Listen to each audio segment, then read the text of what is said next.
Da, ba, da, da, da, da.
Ah.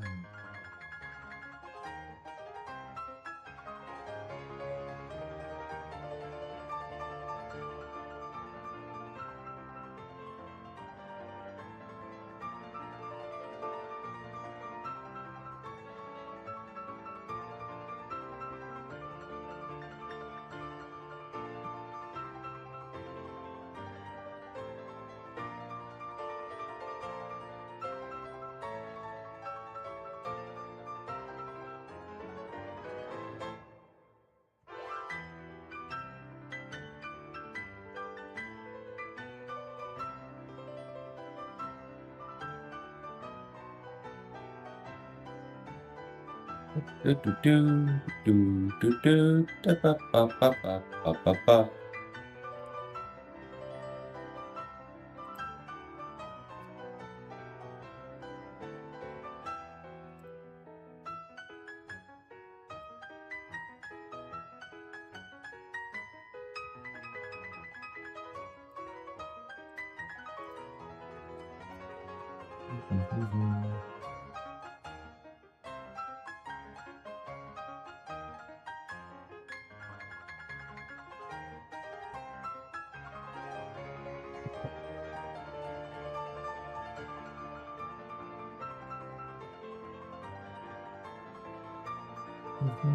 Do, do, do, do, do, do, do.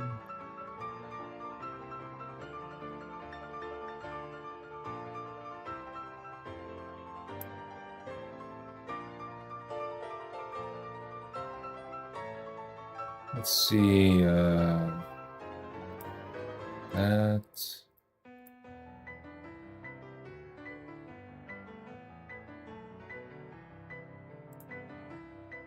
Really? What the hell?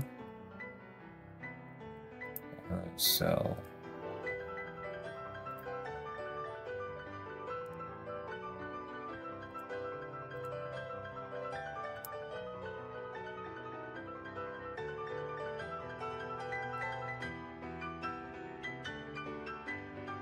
That's a bit weird. Could have sworn it would be that kind of thing.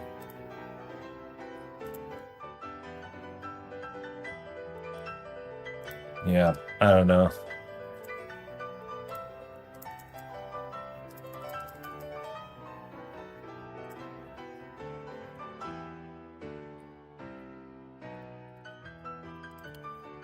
Let's see if I can take off this.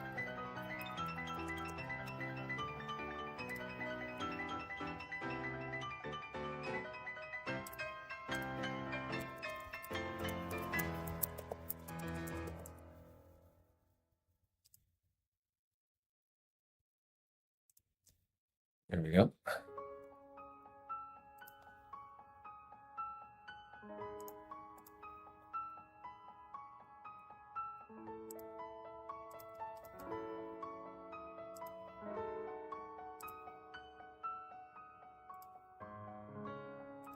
Do, do, do, do.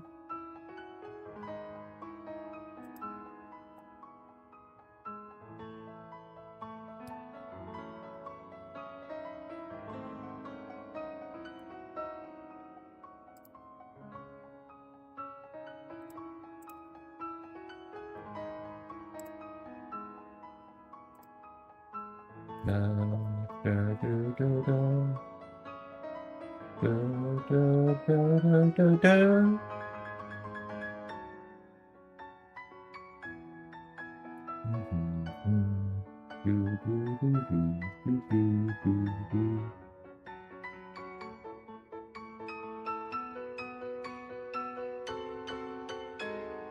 wow, I ran out of the thing right there. Yeah, what the hell is even going on?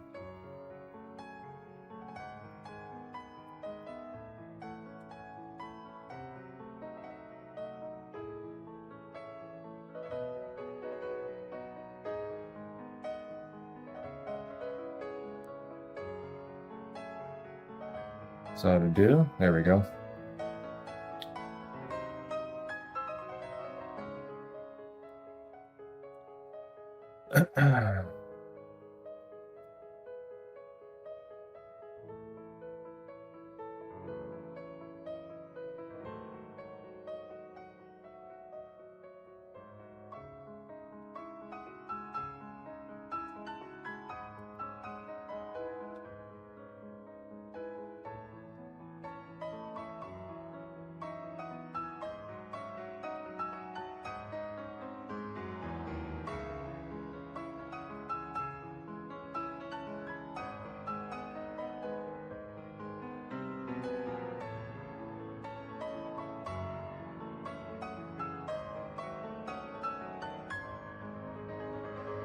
Huh.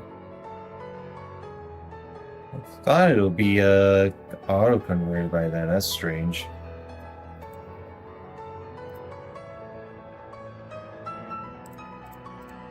Yeah, what the hell?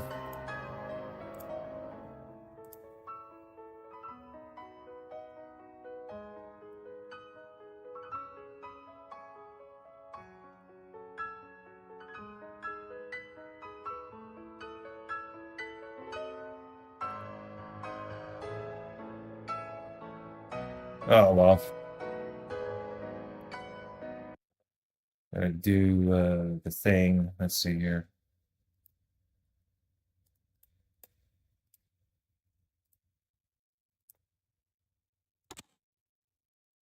Alright, where did we left off? Oh, that's gonna be it's gonna take forever to get past this part.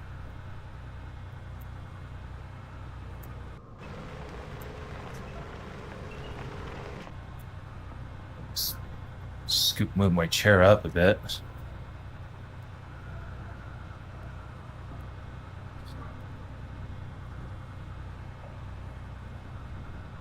It is gonna be quite bullshit having to go through this shit all over again, though. Alright, let's see. Alright, nice.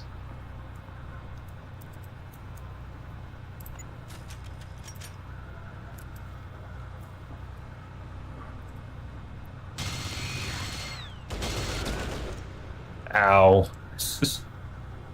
I didn't get hurt as much, but still, that is kind of dumb. Oh. Oh, wow. Okay, well. Not what I intended to do. God damn it. What the fuck? Maybe if I just... Alright, there we go.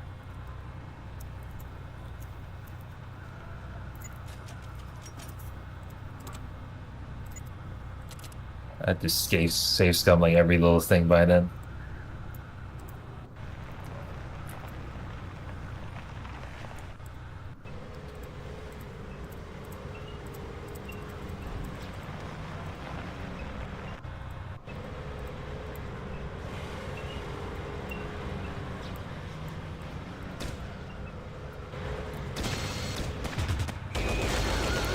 Oh, okay, never mind. The guy, the guy roadblocks himself.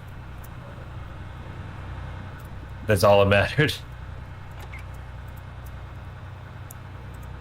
Already did me the favor.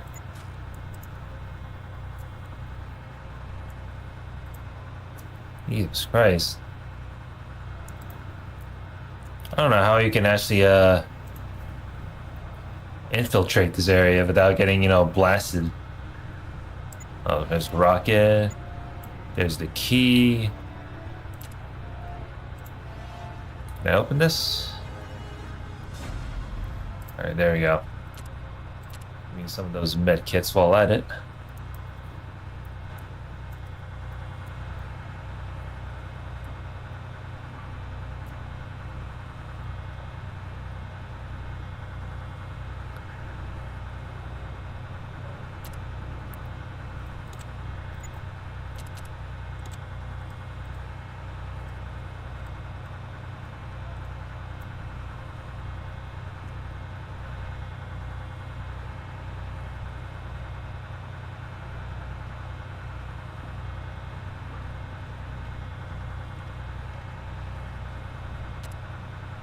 Wonder if I can clear everything out while being in the trenches.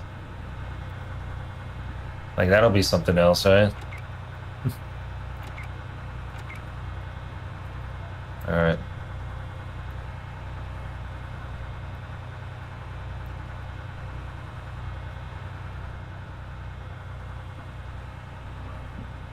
All right. Let's see how this will go.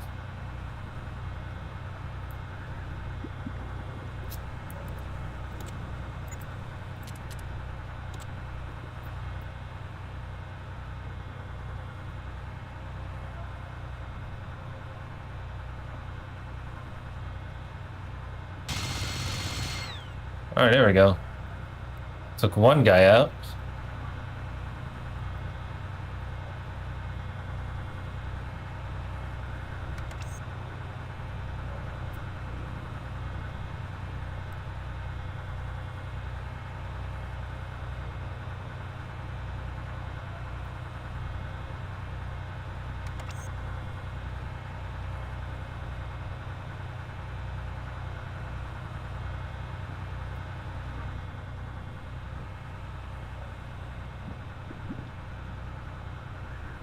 Hmm.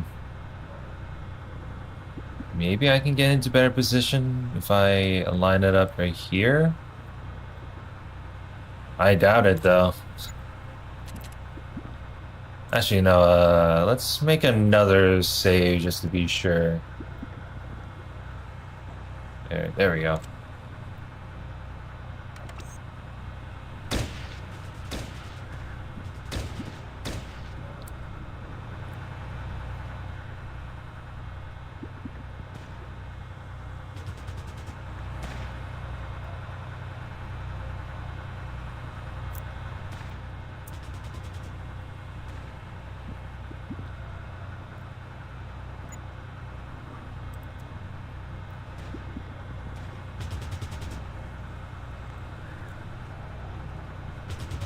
Ow. Wow. Talk about cheap shot right here.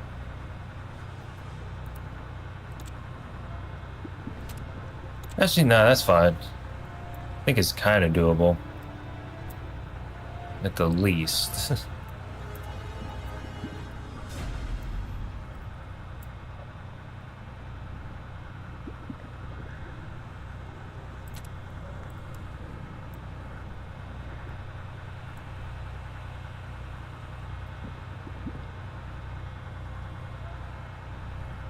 See, this one is dead.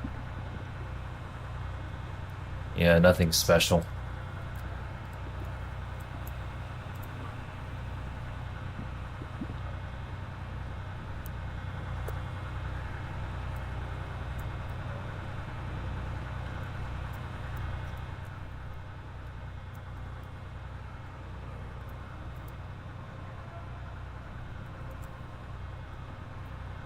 I think there should be more in the trenches, but I'm not really sure. Like, I have to literally just take a huge ass detour.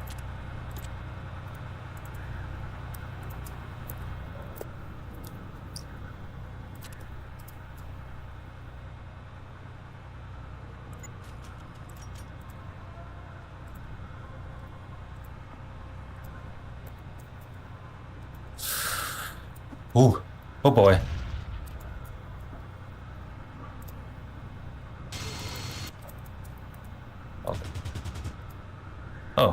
Okay, he didn't see me.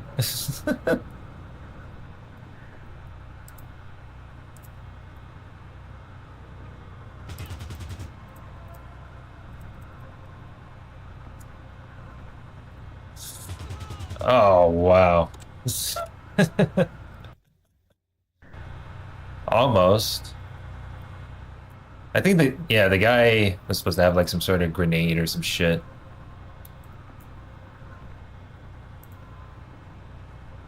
Yeah, this guy.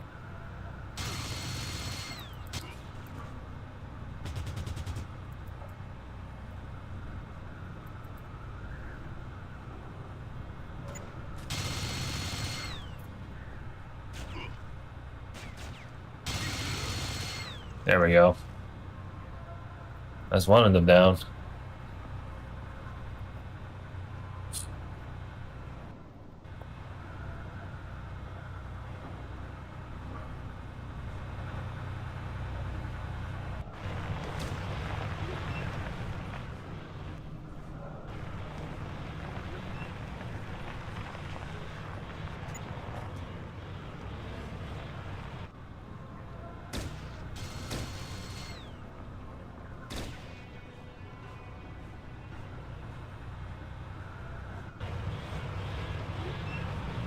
Have to move my vehicle a bit more.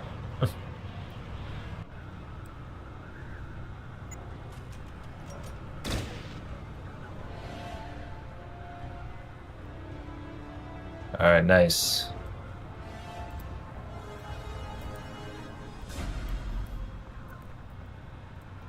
Quite a big number right there. Oh, he had a bunch of grenades. Where'd that other dude go? Can I not go through? Oh, right. I guess I had to crash through, right? Yeah.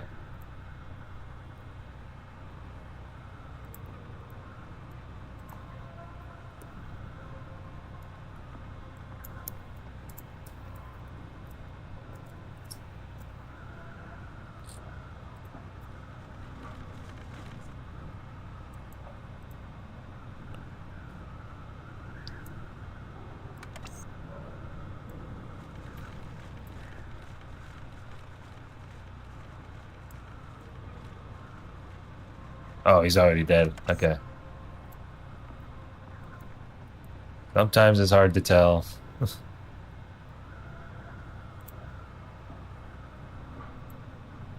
All right.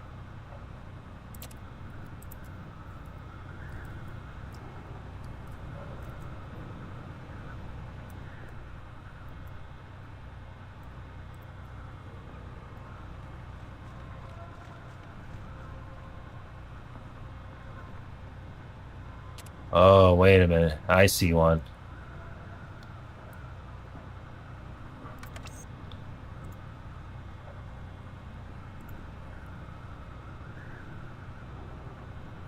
He is right down in that particular spot.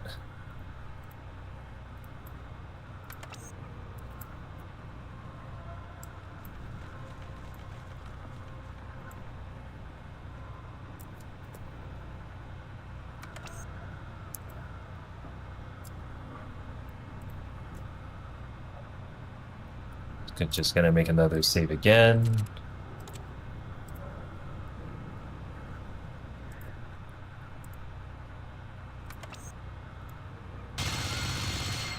There we go. He didn't see that coming. Actually, no, he was facing this way. He could have took me out from here. So you're gonna be another one hiding in that spot? No. Okay.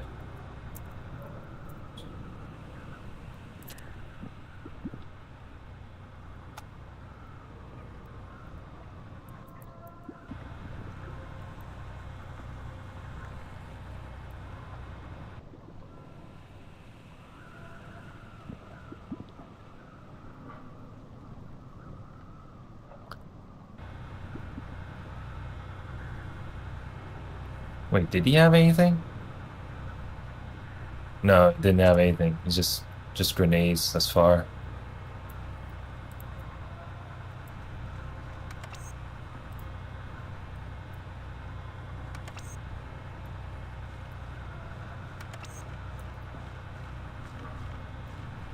Wait, come on.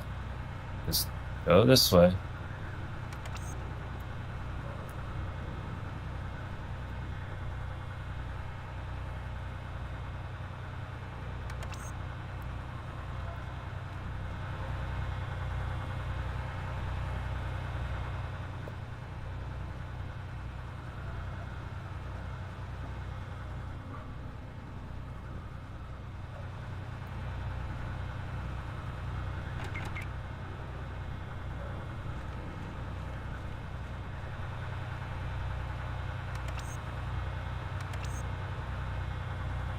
Yeah, this is gonna be a long backtrack on this one. There was supposed to be a dude over there as well. Yeah, it's gonna take ages. Am I going the right way? Oh, I'm going the wrong way. God damn it. Derp.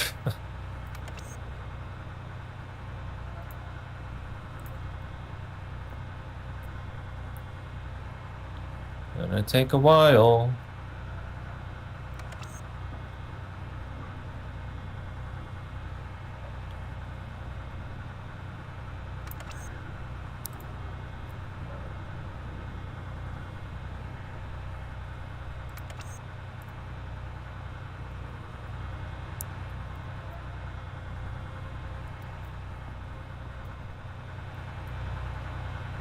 Yeah, this is the right way, right? Yeah, I think it is. Because I can see the path going this way. God, I love it when it's a fucking maze like this.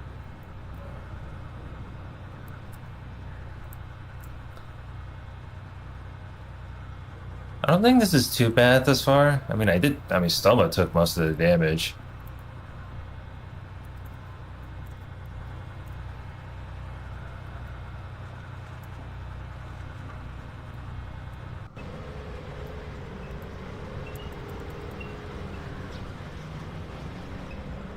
Now if I can just pilot this damn thing.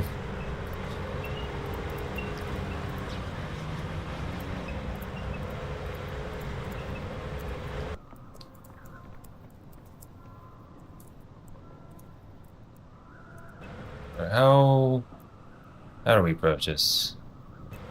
Yeah, I guess we have to go through from here then.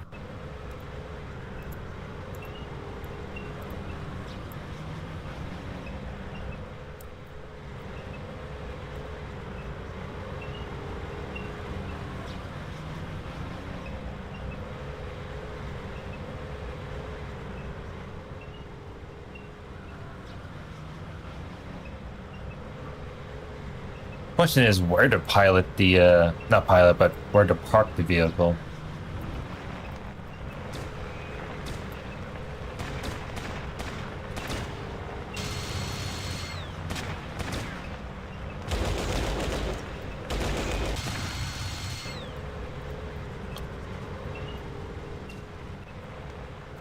Someone firing? Oh, this guy is firing. Okay.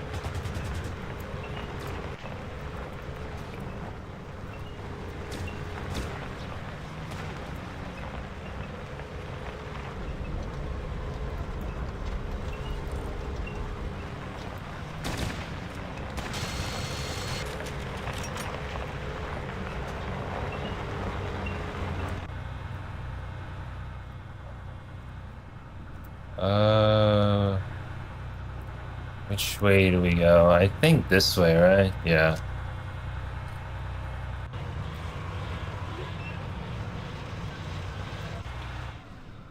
Oh, wait, what?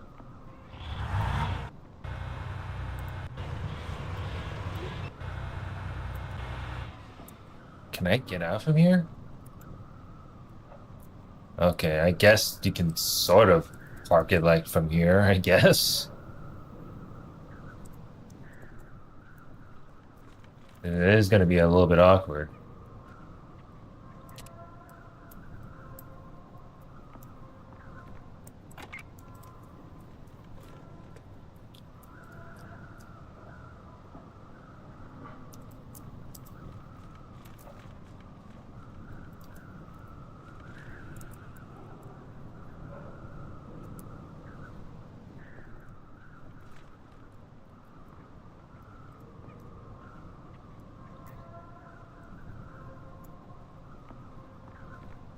See how we can handle this. Oh, nothing really special.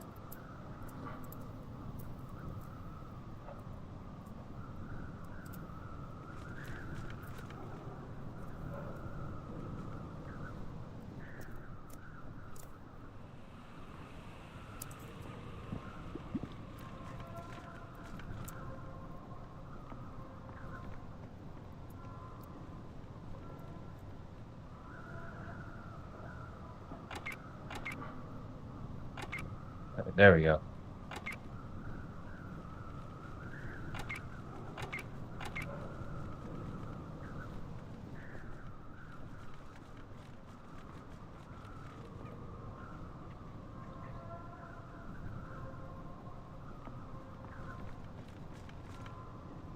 Did I hit a dead end? I think I did. Okay, well, go up here.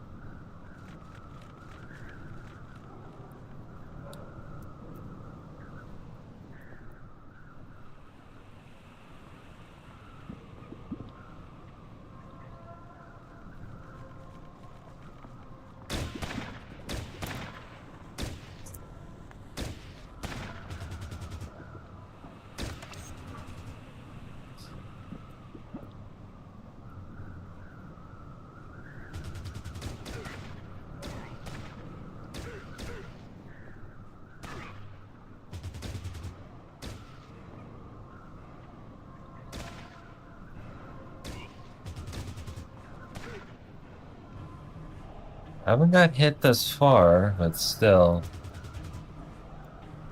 Yeah, even he's trying to open fire right here.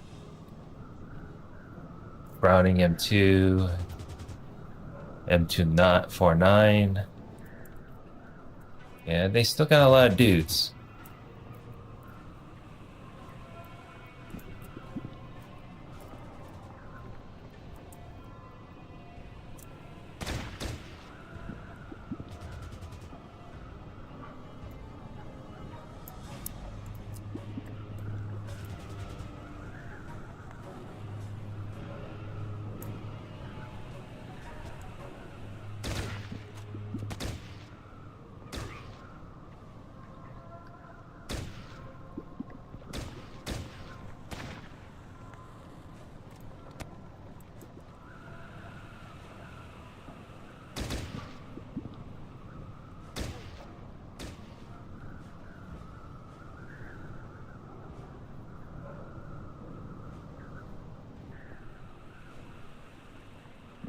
Well, these two can go at it. I'm just gonna go and move my character down.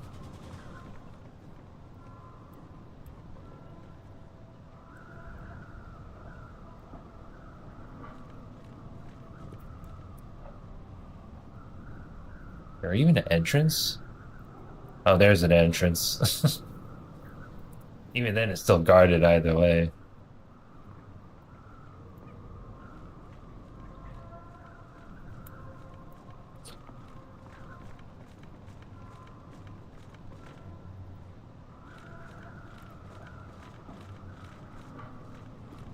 Yeah, because the problem is if I talk to Burke, it will self-detonate, but I talk to him. So I'm just gonna save from here.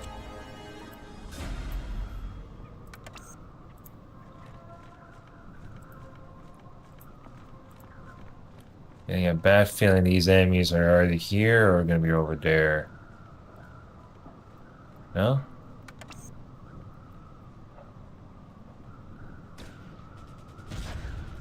Oh shit.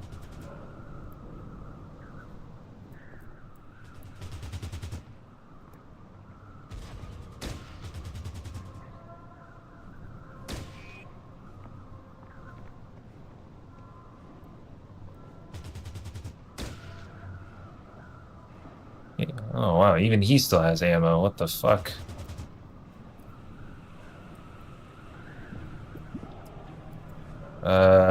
Yeah, just retreat down.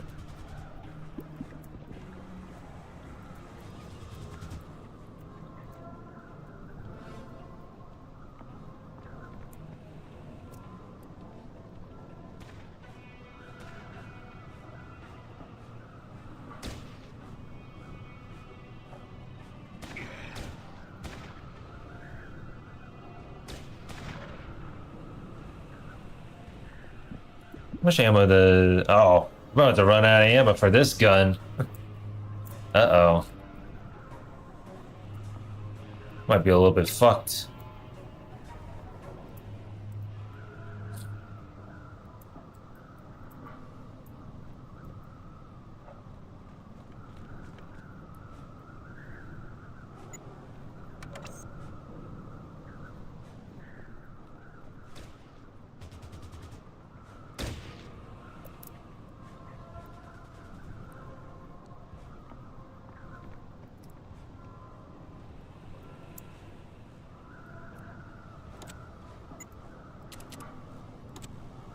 All right, let's talk to Burke. Brothers, I thought I'd been left. They got the general. Bastards took him alive. They killed everyone else. Wired me up with some C4. It's a trap. You gotta help me. I know I should have warned you earlier, but... Look, I don't want to die. Get this fucking rig off me. Do it, Grunts. You guys are expendable. I'm senior. Let's see if I do this. They got Barnaky. He saw me hiding and he was screaming for me to kill him, but I just couldn't bring myself to do it. God, I had a cleared shot, but I know if I fired, those damn muties may have seen me. Some mutants found me anyway after that. Those bastards were laughing as they tied this rig to me. God help me. I should have taken that shot. Oh, I mean, it is what it is. I mean, at least I saved your ass. What? So you mean to tell me this man just roadblocks himself just like that? Ain't that some bullshit? I'm still getting shot at. What the fuck? Okay, let's just get out of here.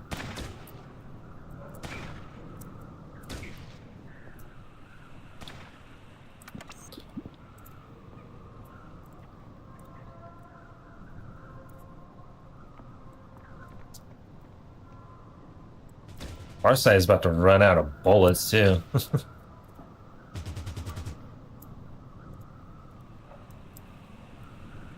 I guess I can, you know, make Farside run on down and make my character walk over and open fire.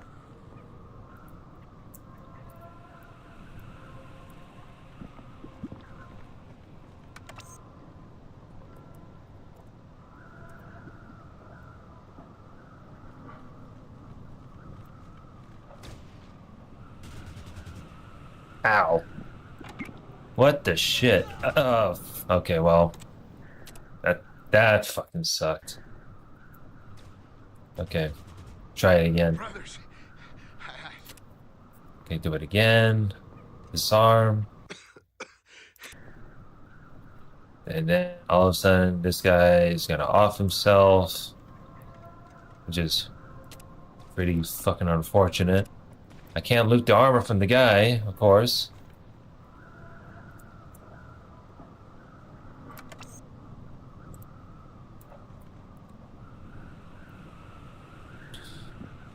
Alright. Oh, wow.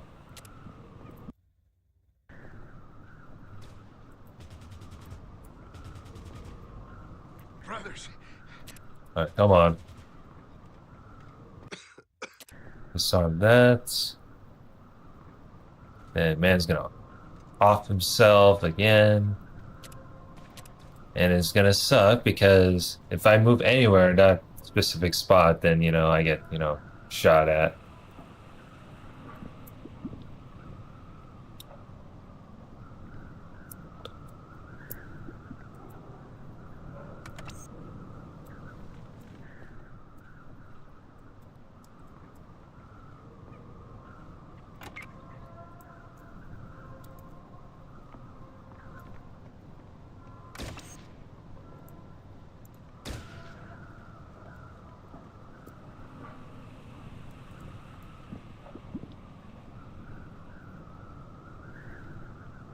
I don't think I even have a clear shot, even with this. Oh boy. Not like this.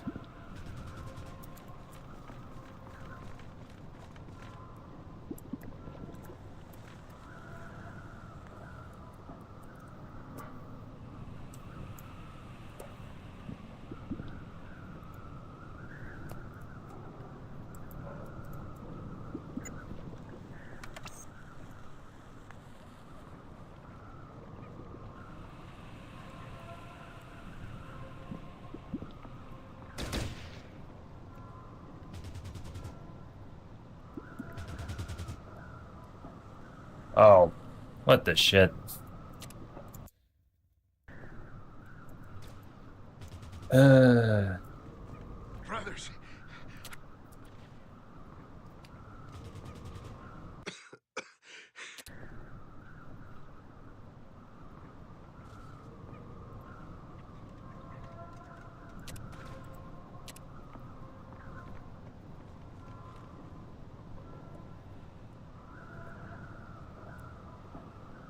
bro, how many guys are we gotta put up with here? This is a little too much for my size. Oh, you gotta be fucking kidding me.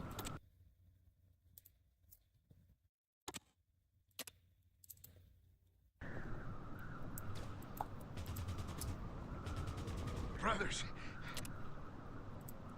Brothers. It's called Brothers. I need more oats. That's what it should be.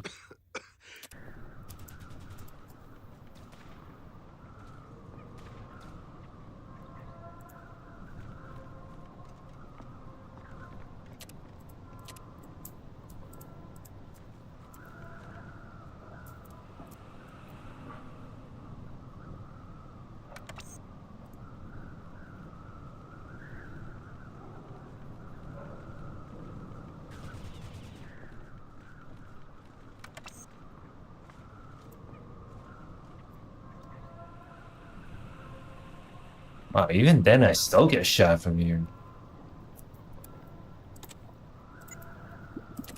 Like, bro, how fucked is this map?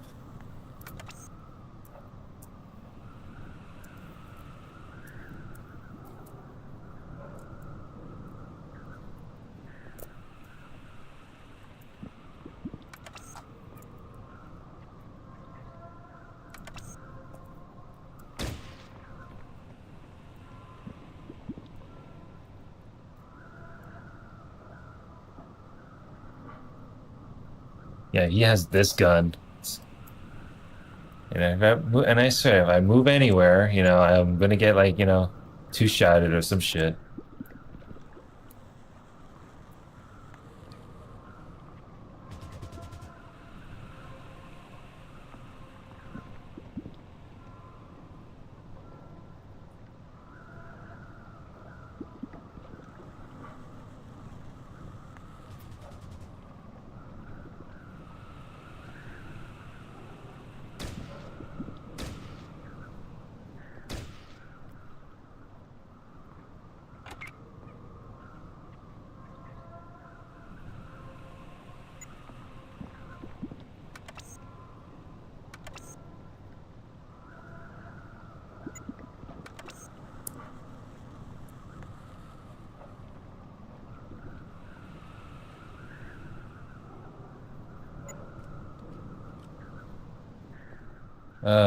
Don't you love it when I had the turtle?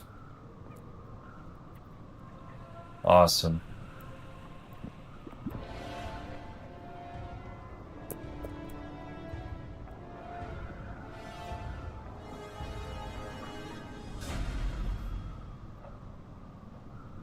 He's also standing over here, so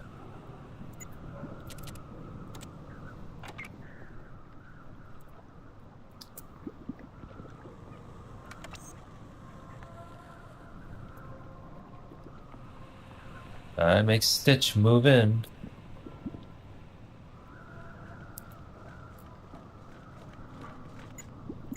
Gotta make him move in just so I can heal the guy. Oh my god.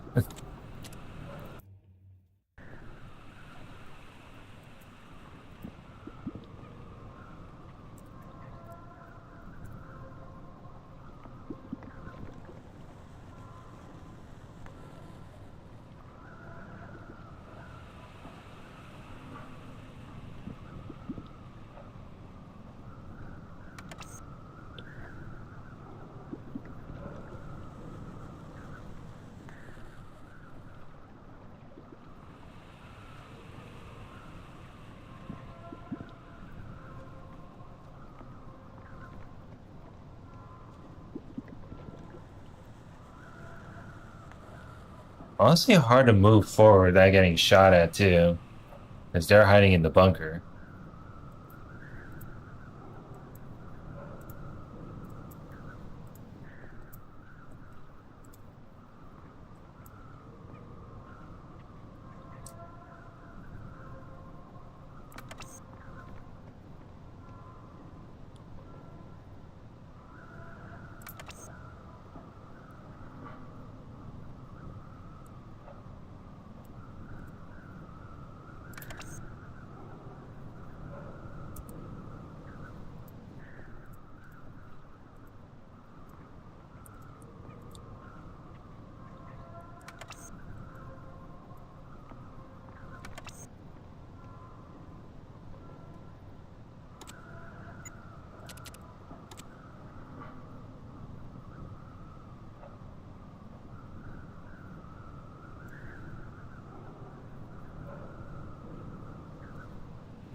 Wait, where does Snitch go? Oh, it's over there.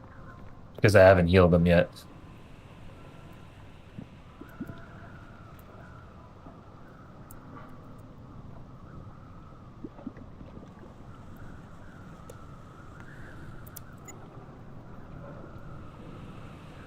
It's gonna run out of ammo too, which sucks.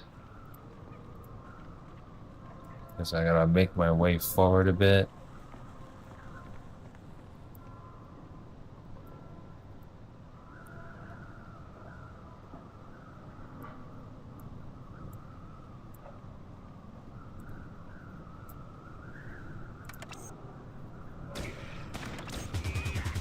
Oh, well, what the hell? Okay, what if I do this?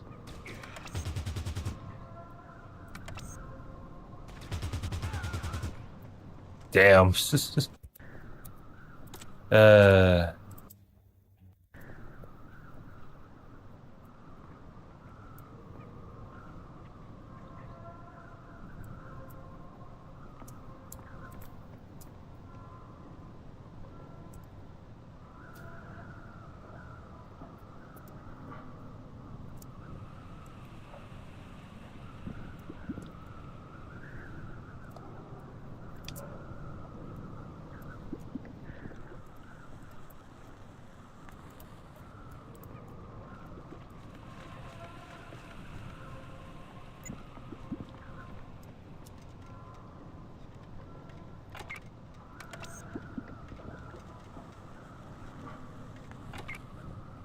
okay, heal them.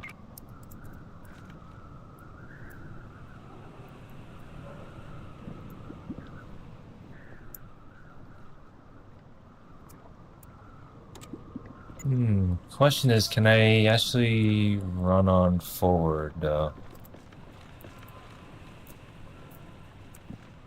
Okay. Okay, good.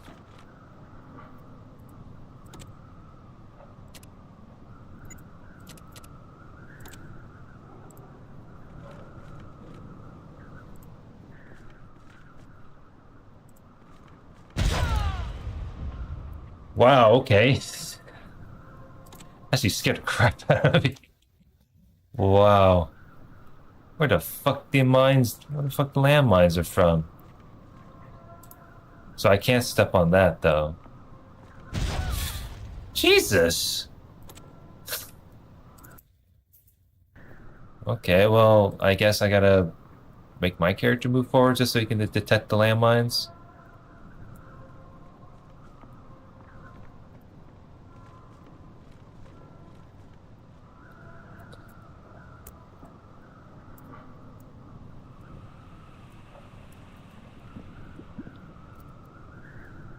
Um,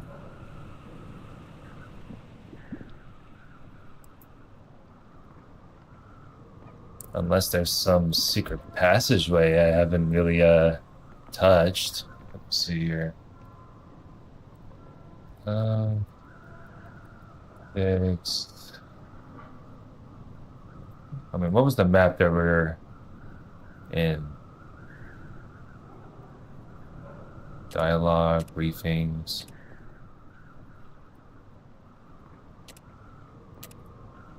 Oh, okay, well.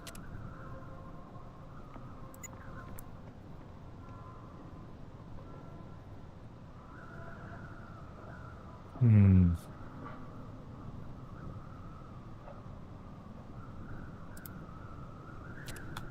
So if I type in St. Louis.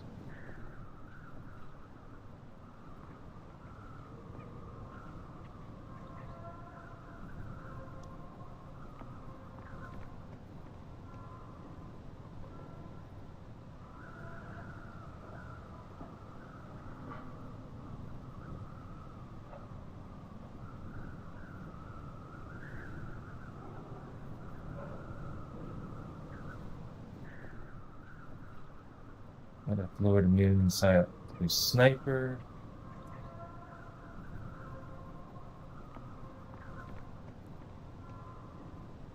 At the rear of the base.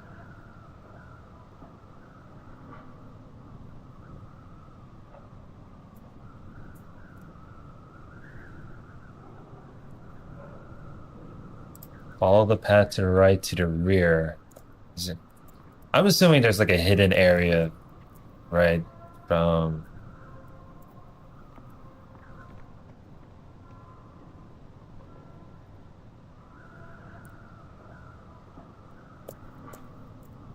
Is there really a staircase? I wouldn't be surprised if I missed it.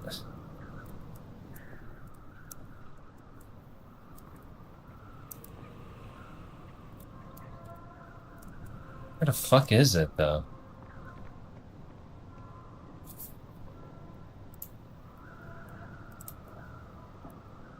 Okay, well, I guess I gotta... Let's see, mute the video.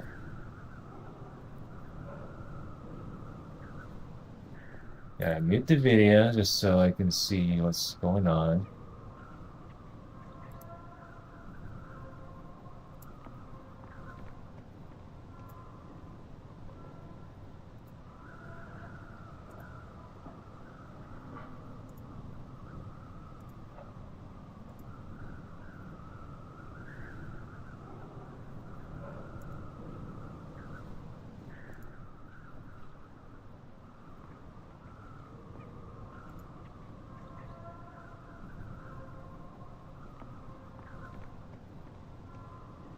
Rear end.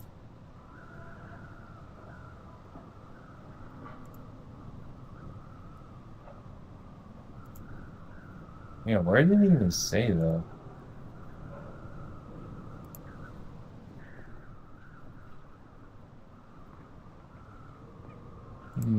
Yeah, I'm trying to find the timestamp where it is.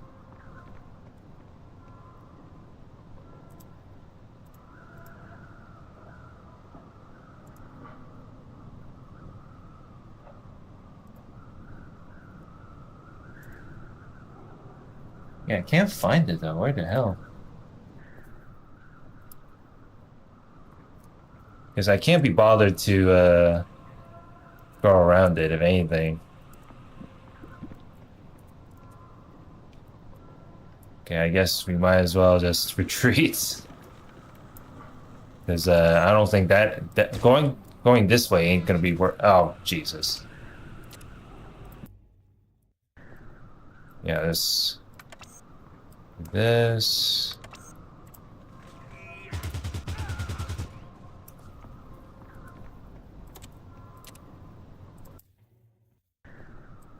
Okay, maybe if I just run away from here. Yeah, do this. Make a little bit of a hasty retreat while at it.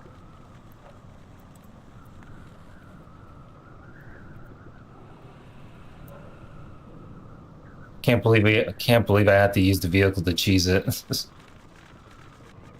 Absolutely ridiculous.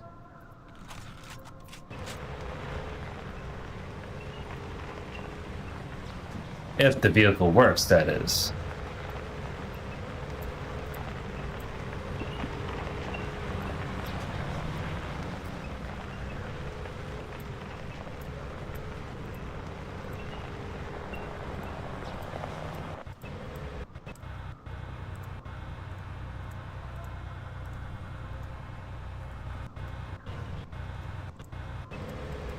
Oh,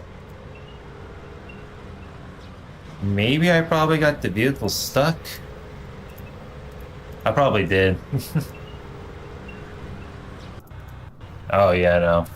That was that was a pretty bad idea.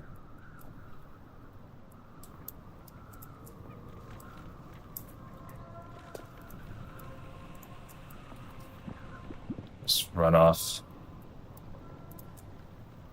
Just run off while at it.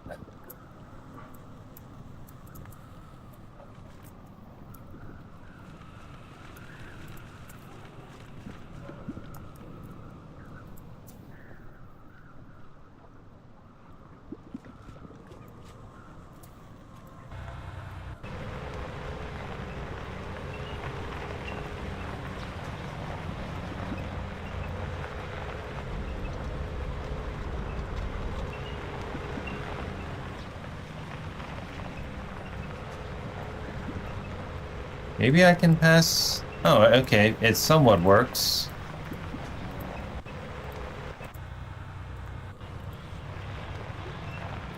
I just have to like bridge some sort of gap to this, I guess.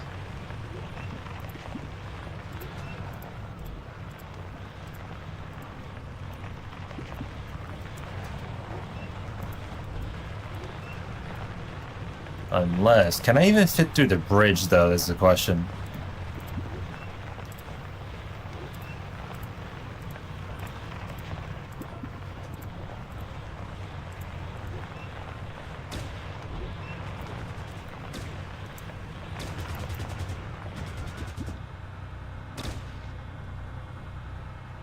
Oh, he killed his own guy.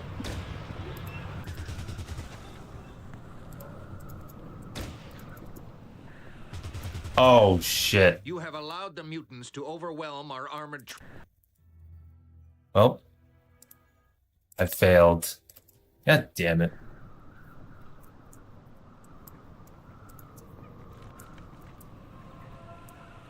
Bro, I can't believe my vehicle got destroyed. What in the fuck?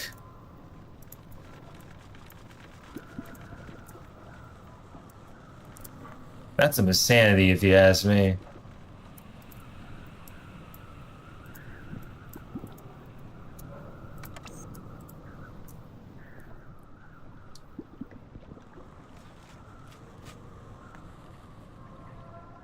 Yeah, let's see this.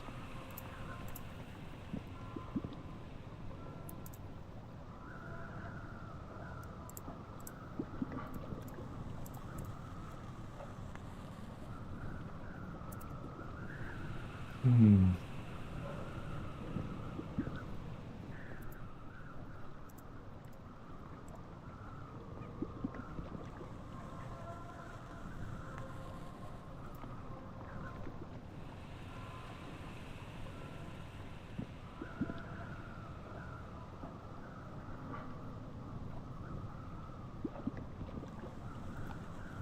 Wait a minute. Maybe I might try that trick. Okay.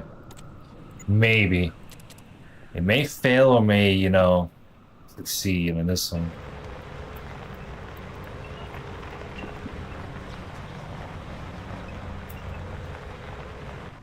Oh, wow. Okay, now the vehicle got stuck. That's beautiful.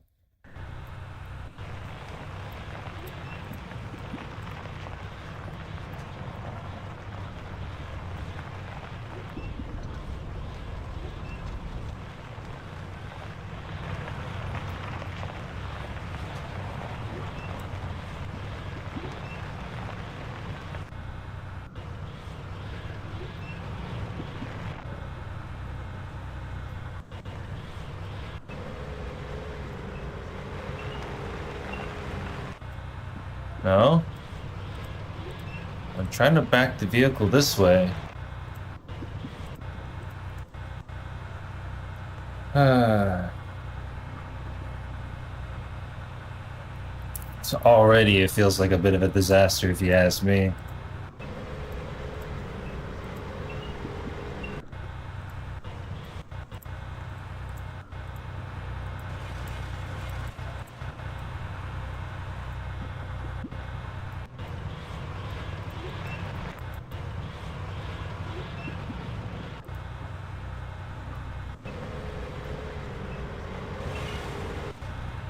It's gonna be so awkward because I have to like shimmy through the cliff.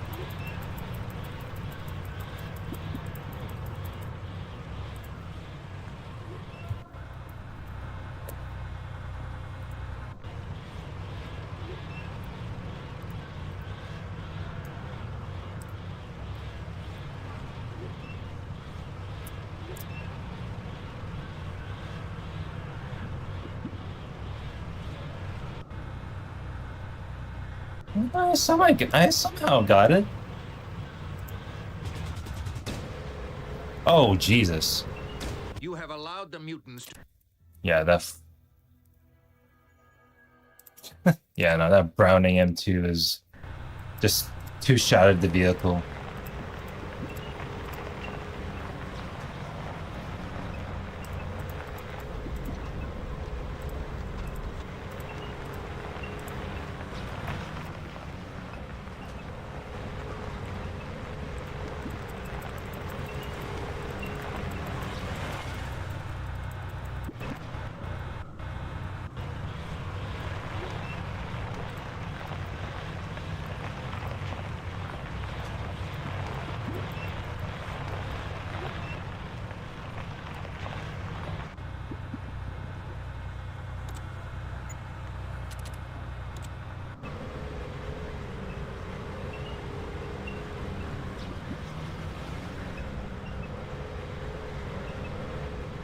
Time to take.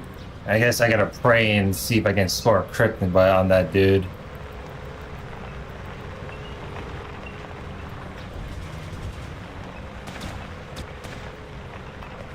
You have allowed the mutants to over... Oh, great. This again? Uh.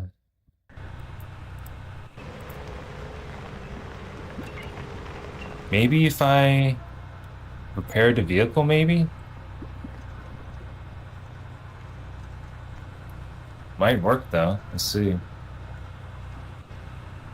Fully repaired. Okay.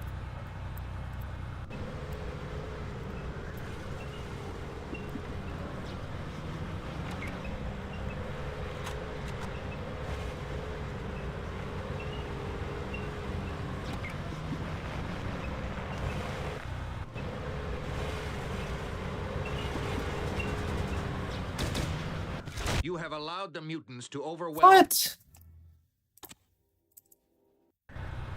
That feeling when I die so many times on this, all because these two dudes have the most powerful big gun.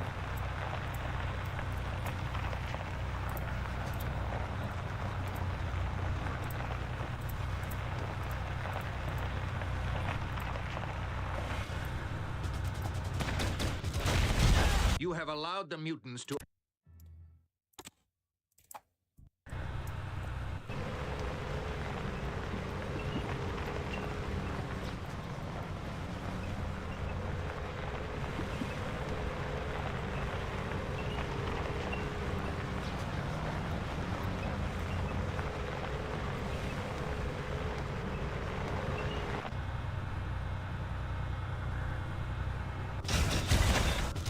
You have allowed them... Bruh.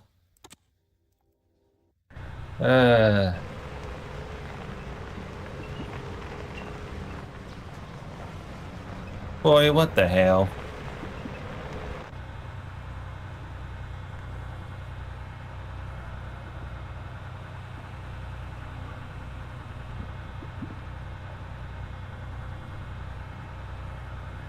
If anything, I call BS on that one.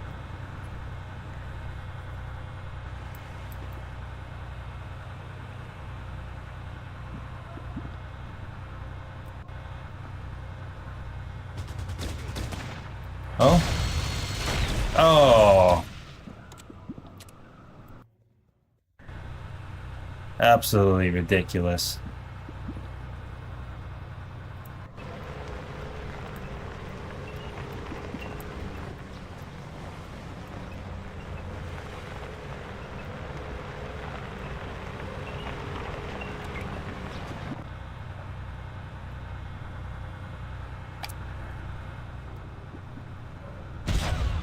Oh.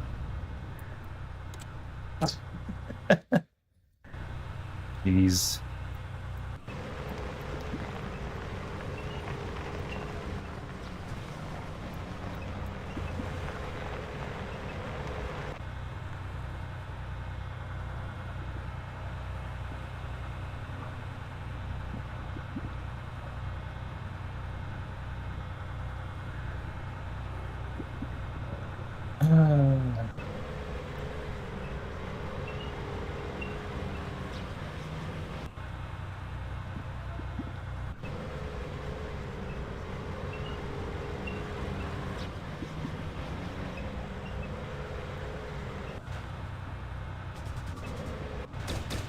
You have allowed the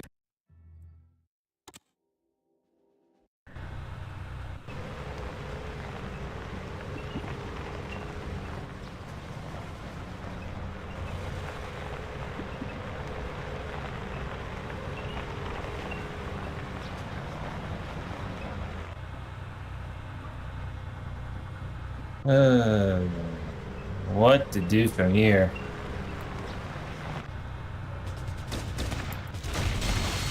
You have allowed the mutant.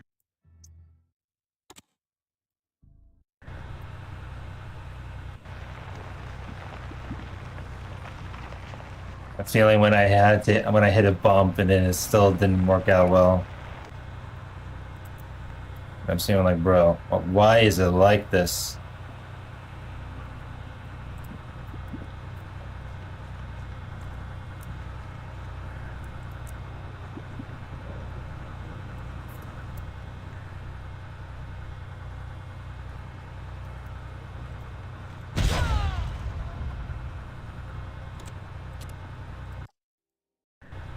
Maybe I gotta bring my character out, maybe?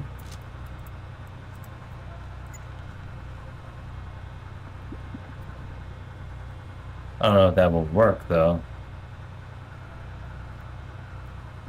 The hard part is I don't know where the traps are. Yeah, see, what the fuck?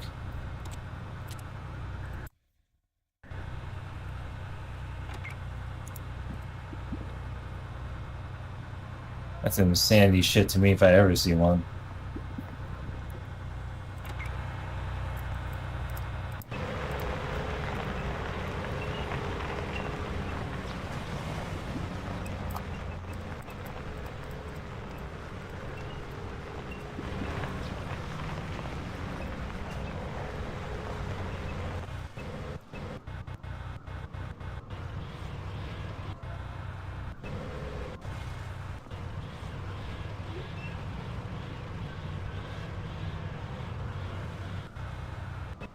Oh. Oh, that sucks.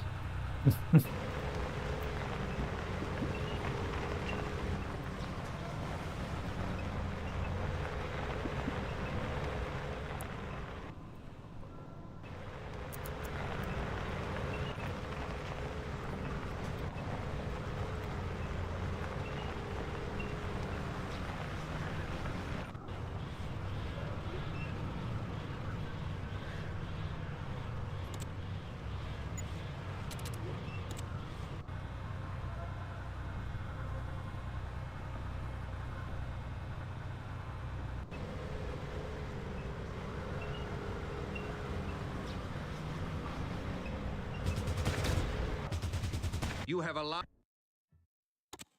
Wow.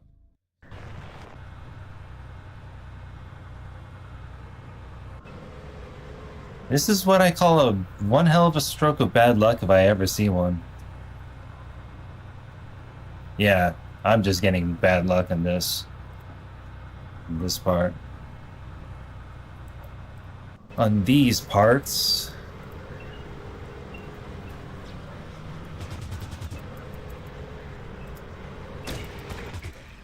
You have a.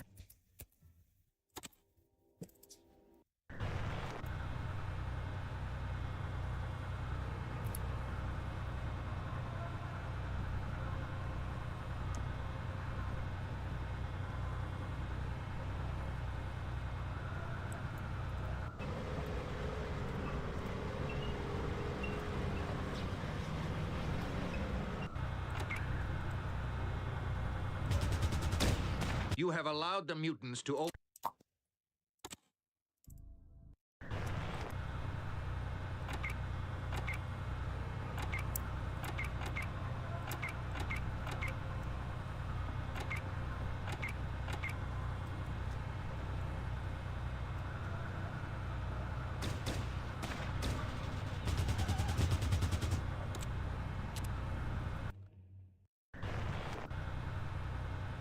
Let's see if I do.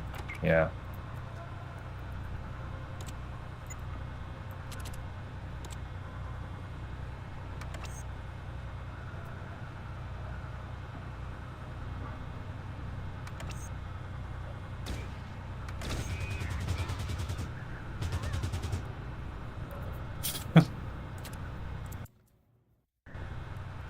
Can I even try this if I just do the hit and run technique? No? No. Even that didn't work.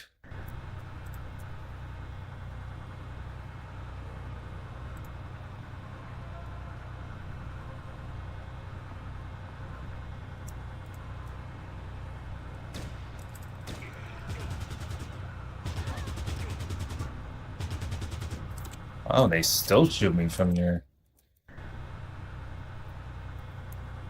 Uh,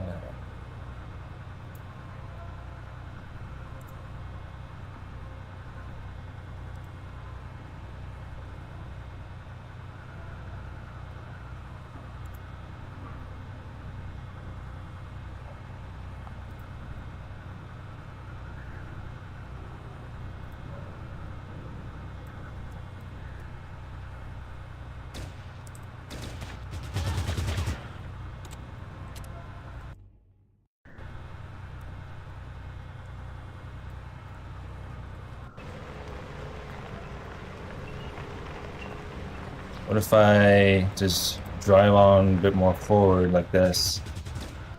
Oh god. Nope. How did I hit a spot? Wait, how did I hit a dead end from here?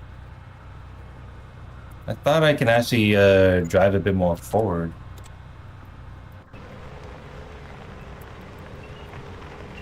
Is it because I hit the end of the bridge? Is that why? You have allowed the mutants to. No. Okay, well. No point of going this way, I guess.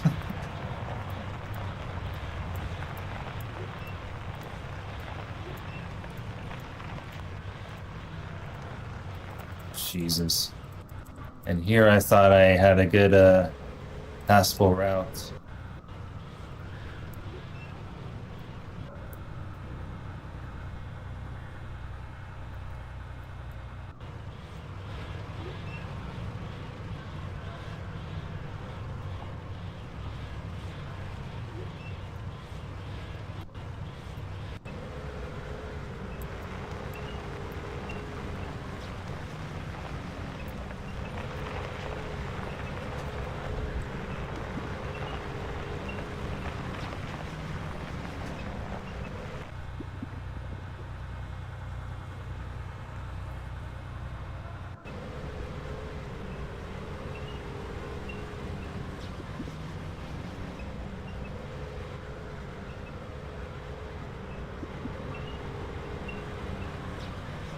Two, three.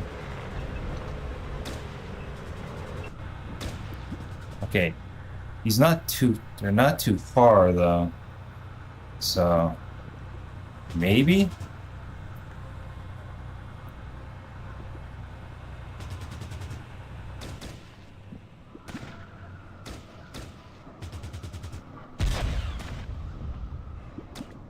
Maybe if I just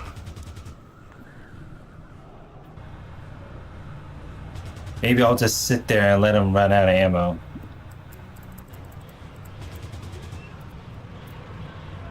Saw a sad clip of my goats. My little bro. Is that why? God damn, bro. 1 hour in and it's more of the get fucked moment and here in this one, huh? Like, Jesus Christ.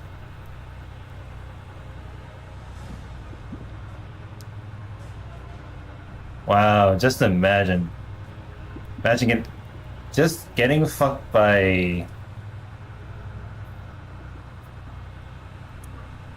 this game and then getting fucked by girls because my vehicle keeps getting destroyed.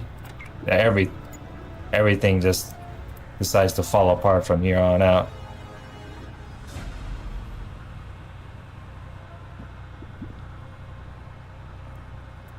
Wait, what?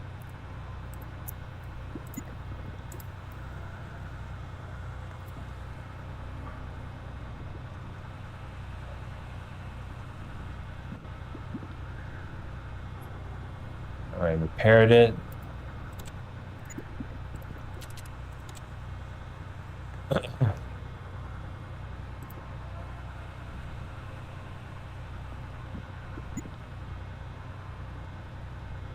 Dude, what the fuck kind of clip is that from? Is that from like, one of those like leftovers Reddit? Is that why?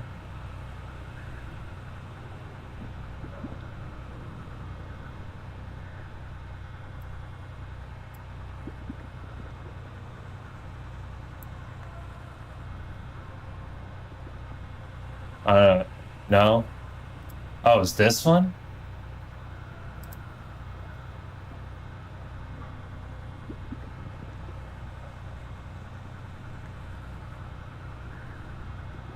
All right, how do I, let's see. I gotta mute the volume while at it.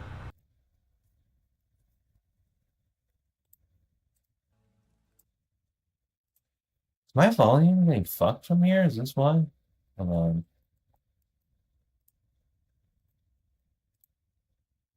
All right.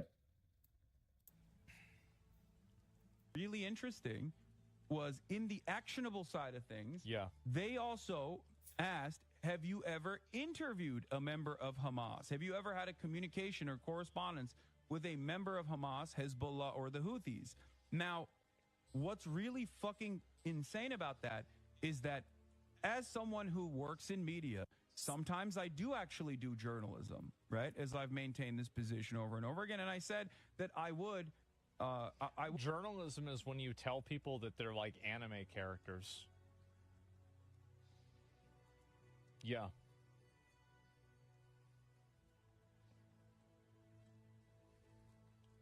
I don't want to be too particularly mean, but if Hassan was as big of a journalist as he claims he would be, maybe Bernie Sanders would sit down with him for more than 15 minutes. Dude, but didn't he already had in it? But didn't he already had like a conversation with Bernie Sanders though? This feels I don't know. Like judging from this clip of my goat, quote unquote, it feels like this kind of clip feels like really like it it aged like milk, and all of a sudden it's like you know saying like, oh, you think you're a journalist? Then why didn't you talk to a politician for more than half an hour? And I'm like, but okay, well, what you're saying there is just ages like milk. Not trying to be mean, but you're a streamer. Stop trying to act like you're a journalist. Would have given the opportunity to talk to someone that is a part of the Ansar Allah movement. Wait, so this doesn't make any sense though. So if we're a streamer, then we can't just have. Oh, I guess he tripped on the landmine, which is pretty good. I'll take it for what it is. But it doesn't really seem to make any sort of sense to me whatsoever that, oh, because we're internet figures, that means we can't, any sort of conversation whatsoever, you know. movement, a Houthi, or even Hamas, or even Hezbollah, right? Nobody would be criticizing that. And you guys remember, I defended him interviewing this guy until I watched it and I saw the entire thing myself. Because I agree with this in essence, but not in this practice. I think that I have the right to do so.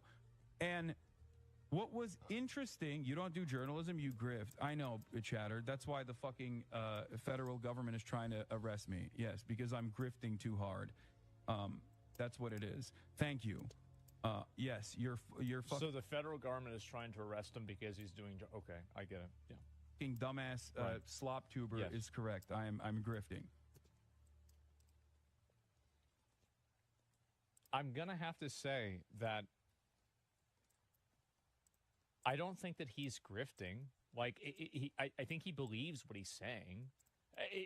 I think the entire idea of saying somebody's grifting is stupid. Like, somebody is grifting whenever they believe something and then they do the opposite. Yeah, I don't know what to say. And so one chatter. No, and the thing is, like, he's going to get mad about that. That's it. He's lying and he hates his fan base. I don't want to get into that. Yeah, that's what. Yeah, wait, what? I didn't really catch that. I was trying to go through some fucking bridge in the game. I think the entire idea of saying somebody's grifting is stupid. Like, somebody is grifting whenever they believe something and then they do the opposite.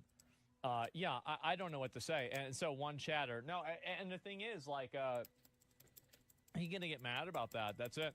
He's lying and he hates his fan base. I don't want to get into that. Yeah, that's what. Yeah, I don't know if he even hates his fan base though.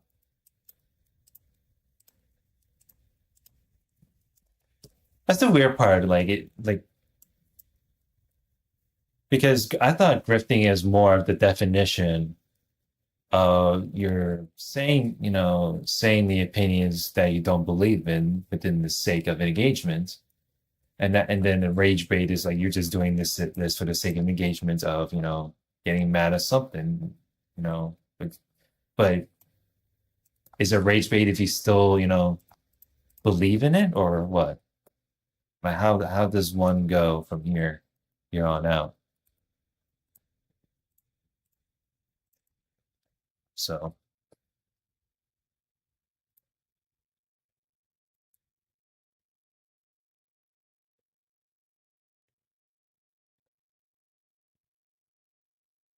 oh, you show me the replies though. Hassan also spent the Mother's Day with his mom while Asman killed his own. He tried everything in his power to help his mom, but she was difficult, so she did not want help. She didn't want Dr. Sarah. Ricky Morris kept saying lies about how can anyone take you or Hassan serious. Oh boy.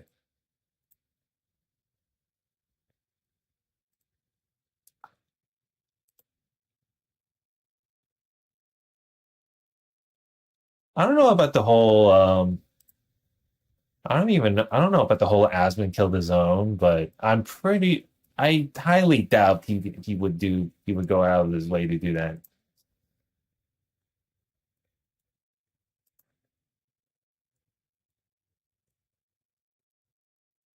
And even if you have like a huge double negative on a Mother's Day, at least, you know,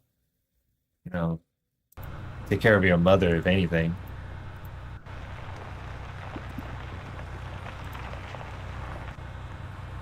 I need to go get coffee while at it, so that's my coffee break.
I, all right. What did I miss? Why I thought it was that kind of tweet usually comes from the right. Yeah, if that comes from that, then it just feels very, disingenuous.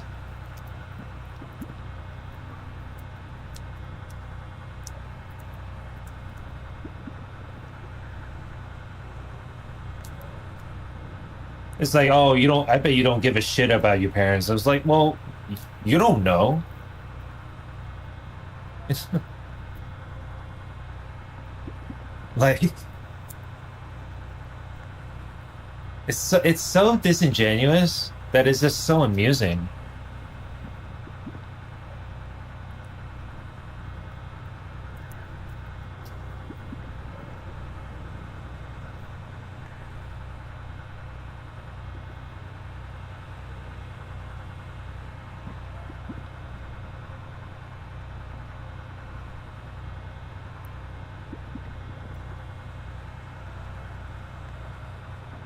Asman probably did kill his mom, though. She stayed at the same house, by the way.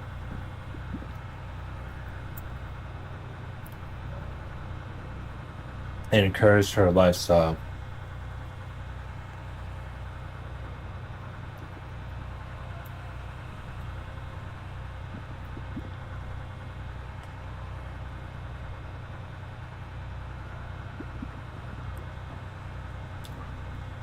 And the thing is, if he did care about his mom, why did he let her just stay in the same house?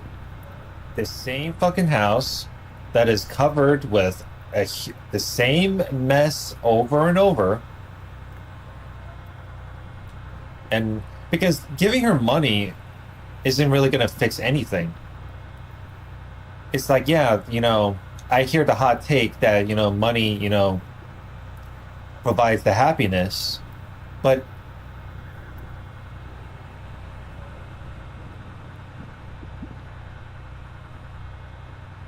that's not a house a multi-millionaire should stay in. Yeah, I know, but he has a lot of money. He has so much money that he could just move out of the fucking out of the home. And even if you can, the same fucking house for ages and ages, you gotta have to fucking renovate the living fuck out of it. Is, on God, couldn't even undo.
Yeah, I don't know.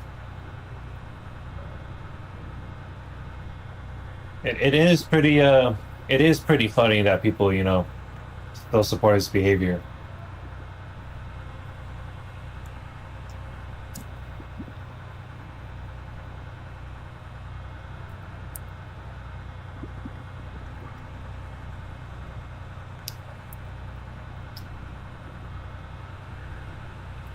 And nothing really even changed since then. Like, what year are we on, right? We're on like year 2025. Like, we're almost halfway through May. We're approaching June anytime now.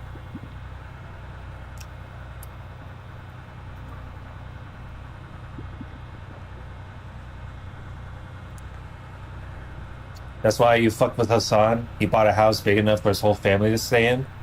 and it's good. Like, I'm actually pretty glad for him. Now, the weird part about the controversy is like people gave him shit for buying like a huge house, which is like, okay, well, was my sort of like open-minded, charitable thought is like, so he's gonna.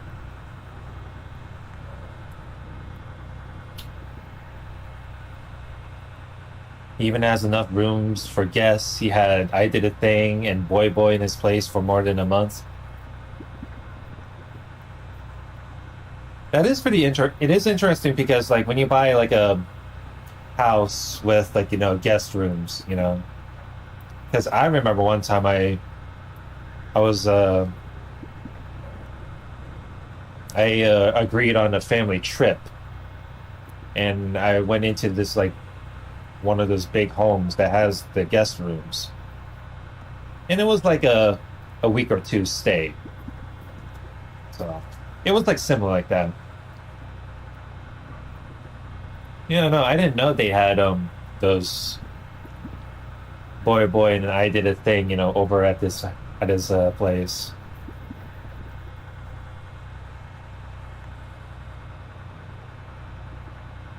All right, usually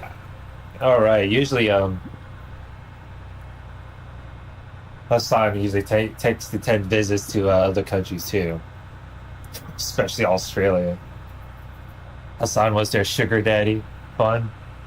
I I know.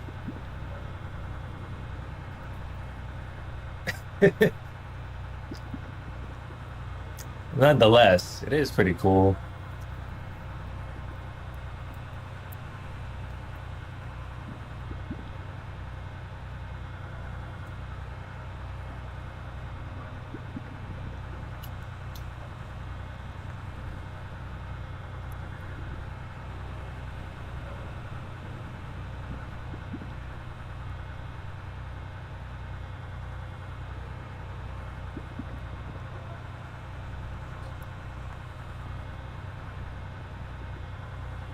During their Uber Eats order, I haven't ordered from Uber Eats in a while. The last time I had an Uber Eats order was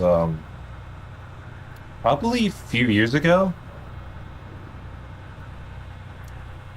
I honestly don't remember. I just know. Like there's DoorDash and all that, but I only used DoorDash like once, but that was only because there was like some sort of deal where it's like, oh, like a few dollars off or something like that. I still order fast food through the mobile app though, because sometimes they get some. That shit gets expensive real quick. Yeah, I know, but that's the last time I ordered from get like someone's car deliver and give me food was like a few years like back.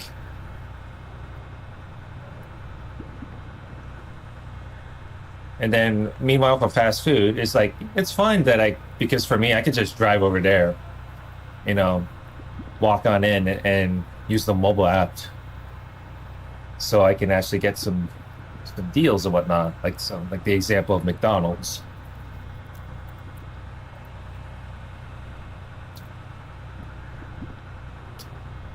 Yeah, more McDonald's than, I even have the Wendy's app as well.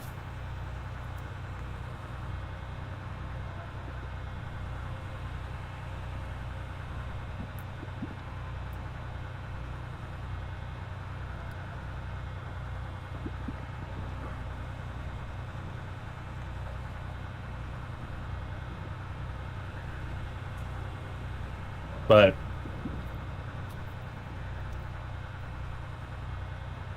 aside from like food deliveries, I hardly do my food deliveries as of right now, or lately, if that's the wording for that.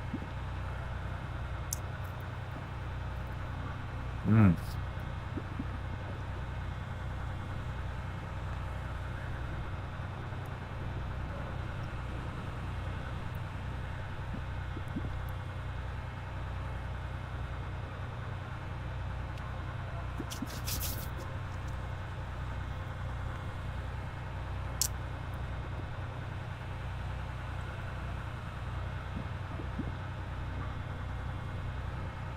I think the game audio is got a little bit too loud though, right? Let me see here.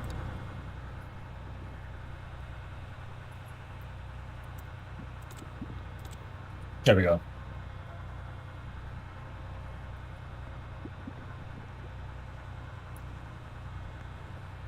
Got the coolest 0-calorie soda.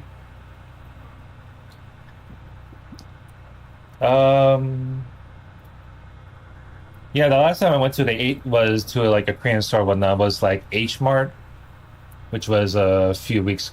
I think was it a couple weeks ago or a few weeks ago? Because normally it's the usual helping with my one of my parents with the shopping.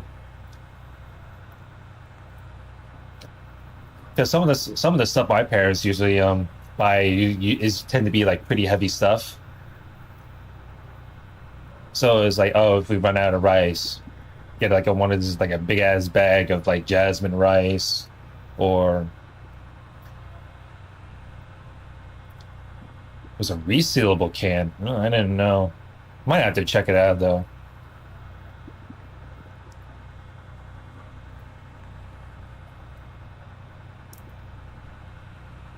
Because I remember I used to drink their banana milk. But sometimes I can make it myself. Oh, you have a. Oh, you found it. Okay, let me see. Oh, I think I know what it is. I think. Oh, yeah, I know what it looks like. I actually never tried it before.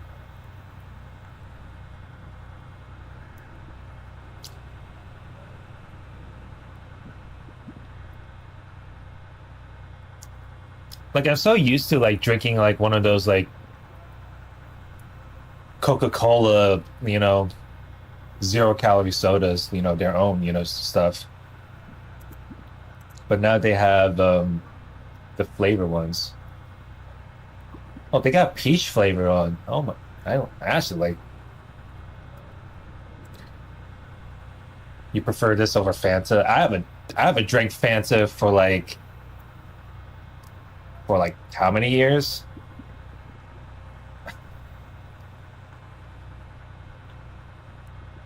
Was it strawberry Fanta or grape? Usually, if I want to drink Fanta, it would be like grape, but I wasn't really a big fan of the taste, really.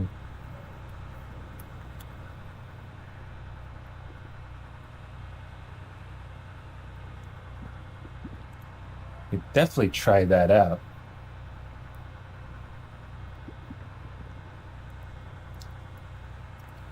I used I usually like to drink like the sweet kind, which is like the peach or pineapple, but I guess I don't mind trying the lemon.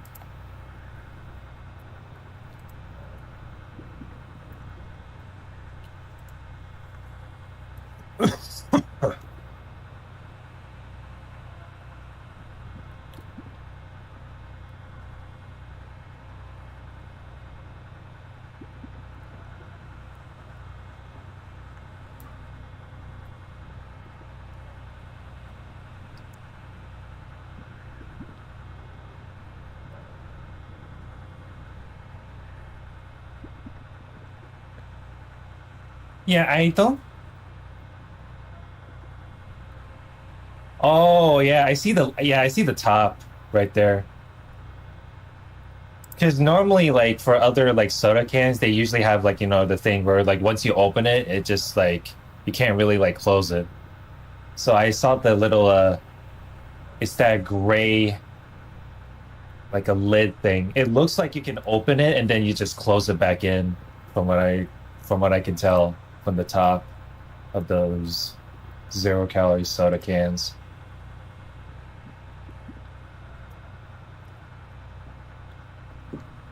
Maybe I must have bought one can soda that had like the resealable lid.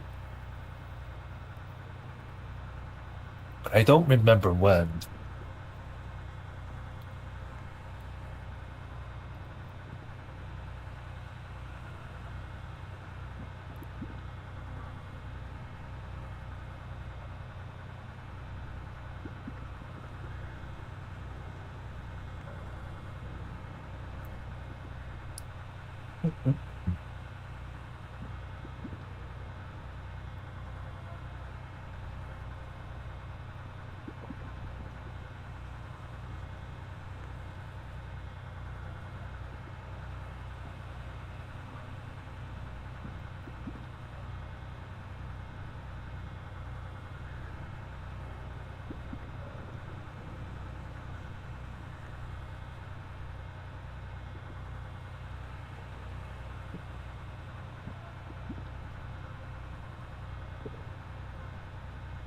What was I gonna do? Oh, right. I think I had some stuff to show. What was this one? Is it this one?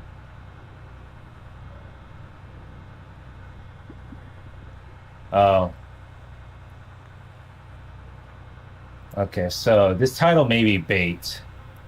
It says Russia moves to ban anime figurines, calling them harmful to children and equaling them with corn.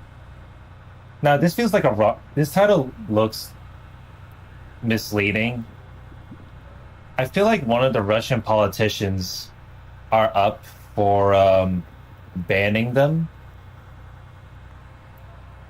but I don't think I recall the country of Russia having to ban, those type of like anime like type of stuff.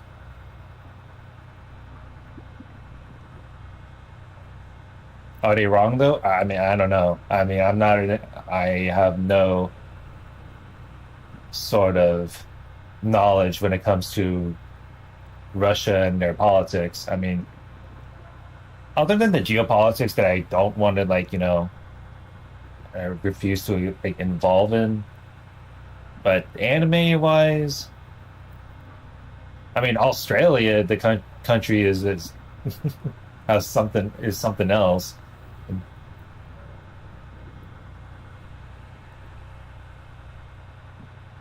You literally have a nude figure of, yeah, I know. Yeah, like I remember you showed me the image.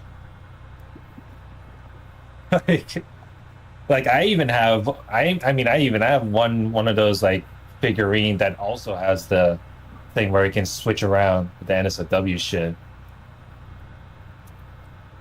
So I mean, shame on me, I guess.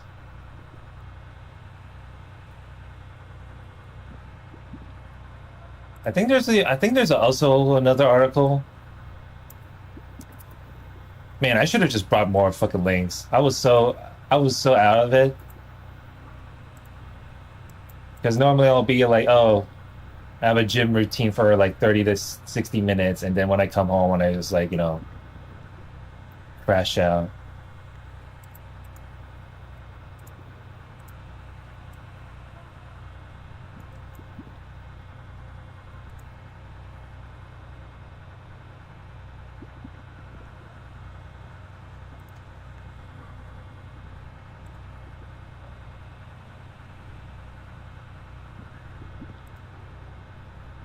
All right, no, all right, here's the last one. Normally it's something, this is a weird one I found from Dexerta. It says, let me see here. A student faces criminal charges after viral Chromebook challenge starts a fire in school, which is pretty typical, right? So apparently someone would do the thing by shoving like some sort of object into the Chromebook, and then all of a sudden the laptop explodes or the battery just explodes. And I'm like, I can't even. I mean, it says here that it's like it's due to a TikTok trend, but I was based, bro. And I'm sitting here like, bro, is this like some sort of like low key terror? Damn, student hospitalized due to it's a wow, Jesus Christ.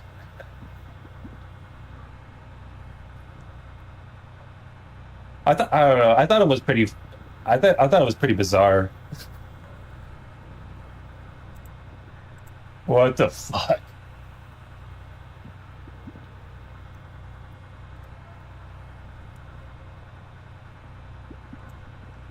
This week in Clownfest, a student, got hospitalized due to a Chromebook trend from TikTok just by shoving a device into a USB port and causing the Chromebook to explode. What the fuck is wrong with people? Jesus Christ. Yeah, that generation is so fucked. What the fuck, man? Man. Oh yeah, that was one of the articles I had saved up, which was like I think this article was from last few days ago.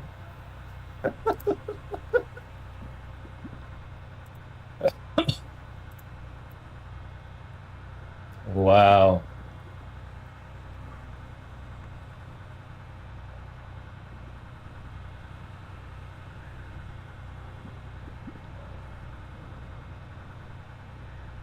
Uh,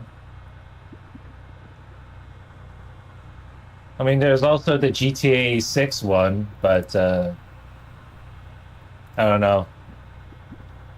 Doesn't really partake me in interest as much. Anyway.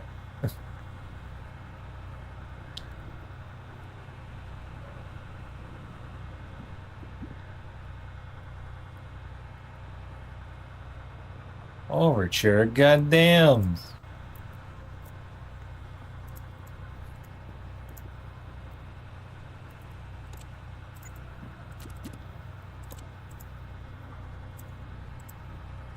All right, hopefully. I don't know.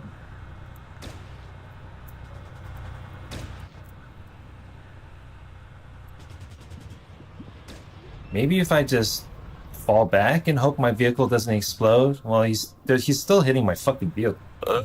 Still hitting the fucking vehicle though.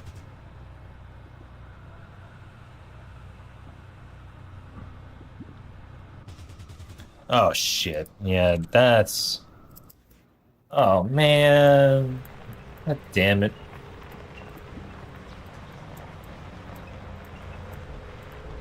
This is the moment where I died so many times on this part.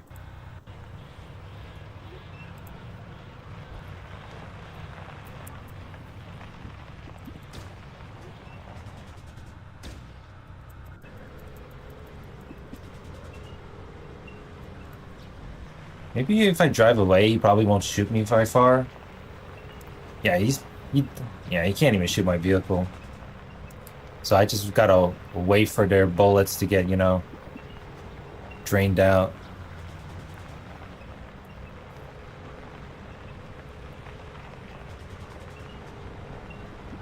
Okay, there we go.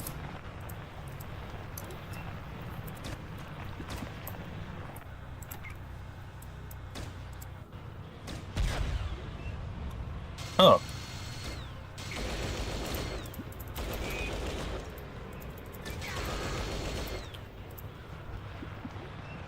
Okay, there. Got him. I mean, who leveled, though, is the question. I think, yeah, he leveled.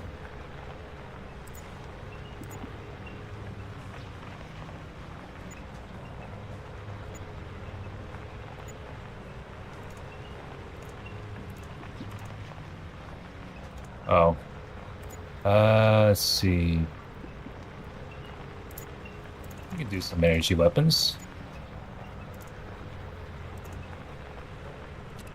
There we go.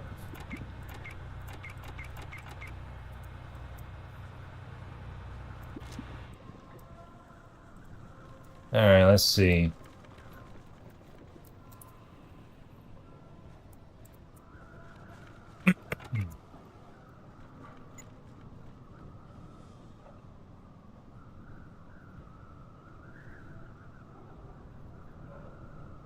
Rounding him 2.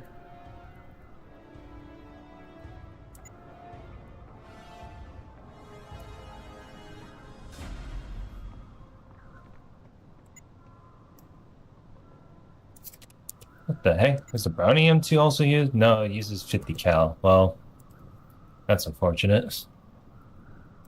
I mean, I guess I picked up another gun for that. Browning M2. Yeah, I just kept a couple of those just in case.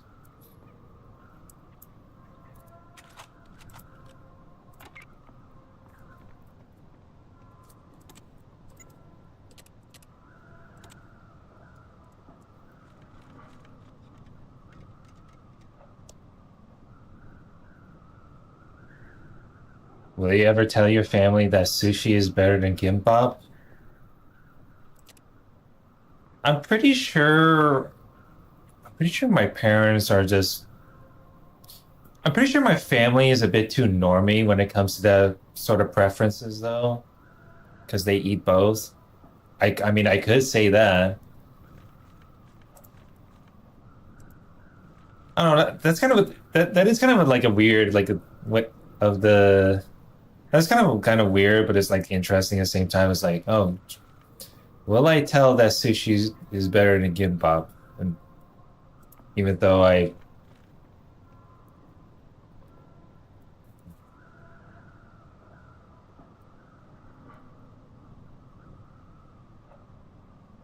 mean, my family at times, would have, sashimi and whatnot, but it's rarely though, because sashimi right now lately is just upping in price, and I'm saying, I was like, well, better go back to eating kimbap then. It's like telling your Italian family it's Hawaiian pizza is better than Neapolitan pizza. Bro, I don't know, man.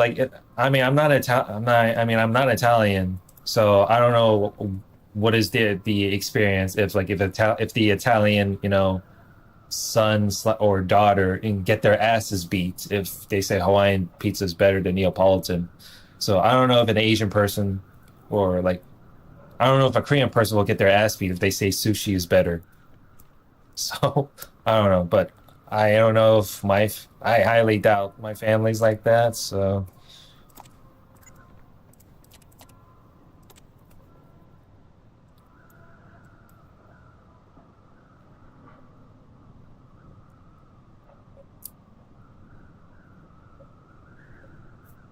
or better yet, I'll eat like the last time I had a uh yeah, pizza was yesterday. It was like pizza with like spicy ranch and whatnot. I think it was like one of those combo pizzas and whatnot.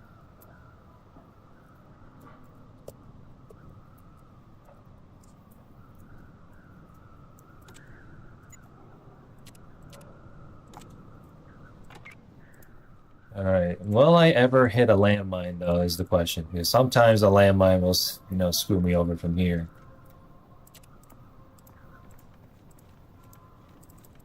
Ooh, shit. Uh-oh.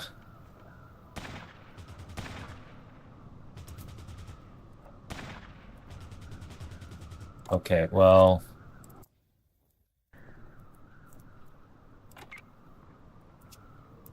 I'm about to run out of ammo. Look at this shit. My character's about to run out of ammo too. What the fuck? Uh, guess I give Mike. Oh shit. Hold on. Yeah, to give. Now I gotta make my character resort to a freaking hunting rifle for this shit.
Let's see this. All right. All right. I just have to pray they don't shoot me from here.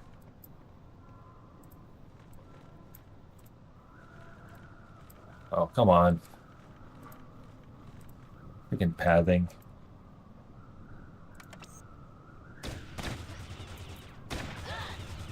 Wow. Okay. Well, so much for that.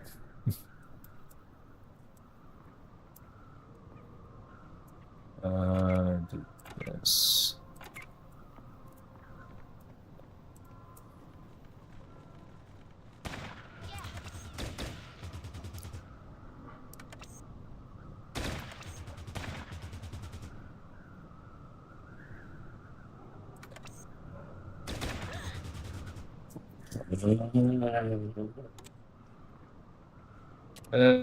Okay. You telling me I gotta do the where'd my burst shotty go? Because maybe I'm supposed to sneak my way in somewhat.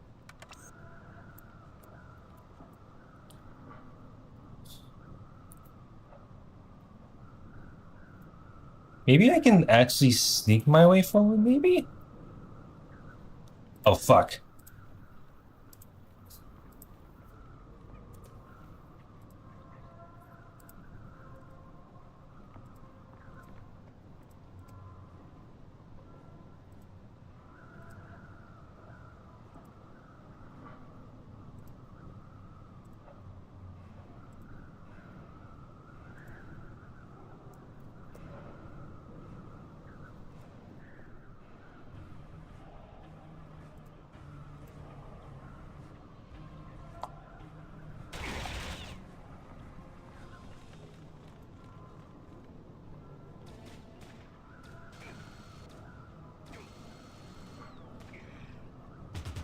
Oh, okay.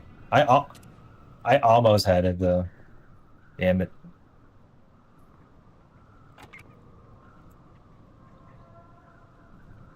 Maybe I can just do something like this maybe.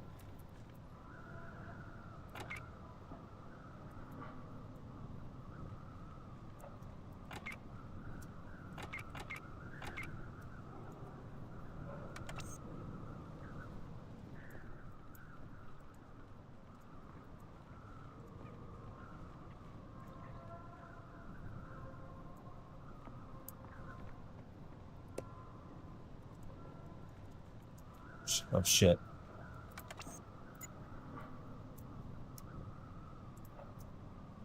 Okay, if I just oh god.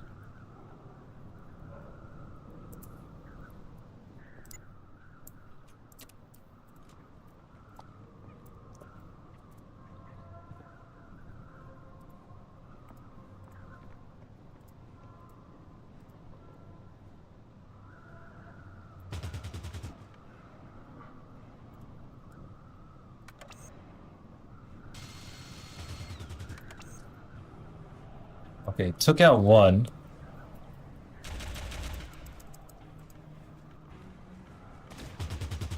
Oh god.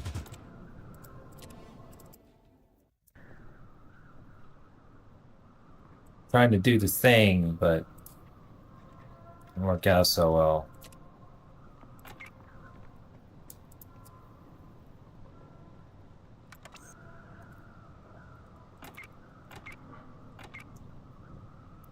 Uh yeah, this one.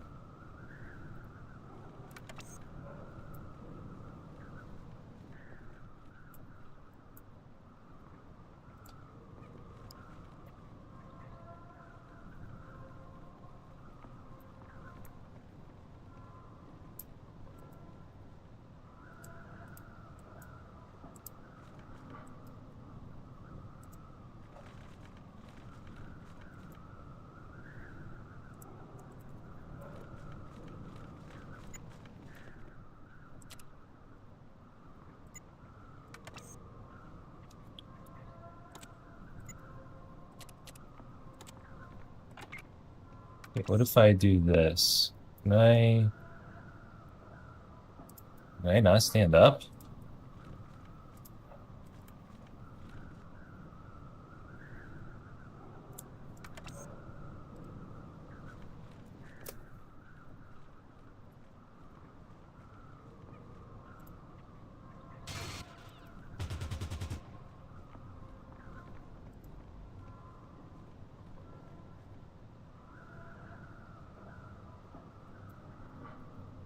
Oh boy.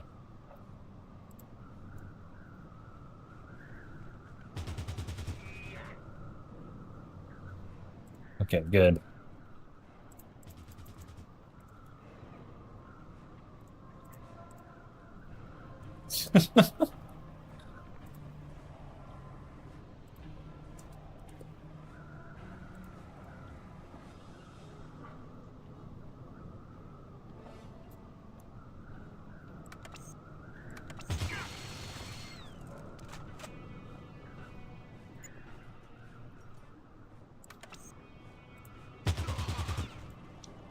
Oh God.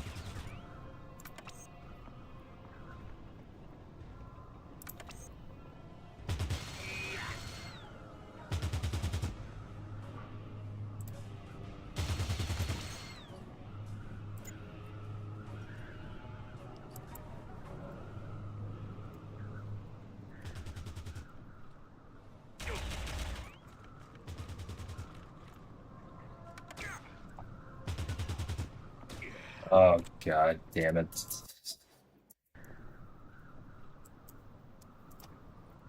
Uh, Ye old maneuvering around. Okay, there we go.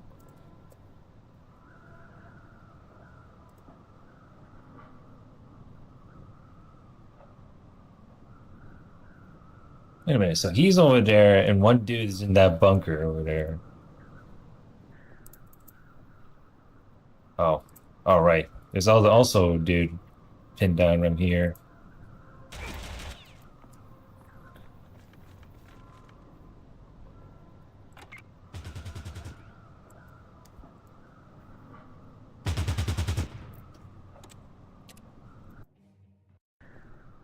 God damn it.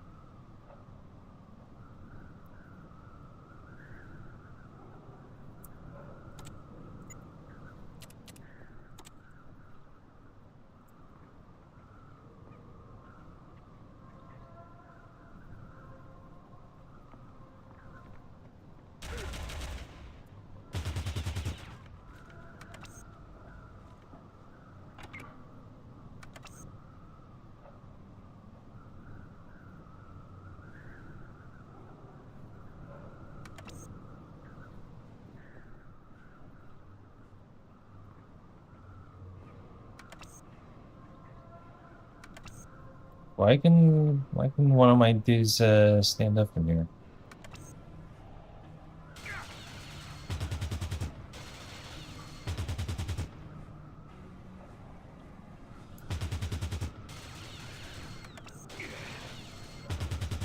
Okay. Oh, great.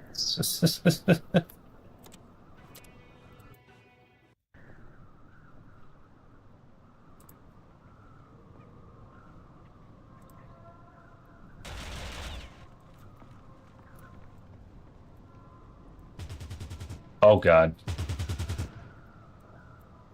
Okay, just run away from here.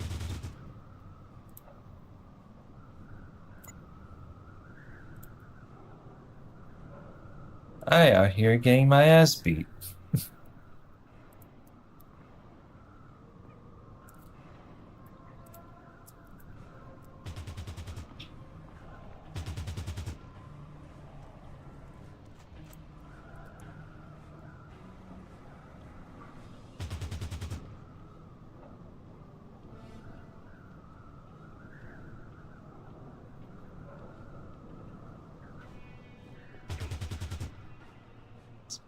Surprisingly, that dude is taking friendly fire, so it all worked out.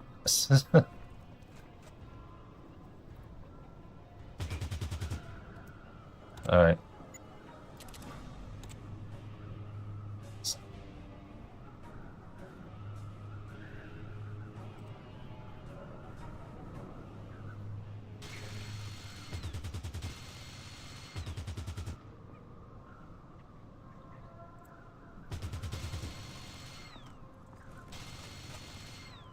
Ah,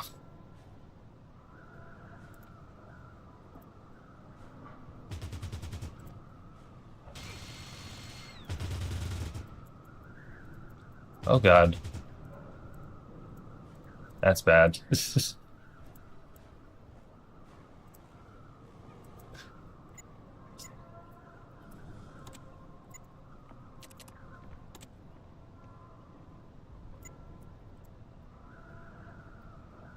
Just heal him up.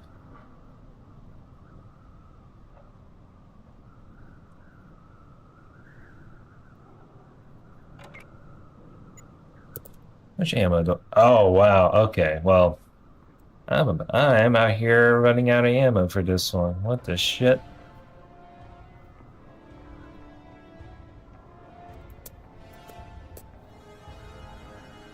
I guess I do have to scrounge out ammo at this point.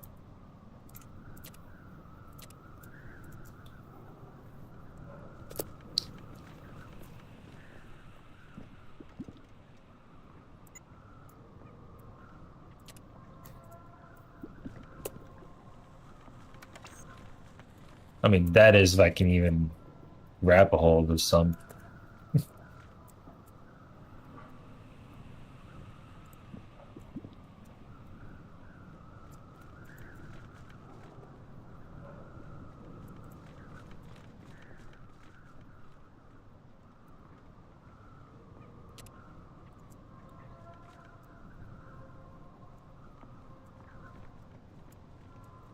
Do.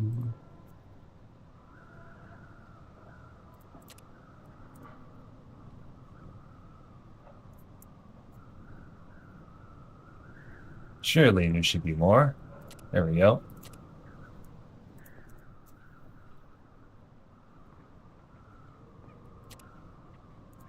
Uh, oh wow. I thought I already looted the same ones over and over again, but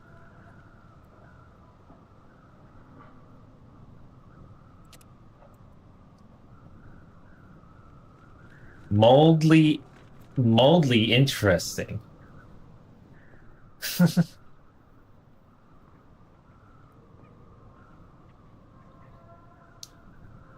Is this mold on my on this is mold on her BF's keyboard.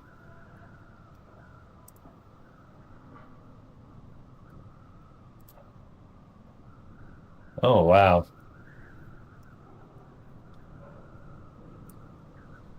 I guess this is what happens when you don't sanitize your keyboard frequently. You leave your keyboard, untouched. I mean, I had dust on the keyboard before, but not mold. Maybe that's what happens when you have your some call it gamer fuel. Well, I don't know.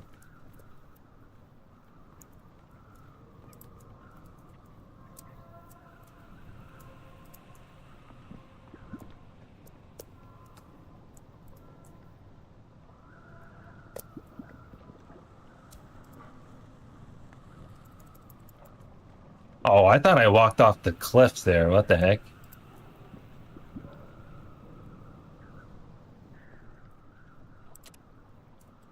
How sure are you, Fun? I would say surely, you know. Oh,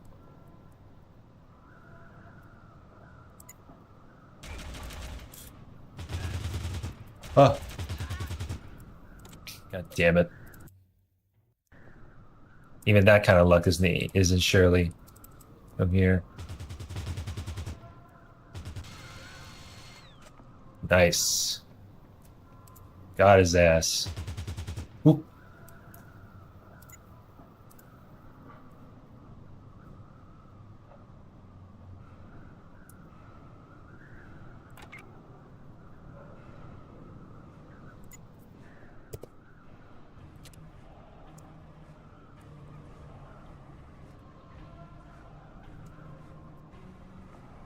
That sub makes me paranoid, dude. I'm scared of the mold growing at random places. I had moments where some of the food at the deli and the dairy session can get moldy, and I had to throw it out. Even expired shit as well. I'm like, man, why? And I'm like, gee, I wonder why nobody's buying that shit. Oh, this guy is over there.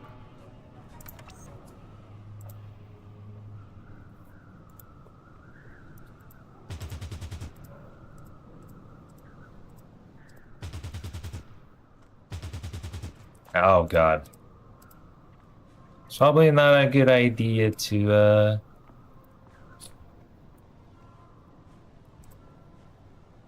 This is actually pretty terrible. Oh, shit.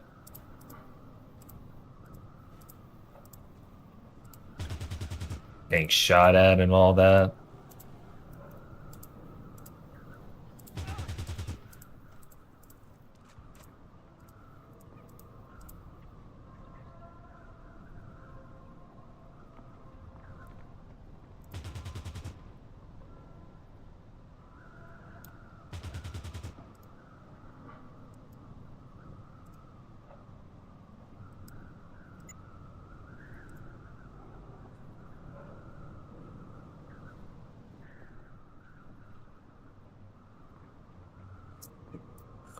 Believe I had to heal him up again.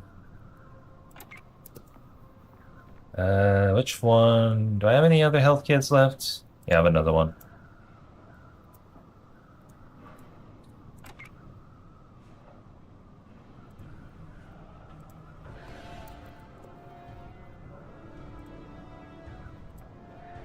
Oh, bandaged. You gotta be kidding me on this.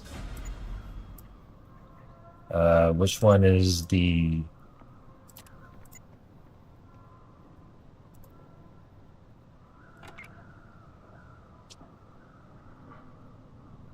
There.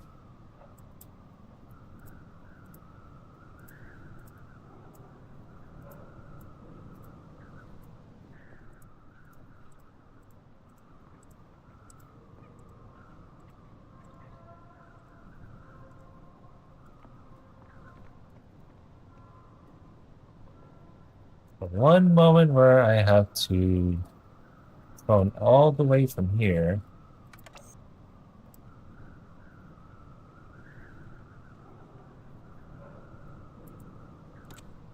It doesn't even see me.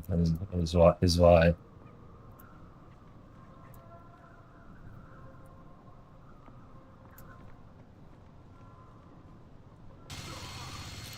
All right, nice. Oh boy.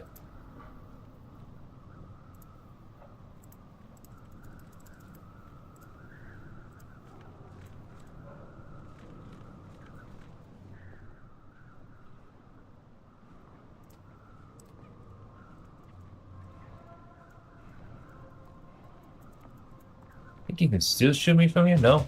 Oh, okay. Well, that time he shot me from here.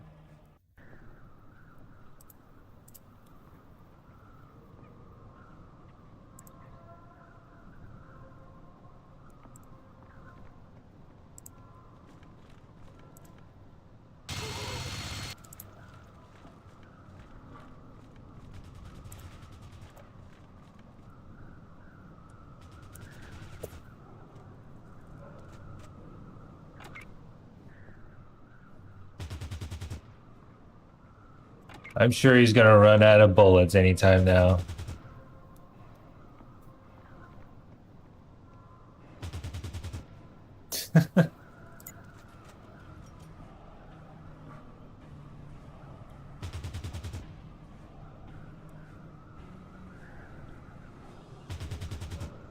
Like, so far he hasn't hit me yet.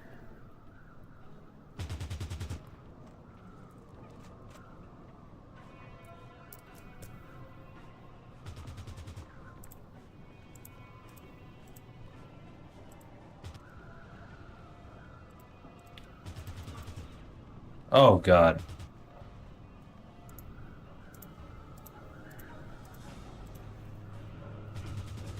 Oh, great.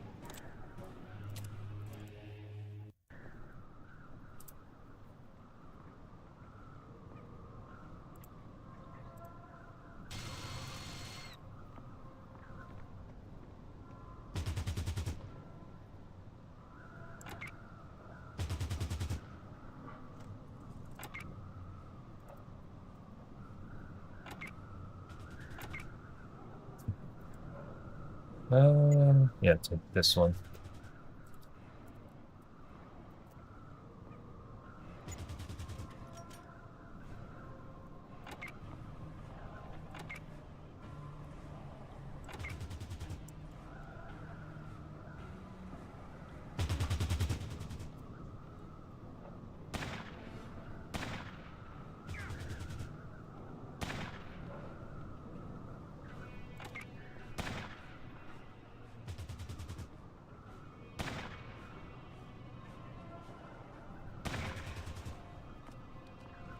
And the sniper's doing some work.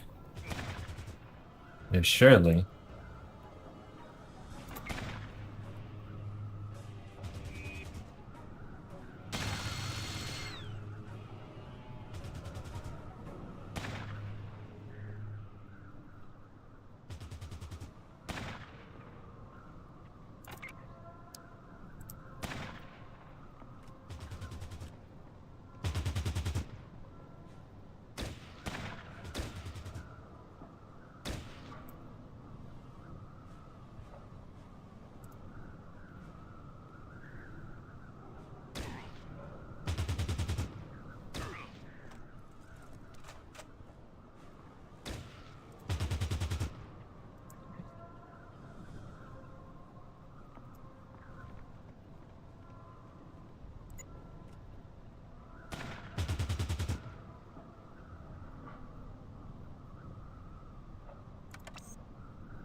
Can I hit? Oh, I can hit from here. Okay, good.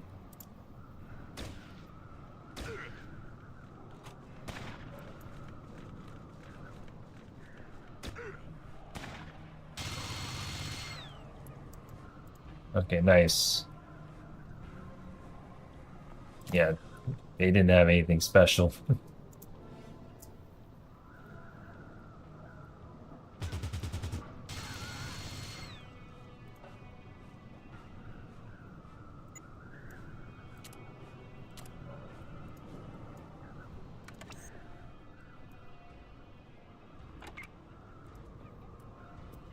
Do-do-do. Heal him up again.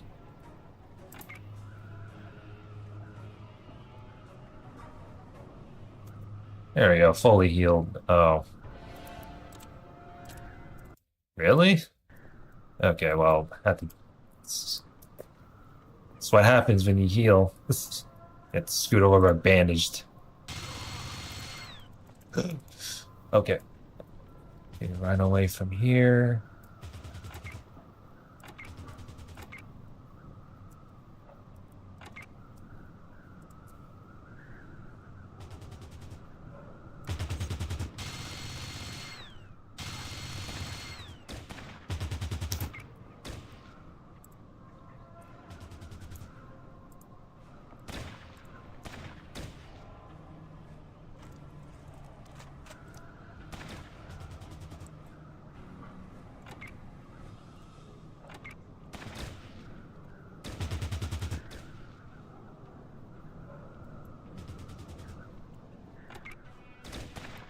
The moments will pull back as okay, I guess not.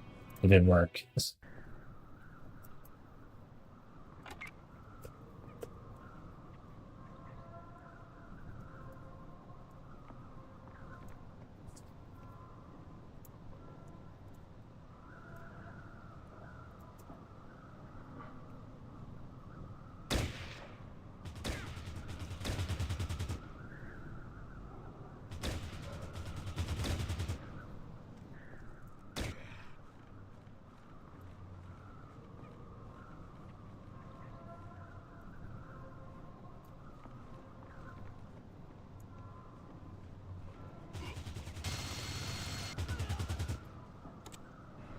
Really? This is for some reason.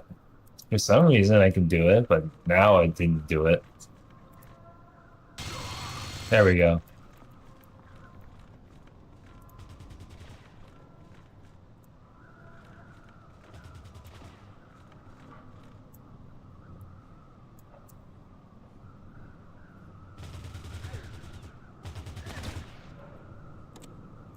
Uh,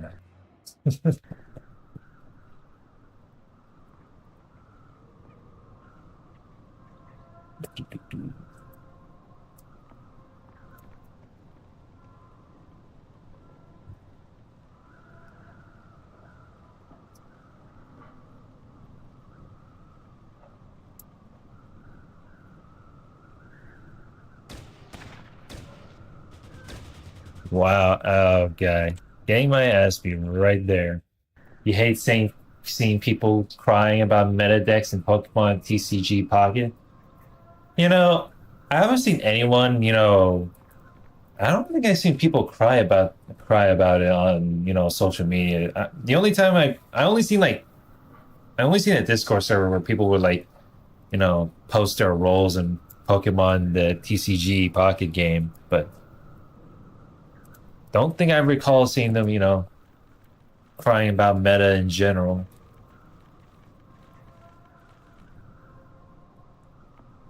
Although I did see it happen in the Yu-Gi-Oh! Was it Duel Links or Master Duels? I haven't the Yu-Gi-Oh! One. I haven't really kept up in much in a while.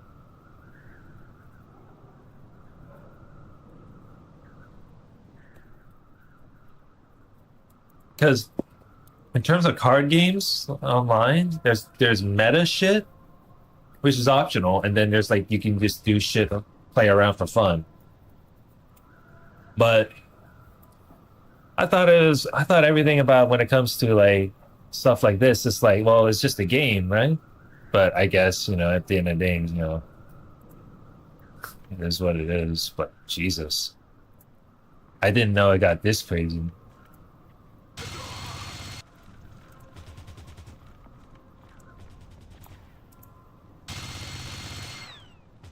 Oh, oh, hey, actually killed something.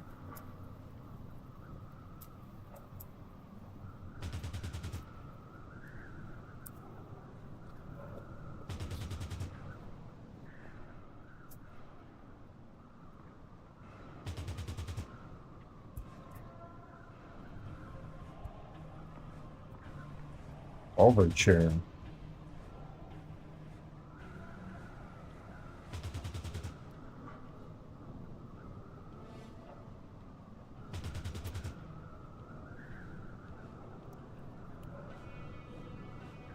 Is it gonna run out of bullets yet? You probably could.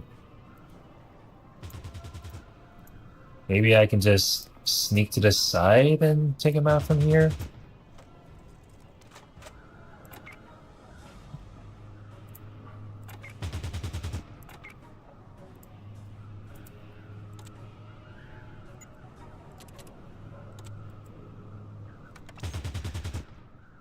Oh.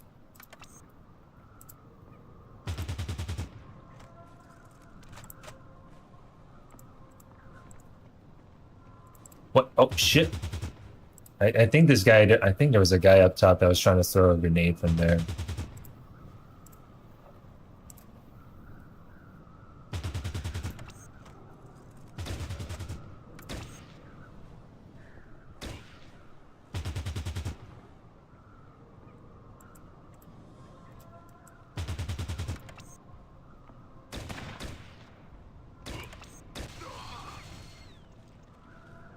Okay, good.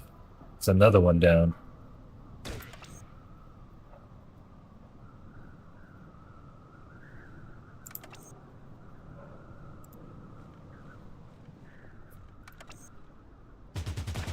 Ow. That was some bullshit. That was bad, man.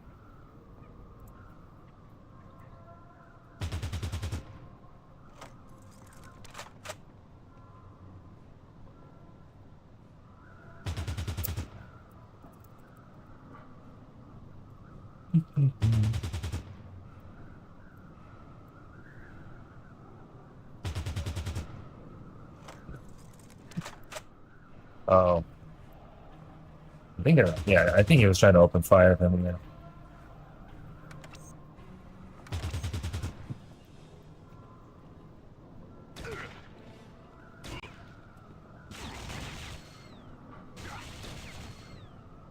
There we go. Killed his ass.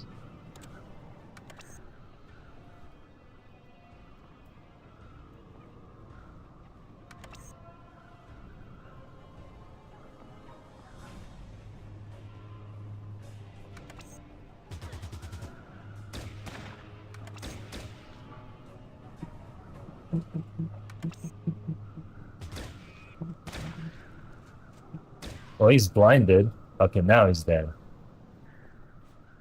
I was trying to like stand up and do the shoot and crouch down, but he just opened fire right away, and then all of a sudden, like, I got far sight, you know, like one shot away from being dead. I was like, man, this is fucking unfortunate.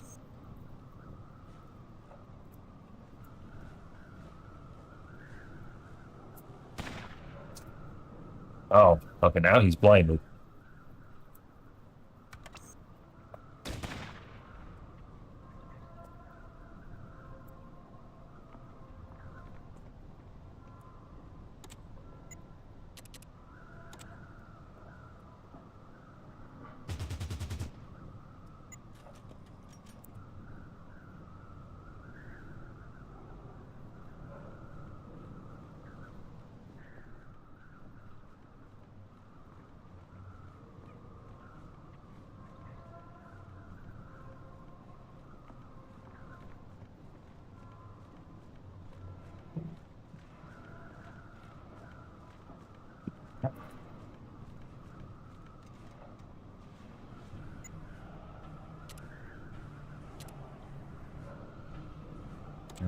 Grab some bullets. Maybe I can sneak up on the guy. Maybe that might work. Bruh, I was right in front of him too. How is he still alive from here?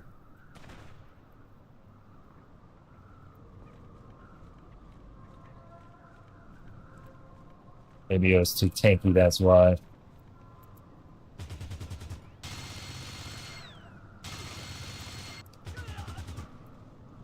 God damn it.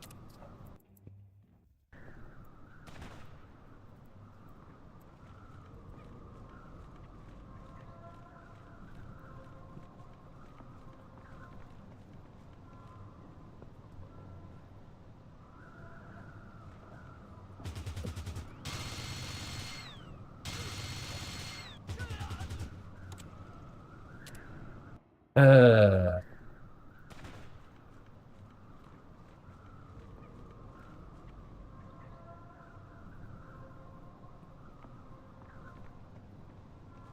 maybe shoot him from here, maybe?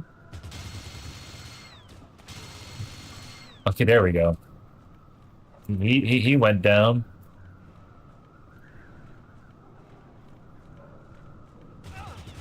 Oh.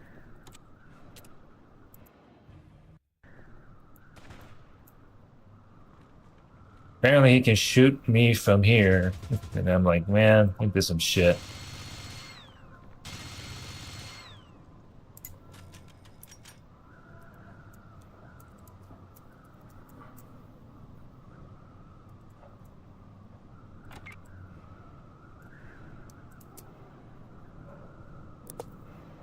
Alright, give me this.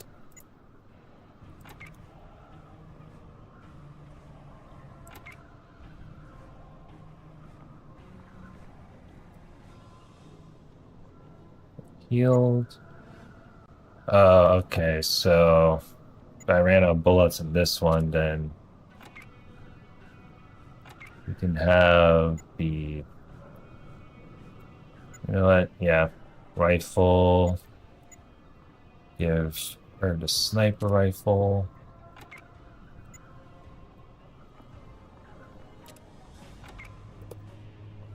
I've got some bullets on this, right? Actually, no, I guess considering how Stoma has the bullets.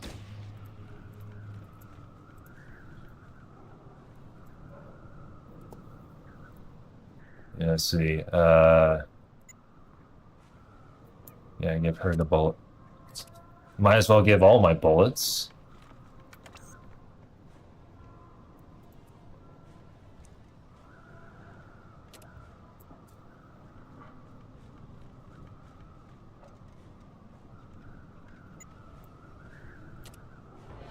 Oh, there was some ammo. Wait, what the hell is this? A brick of ammunition, depleted uranium, designed for maximum penetration. Wait a minute. Average. Why am I getting a feeling this one has more better quality of bullets than this one?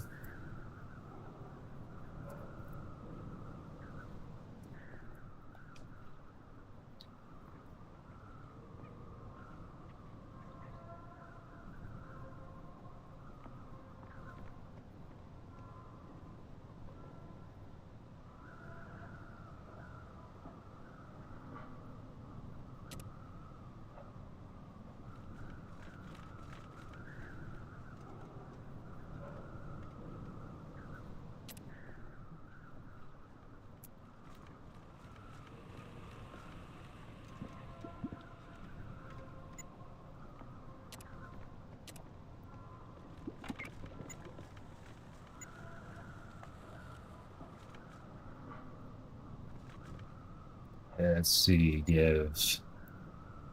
Yeah, some of this. Unbelievable.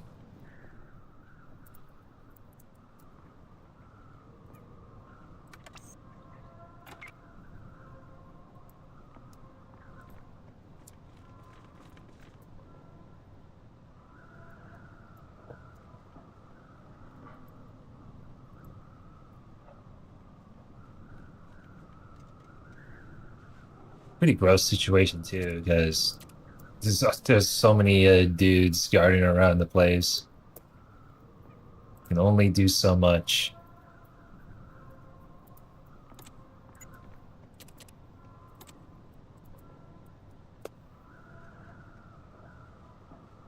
Yeah, he depleted his bullets for sure.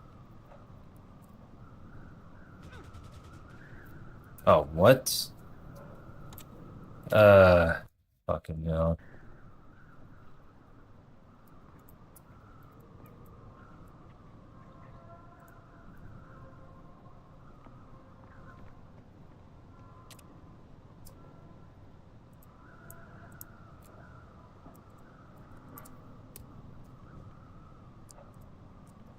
I think this is the plane. Oh yeah, there were three there that got, killed off.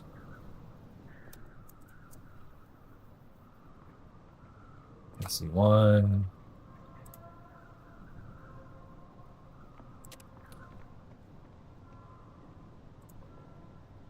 Certainly, was that it for these three? I could have sworn there were like four that got piled up on there. Okay, I guess not.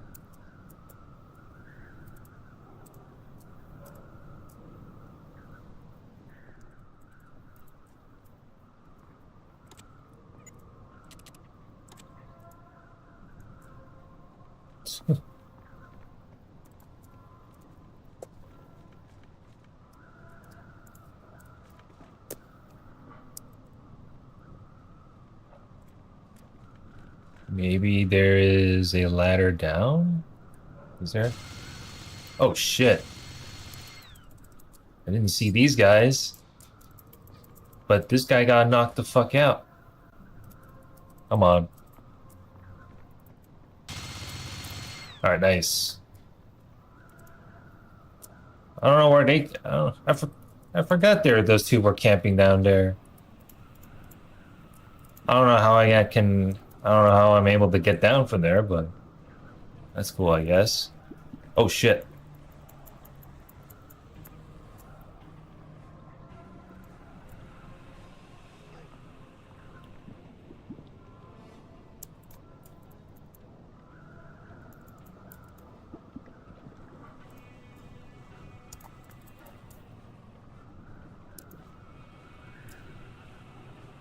Wait a minute. How do you climb down? I thought there would be like a. Wow.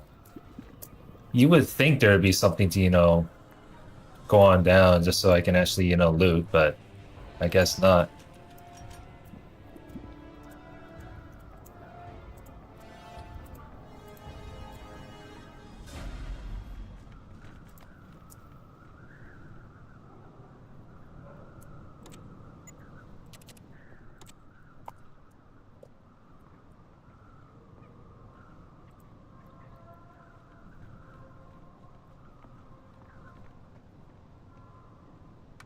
Okay, shit. Okay. Just gonna pray this guy over there doesn't, shoot me down on the spot.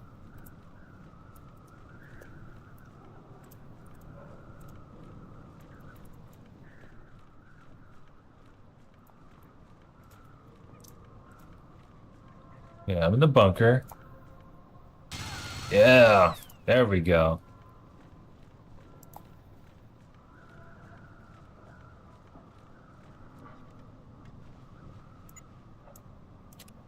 Take some of this. All right, there we go. Take a little bit of this.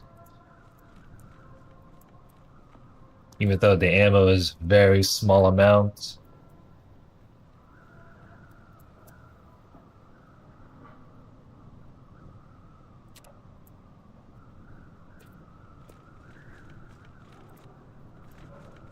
Wait, how do you get in? Oh.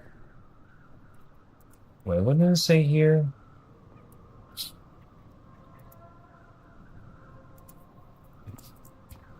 Yeah, I'm supposed to explore the place and whatnot.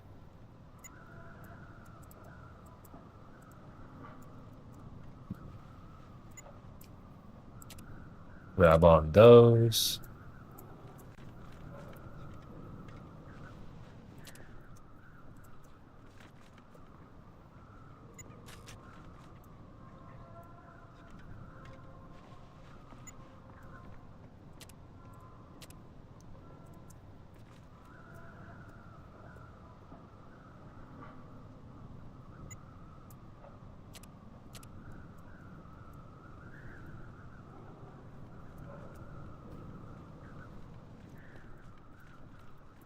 Yeah, where did he go from here? Maybe it's no.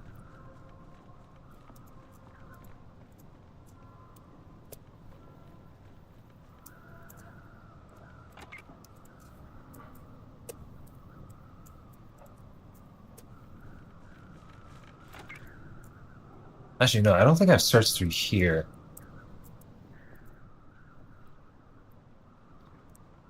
Gotta see if there's any sort of survivors around here, and if not, then, it's kind of fucked.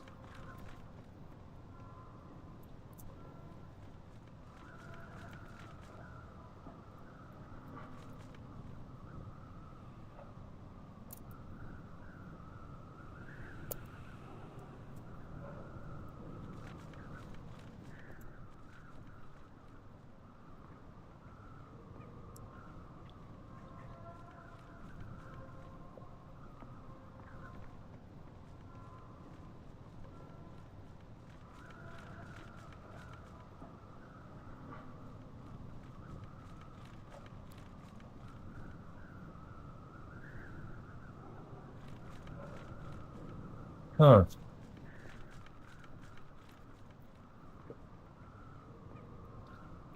Phone.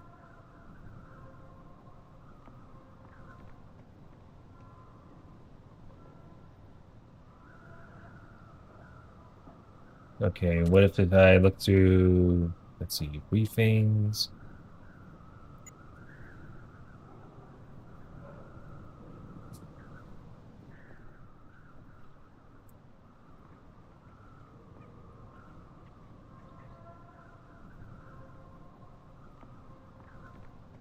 Wait a minute, where the hell?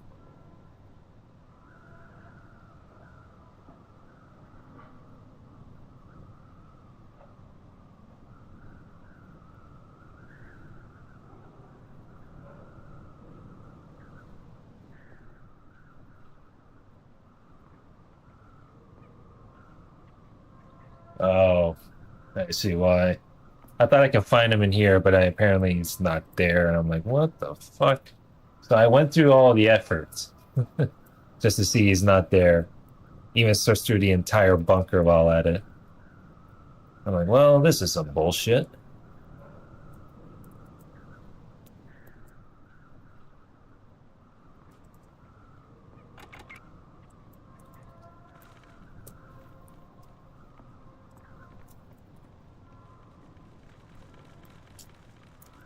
All right, back to the vehicle we go.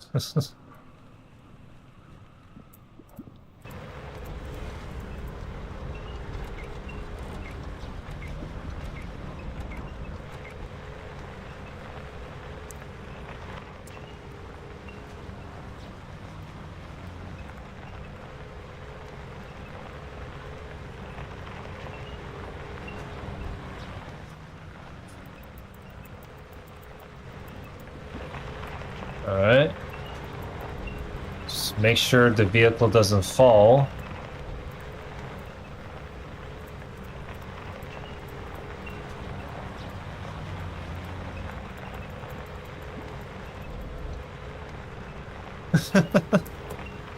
Otherwise, they'd be fucked. Okay, there we go. Uh,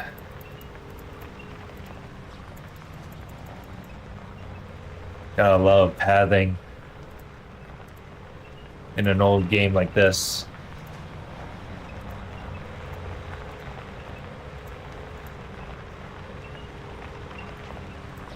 Do you want to piece something together?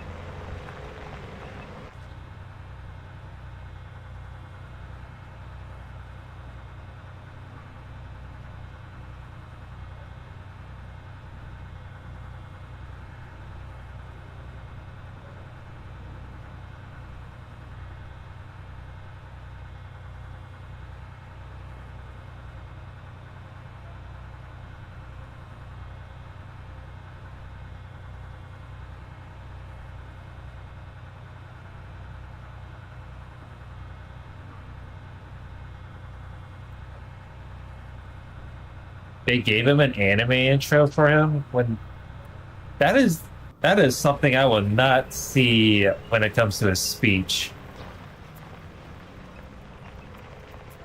That is completely new to me, but hey, that's something else.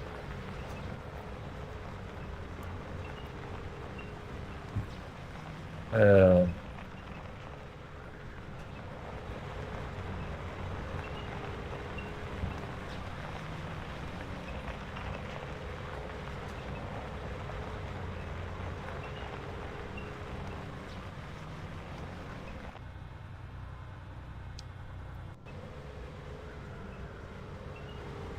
all right, let's drive on down.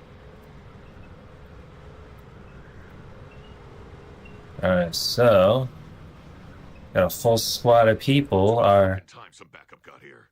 Paladin Solo, commander of Talon Squad. It's not pretty here, brother. They're dropping bombs like it's the Great War. My troops are toast. I'm taking what's left of my unit and pulling out. Don't pull any punches with these muties.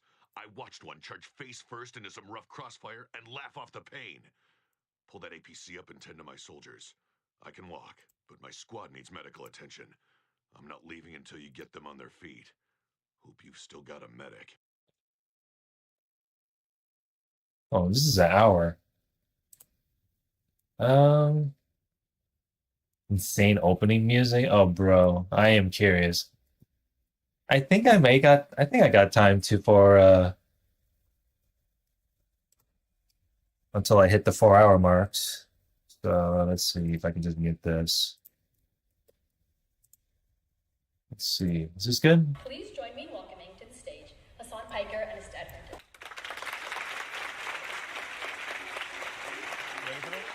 Yep.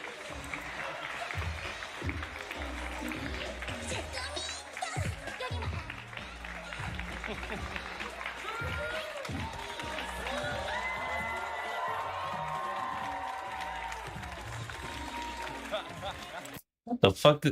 Wow. This is not something I would see at a, at an assembly. Not even assembly, but, the venue. Bro, what kind of, what is this song, bro? Wow. What do you think of that music? That's the perfect intro music. As soon as there was an Ethan Klein mention, I was like, oh, I'm surrounded by fans. This is... How does Hassan like not get uncomfortable from hearing this?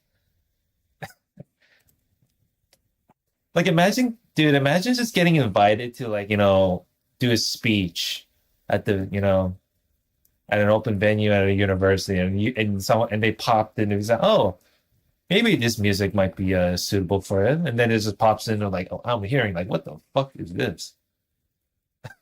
Like what? Yo, I'm so excited to be here. My name is Estad Hunter. As they mentioned, I'm a politics reporter at the New York Times, and I am on the board of advisors of the Institute of Politics. And I'm super excited for us to be here with Hassan Piker and to lead this conversation today. I know they went over some of this stuff before, but I will re-emphasize a couple things. This, like a lot of IOP events, is meant to stoke political discourse, to engage in discussion, and even a little good-hearted debate. And I think that we're going to see some of that today. But it's also to engage with students. So there will be student questions at the end. And when you see the microphones come out, you do not have to wait. You can start lining up at that time. But I'm going to jump in here, and I think my questions are really going to go in a little bit of an arc to learn more about kind of where your career, how you found yourself here, and then get to some political stuff more towards the end. I think we broadly know your path, going from Young Turks to one of the biggest Twitch streamers in the country. But what is the origin of your interest in politics? And what was the moment where you decided to break off of the Young Turks and go off? Okay, this may be a little bit too quiet. I'll just turn up the volume a bit more. My dream is to have a WWE style intro, not the anime one, dude. Yourself. Well, okay. So I was always interested in politics because I grew up in Turkey, and it's you kind of get thrown into the realm of politics in Turkey because it's way more impactful, way more consequential than the way that a lot of Americans view it. And I grew up in the Erdogan regime taking power as well. And I saw a lot of that social conservatism and the immediate ways that it changed my life. I was a big fan of political cartoons. And political cartoons. These political cartoonists that I used to read were getting sued by the Erdogan administration, which is not so dissimilar when you think about what Donald Trump is doing right now. And there's definitely a direct analog there. But it was little things like that and life-changing and meaningful ways that always kept me interested in talking about politics and keeping up with the discourse from an early age. And then as far as like how I transitioned from He grew up in the Turkey. I heard that window sound and I thought it was coming from my computer. I'm like, what the hell? the Young Turks to go out on my own. In 2019, I had a unique moment, let's say, on stream. I had a heated gaming moment where I said America deserved 9/11. And Okay. So right here of the heated the whole heated gamer moment Notice the audience, like, never, like, bat an eye to or have any sort of skepticism within that audience. They just like chuckle it up. It's like, oh, I'm sure he must be joking and all that. I had a unique moment, let's say, on stream. I had a heated gaming moment where I said America deserved 9/11. And well, this is what happens when America gets involved in warfare back then.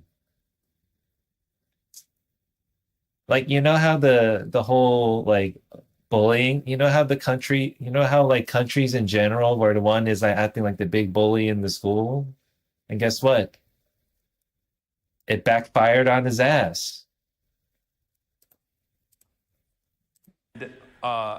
and the thing is, when you're a leftist commentator, when you're in politics and the leftist space, like you always get doxxed, swatted, death threats. It's something that has been, a part of the job, unfortunately. But this time it was different because it was on Fox News, and Dan Crenshaw was crying on Laura Ingraham, and all of a sudden, the death threats became way more prominent, and they started yelling at like other random people that worked at the Young Turks as well. Like the key grip was getting doxxed, and I was like, this dude is not, this is Doxapalooza. Dumbass. Like don't dox the key grip. And I didn't want that kind of unwarranted attention to go towards other people for things that I was saying and doing. So that was my first foray into wanting to go out on my own. And I went full time in 2020, and I started live streaming every day. And by the end, bro, look at this meme right there. Friendship ended with the Young Turks. With the Young Turks. Now Twitch is like my best friend and all that. Like,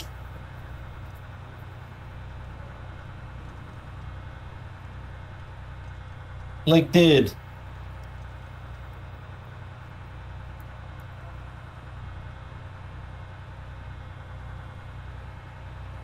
Paladin Solo and her troops are now inside the APC. Drive them back to the evac point. Her? I thought Paladin Solo's a whatever. But it's like, man, how things have changed. Like, I already went through where one of the employees of the Young Turks got got let go, and she made like a 18-minute video, and then Anna Kasparian went off at like a tangent the talking about Hassan and whatnot. So wow, and I'm sitting here like, man, how things have changed on this one. Chank big mad when Hassan said the 9/11 month. End of 2020, I had become a fairly sizable content creator on the platform, one of the biggest content creators on Twitch. And I'll say, since then, I've also invited a lot more negative attention to myself, but at least it's just me this time. So, we hear a lot about how these new internet spaces are apolitical. A lot of your kind of colleagues in the Twitch space stay away from politics. I'm wondering what made you, I know it's kind of natural to your interest. Why do you think talking about politics works for you on the platform? Like, what are the ways that you have learned to kind of crack that space? Yeah, it reminds me of the Virgin versus Chad one. Like, let's see, the Virgin, corporate 2 to 3 man show versus the Chad 1-man show on a streaming platform. Yeah, at first I wanted people to talk about politics because I thought like there were a lot of progressive people out there. I thought it was like good to show that progressive politics is not shameful, that people shouldn't be afraid of speaking their opinions on these matters. And then Asmongold became the largest political content creator on the platform, and some people know who that is, but he's a right-wing commentator now, the biggest right-wing commentator in North America, actually. And now I'm like, maybe maybe don't talk about politics. It's better if they stay apolitical. But for the most part, I think like the apolitical nature of this space is just a way to shelter your more reactionary tendencies in general. What do you mean? think people say that they're apolitical, or they say that they're operating off of common sense beliefs, but usually that just simply means you're right-wing and not open about it. At least in my experience. Yeah, but obviously there's been a bigger discussion kind of since Democrats have not been in that space, and there's been some thought about how do they find themselves more naturally there. But I'll talk about that later, actually. I want to ask more directly, do you consider the line between like entertainment and activism? Do you think of yourself as a journalist? Like, how do you actually see your role? Yeah, I don't. I see myself as a political commentator. Like, depending on who I'm talking to, I'll explain it as like Rush Limbaugh without the brain rot. Yes. The mention of Rush Limbaugh, even though I don't really know him, other than he's like some really old, right-wing thing. Literally and figuratively, because he had brain cancer. And You're also saying you don't have brain rot. I'm impressed. Yeah, and also brain cancer, and also I think holes in his brain from prescription drug overuse. He's dead. He can't. What was he gonna do? We're focusing on that though. So anyway, but like it's basically like AM radio, but for Zoomers. So that's the way I describe it to people. And I do find myself to be more of an entertainer than an activist. Even though I do engage in activism, I always stress that, I'm simply an entertainer, and I'm trying to urge others to go out and organize as well, because like, I'm just one person, and I would be saying these things even if I had 30 people watching me. But when I have 30,000, 40,000 people watching me, that means there are 30,000 to 40,000 people that can go out and organize. Do I want to go through the rear, or do I want to take the front? So, yeah, I see myself as a political commentator and not an activist, even though I do engage in that. One of the things I think that folks have found, obviously your audience, testament to this room, skews younger, skews folks who are highly online. I wonder, and it's, I mean, is that false? But I guess I'm saying, I think it's also captured an audience that legacy media has missed, right? Yeah. What do you think is working in terms of why people are coming to folks like you versus why places like even the New York Times are struggling to reach some of those people? I mean, I think there is a personality aspect to it for sure. But I think the medium that I'm in is so interactive, and people are looking for that. There's a sense of community building that exists online, on Twitch and in live streaming in general, and that is not exactly replicable by traditional media outlets, and they're never going to be able to do that regardless. Like, it'd be really funny if Jake Tapper had like parasocial stands. That'd be weird. I think he does. Doubtful. But I think that's definitely one reason for why I have these audiences. I'm also at a place, like, I speak the language. I'm from a different generation, and I'm also not in the same traditional media orbit, so I wasn't put through the ringer to develop a certain way of speaking and develop an attitude that is like very DC media bubble oriented, and I think that is genuine, and people appreciate that. To the point about the community, I found it really fascinating. Like, it's very obvious, kind of the power that like folks like you hold. I could add up every CNN hit I did of all last year. They did not derive enough interest or followers or conversation as doing one of those streams. But I also wonder if that creates a kind of feedback loop. Like, when I'm doing a story, I don't have to really think about audience or immediate kind of reaction. Do you feel kind of a pressure because you're in a kind of continuous relationship with audience? I mean, do you worry about saying some stuff because the chat won't like it? No. I yell at them all the time. Trust me, there's gonna be dudes on the microphone today that I'm gonna be yelling at, most likely. It's normal. It's a normal part of the process. Like, some people, I think there are certainly people that are audience captured in that regard, but like, for me, I care. I'm way too stubborn and way too brutally honest, and maybe a little autistic. So it's just like, I don't care if someone is disagreeing with me. Like, I will take a position that I believe to be true, And obviously Yeah, I'm I'll about to be arrive at running that out of position ammo. by analyzing the facts. And even if it's unpopular, my goal always is to educate people. And that's the thing, like, I wouldn't necessarily say that my perspective that is fairly closer to a more orthodox Marxist perspective is all too common in You American think that media. Hassan haters Most people probably have were the never Hassan encountered fans that someone got who yelled is at? speaking about these things Right? from the angle that I That's take. funny. So I already assume that everyone that's listening in, that's tuning in for the first time, is not immediately on board with the way that I see the world. Some people are going to be in agreement with me. It's my job to make a convincing argument and to also instill some sense of class consciousness in people that are tuning in. You know, I want to stick on this question of kind of like community and how you kind of moderate that community. You mentioned to me when we were talking the other time just about the efforts you all go through in terms of chat moderation. And I found it really interesting because, you know, those type of spaces has been home for bigotry, slurs, things like that. How much time do you have to spend curating that community and moderating?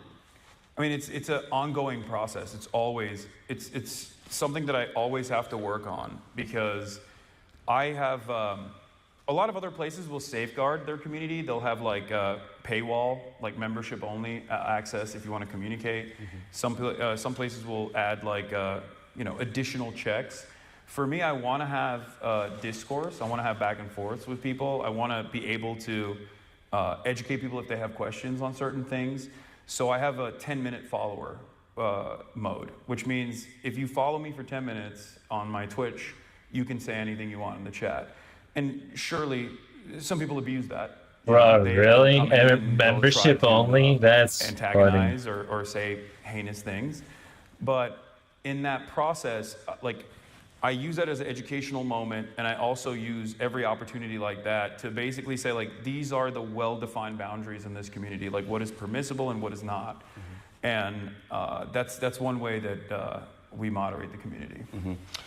You know, to the point about the kind of audience capture, particularly around young people, so much of the discussion has been around young people's disillusion with the political process. I think you speak directly to that. You know, I wanted to see, like, do you consider yourself trying to overcome that disillusion, or are you just kind of relating to it and kind of wallowing it? Or do you see that kind of education piece as you trying to move people out of their disillusion? Oh, for sure. I think that disillusionment is a huge problem because it, everyone has a tendency to fall to the whims of nihilism. And I feel like that's really bad for political progress in general. It's really bad for political mobilization in general. Nihilism. And so one of the things that I try to instill not the self-deprecating people, is, just like the one guy I've seen. To create some confidence in yourself, achieve Wow, I'm short-term with victories this for one. yourself so you feel more confident and have a little bit of control over things that are in your life that you have control over. But overall, I think I try to push everyone towards political activism for that reason, organizing, community organizing or labor organizing with unions, because it's one way that I think people can immediately impact their material conditions in a way that's meaningful. And mofos just that, blew me the hell up. Them to keep pushing for more and more, and hopefully build a larger network that can resist against certain things that this administration is doing. You know, you become a voice for Democrats. Really, you know what's the good thing about using Discord? They have the ignore mode.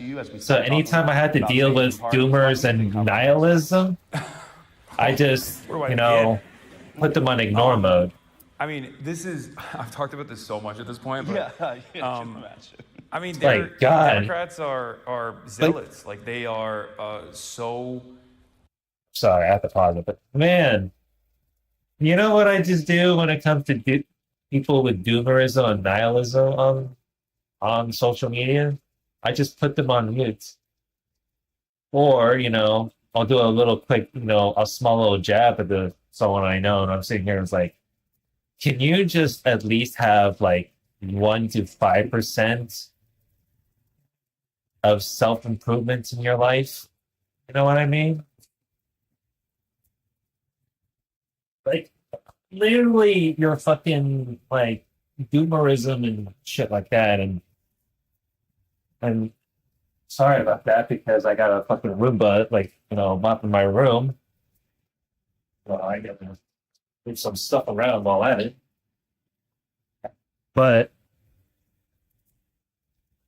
it's just crazy to me that this freaking, one doomer I've seen where just like, acting like this whole life is giving up and that, oh, I'm stuck in like, I don't know, let's give an example because he's been, being, crying about it, but him being in like California and whatnot, and shit like that.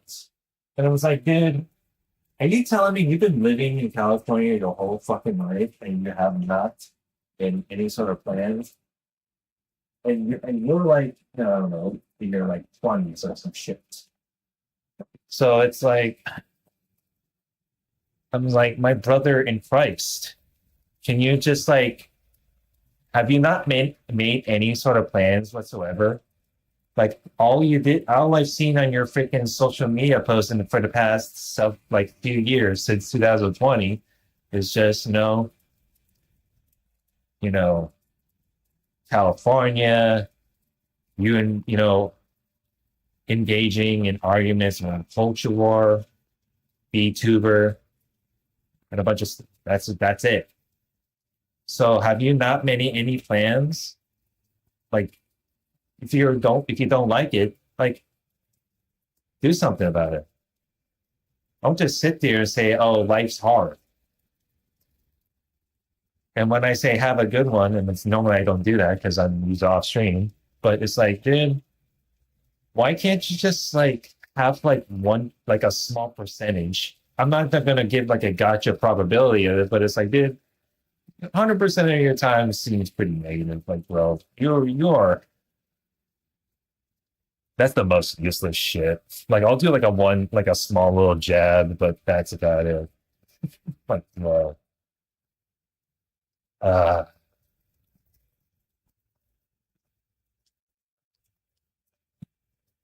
anyway. They're so married to the idea of maintaining institutional control, maintaining the infallibility of institutions, and third way neoliberalism, where they think that a little bit of market regulation, maybe with a lot more deregulation down the line, is how we're going to magically improve people's material conditions at a time when we have incredible wealth disparity and 600,000 people sleeping outside every night. But god damn, it's like this guy. Man, ain't this a bitch? Like, I had to put a doomer on fucking ignore mode on our other Discord server, and literally a constant doomerism, a guy who's from Italy, and then a doomer I had to mute someone on X, formerly Twitter, who's from California. I'm like, bro, you people are too much. I got better. I have so much, time managing outside of from like gym routine, some bit of free time here and there. I don't got time to deal with this bullshit, dude. You like what? What the fuck do y'all want? I know you guys want something on your fucking plate, but that's about it. In the richest country on the planet, and the richest country throughout history, and I feel like people see these inequalities, and while mainstream media and many other resources that people rely on are constantly telling them, no, this is normal. Like everything that you see is actually normal. Like I think there is a great sense of discontent and anger. Shit. If left unchanneled, you have right-wing reactionary movements that can take that anger, recognize it, and then move it to an unproductive place that benefits their political purposes. My God. As the Trump administration so correctly did, by taking the anger and animosity that people felt and then saying, you're angry not because your boss is you over. Can I curse here? Is that allowed? Okay. It's too late for that. Yeah. Oh no, he cursed. You're angry not because your boss is whatever shall he do? But you're angry because it trains people. You're angry because undocumented migrants exist on U.S. soil, and they're able to build on that anger. Whereas the Democrats, I think, were so uninterested in recognizing that, where they thought like, oh, it's a vibe session, like, oh, people are not feeling the pain in their wallets. It's going to go away, And no matter how many think pieces you write on that, like the average person is not that's not going to change the average person experiencing negative real wage growth for almost 2 years under the Biden administration. Yeah, I mean, I think this is where there was a lot of overlap in how in our work and what you were talking about is because, you know, that kind of 2021, 2022 moment when Democrats were trying to talk people out of their concerns really sticks out in terms of the reasons why they lost. But I guess I'm just want to clarify, am I hearing that you think more Democrats lost more so than Donald Trump won? Because there's another argument you could say, which is that, you know, he was affirmatively kind of shifting the electorate rather than it was the Democrats' failures at Central. No, I think there's always a push and pull. And yes, for that reason, I think the Democrats were definitely responsible for their own defeat, for their own demise. And they were responsible not in the campaign cycle. They were responsible early on. Oh boy. I went back and looked at my earlier reporting in like the month of February in 2021, where immigration was becoming a problem. We had that image of Customs and Border Patrol on a horseback, like whipping Haitian migrants at the border in Texas. And I remember even back then saying, like, if they don't actually go along with the mandate that they had, with the mandate that Biden had on his first 100 days of immigration, where he was talking about building pathways for amnesty and all these things, if they don't actually fulfill those promises and they don't counter message against the Republicans on this issue, they're going to keep hammering this button over and over again. And the media is absolutely going to go along with it.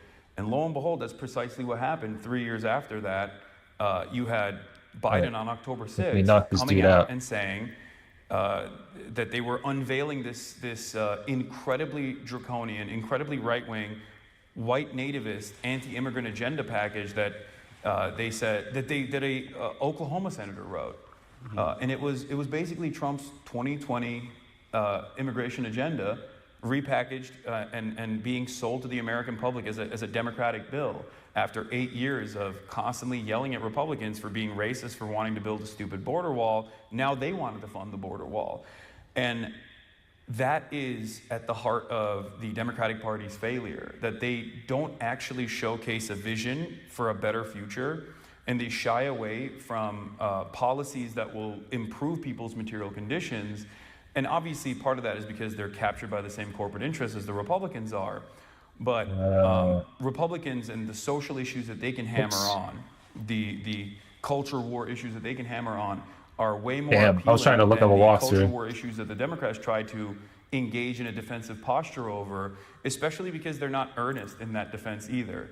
They're no more earnest on defending trans people than like Target is when they roll out LGBTQ-friendly baby onesies once a year in the month of, is it July? I don't even know when Pride Month is. June. I'm never defeating the allegation. Yeah, I'm like. I say I'm an LGBT foe all the time, and there you go. But it's just, for them, it's hollow. It's not real. It's not a real battle that they want to fight. And they constantly find themselves in this defensive posture, and they allow the Republicans to dominate discourse. They allow Republicans to lead on issues that they can win. Yeah, but I'm going to push there because isn't there also a public opinion problem here? Like the reason that Biden was moderating on immigration was not just because of Republicans, but because of a legitimate shift among public sentiment that Americans were growing more conservative on the issue. The reason they had, you see the Gavin Newsoms of the world kind of flipping their opinion on trans women in sports is partially because there is numbers that tell you that that's where the country is. Like, oh no, not Gavin Newsom. Just talk as if there's this like unrealized freaking Gavin Newsom that looks like I don't know, the fucking Joker from Batman or some shit. I mean, mass of leftists that just hasn't been activated. Is that true, or is that a matter of convincing a public? It's a matter of convincing the public. It has nothing to do with like how woke everyone is secretly deep down inside and like activating their potential or whatever, and everything to do with the fact that you have to constantly engage in counter messaging, and you have to constantly engage in messaging, and also on top of that, you have to have a unified agenda that touches every single person, and that's why class politics is so important. And I think that's the reason why now you see the Democrats actually leaning on the Bernie Sanders style of commentary, where they're trying to do a fake class first politics as well. But even Bernie himself is actually I mean, he's 800 years old, no disrespect, but even he finds himself like coming across as a little bit right wing on some of these issues as well. Yeah. But I'm of the belief that I want to talk about two things when it comes to immigration. Number one is there's always two different polls that people never actually react to when talking about immigration. Even at a time when you had the highest approval rating for Trump's mass deportation agenda, right? I mean, this is straight Hitlerian policy. Like mass deportation of 20 million people, that's insane. You're going to put them in concentration camps? What are we doing? Even at that point, when Americans were consistently asked mass immigration or mass amnesty, they still chose mass amnesty, but no one ever presents that second option as a viable solution to this problem.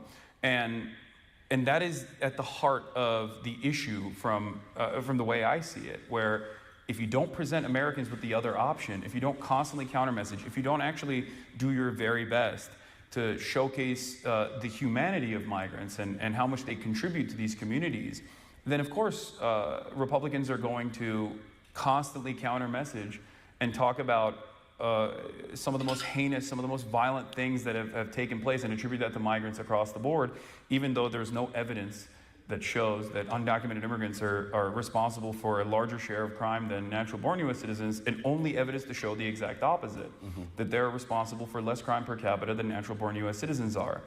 So Democrats never make that argument. And I think it's because they're afraid. I go back and forth. I sometimes think they're controlled opposition, and then other times I realize whenever I talk to a Democrat or a staffer, I'm like, oh, you're just stupid. Like, you just don't know.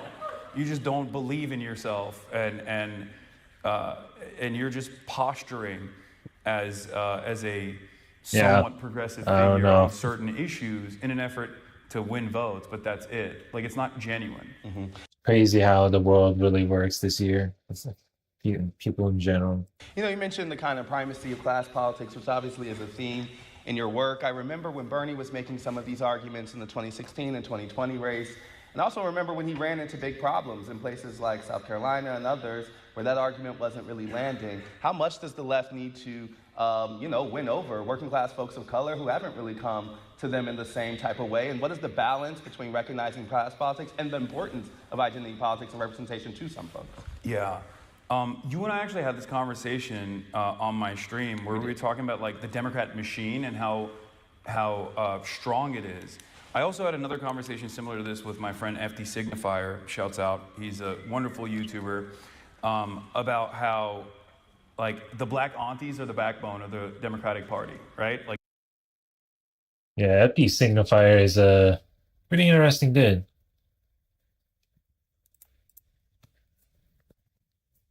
He puts out, a video essay like, one to a few months every time, and then I give them a watch.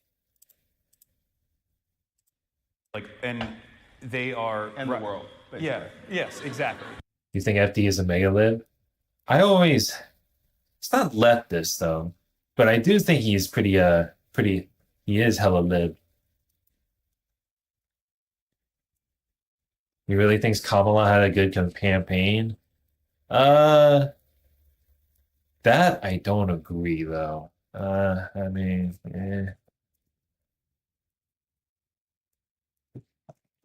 mean, as far as I know, when it comes to her campaign, I'd say, there's a lot of big flaws when it comes to this. For sure. And what I was interested in understanding is like, I think a lot of people of color understand that it's about survival. And it's about the demon that you know as opposed to the demon that you don't. And in most circumstances, they make this decision knowing full well that like the people that they're voting for are not, I mean, they're maybe marginally less racist than the other side that's like overtly racist, right? And I think that because there's so much strategic voting that takes place in that regard, I think as long as you can make it out of the primary structure, like a figure, no matter how populist they are, no matter how like left-leaning they are, no matter how predisposed with class politics they are, will be able to captivate the attention of like the base of the Democratic Party. Like people that find themselves in a position where they're voting for Joe Biden, whether because they love Joe Biden or because they think that he's a safer bet, are definitely still going to vote for whoever the Democrat is. Yeah, I don't think how the state of America as of now, for its conclusion, that is. And I think that's the base of support that we can bring over, rather than try to craft a message specifically for that base of support. Got it. You mentioned the scenes in first Trump administration, specifically I remember the whip and the immigration moment. I think about that time too because there was so much public pushback on some of those things. I remember folks going to the airports when the Muslim ban stops and things. Yeah. Do you still see that same level of engagement? I imagine like you're on the you're on the pulse of the resistance maybe. Like why aren't people in the streets? That's actually a really great question. There we go. I think that there's two problems. One is the disillusionment that people feel because I think in the aftermath of the Black Lives Matter protests that took place in 2020, where a lot of people in this room did all of the right things. Like you did it by the book. You went out, you protested in the streets, you yelled at your congresspersons, you tweeted, you leveled. Okay, you did it all. And then when the election came around, you went out and you voted. You held your nose and you voted for Joe Biden, even though he was very visibly deteriorating. And it didn't matter because it was like, it's better than Trump, right? And then nothing came of that. And I feel Yes, voting for Joe Biden when after seeing the one clip where he said that his vice president was Trump, and then he was like, well, ask him. I'm like, excuse me?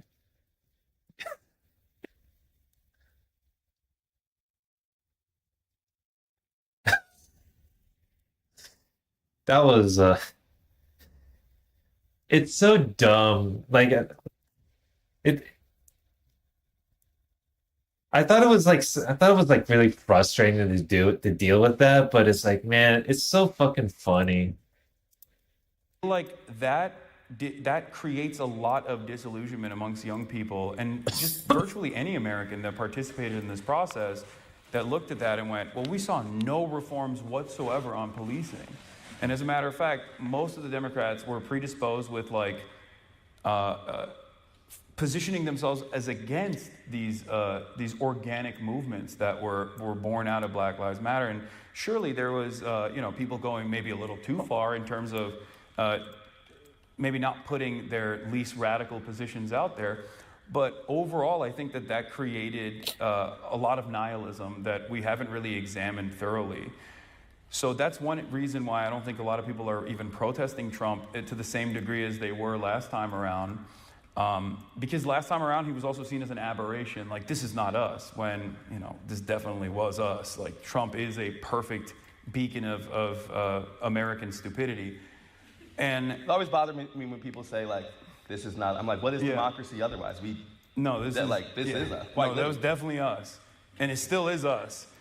But I think in terms of the immigration, like, the conversation definitely shifted to the right due to very little interest from the Democrats in terms of counter messaging. And they got completely captive to white nativist sentiment. And if you recall, you and I had another conversation when you brought up your follow-up on the Run Up podcast, where you talked to these people and you were like, what are you worried about right now? And if you told me that immigration was not at the forefront of anyone's mind, pretty much. And I told you then, and it started to happen already, that eventually it will, because people are going to start developing too much resentment towards this administration's unjustifiable immigrant detention policies. And since we had that conversation, he's underwater even on that issue as well. And the reason why that happened is because they made a major mistake with Kilmar Abrego Garcia. They detained and refused to do due process for virtually all of these migrants that they had captured and sent to CCOT into this like slave labor prison structure in El Salvador. And yet, an immigration attorney of the Trump administration accidentally revealed that they had made a mistake. And when that happened, the media seized on that. They started covering it. And then it became a major issue of consequence. I mean, a major issue that people were demanding some sort of restitution for. And the Trump administration being hard-headed, refused. And it led to Chris Van Hollen actually going down to El Salvador to get proof of life for this person. And in that process, I think a lot more Americans started realizing what was truly happening. Because they're busy. Everyone is busy. Mm-hmm. They're focusing on their own lives. They've completely checked out of politics. But like, when an issue becomes noteworthy enough that like a lot of outlets are covering it, Americans still do have a collective conscience where they go, okay, that's really messed up, and we shouldn't let that happen. And that momentum is only going to build from this point on, because it's not like the Trump administration is going to back away from doing these unjustifiable detention policies. And it's only going to escalate further. And then you'll start seeing more protests in the streets. Mm-hmm. One more question on Democrats before we move on. There's another argument I've heard some folks say that like it wasn't a matter of message, it was just that they weren't in the right places, right? Like they actually bring those to people. That Democrats have kind of lost culture more than it is a need for a policy shift. I know your team, they need to change their policies, but if we're just focusing on kind of where they deliver their message, how do they get back into culture?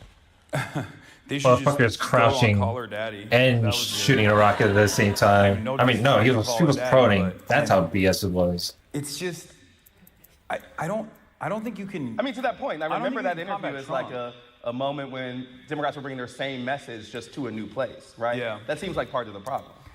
Yeah, but if the message is shit, it's not going to resonate with people. Like Kamala Harris's brilliant campaign message was like $50,000 in tax breaks for small businesses. Like she kept saying, like, I am a small business. I love small businesses. It was like, that doesn't resonate with people that are having a hard time struggling to pay their bills. You know what I mean? You really think people vote on policy first? I think people vote on.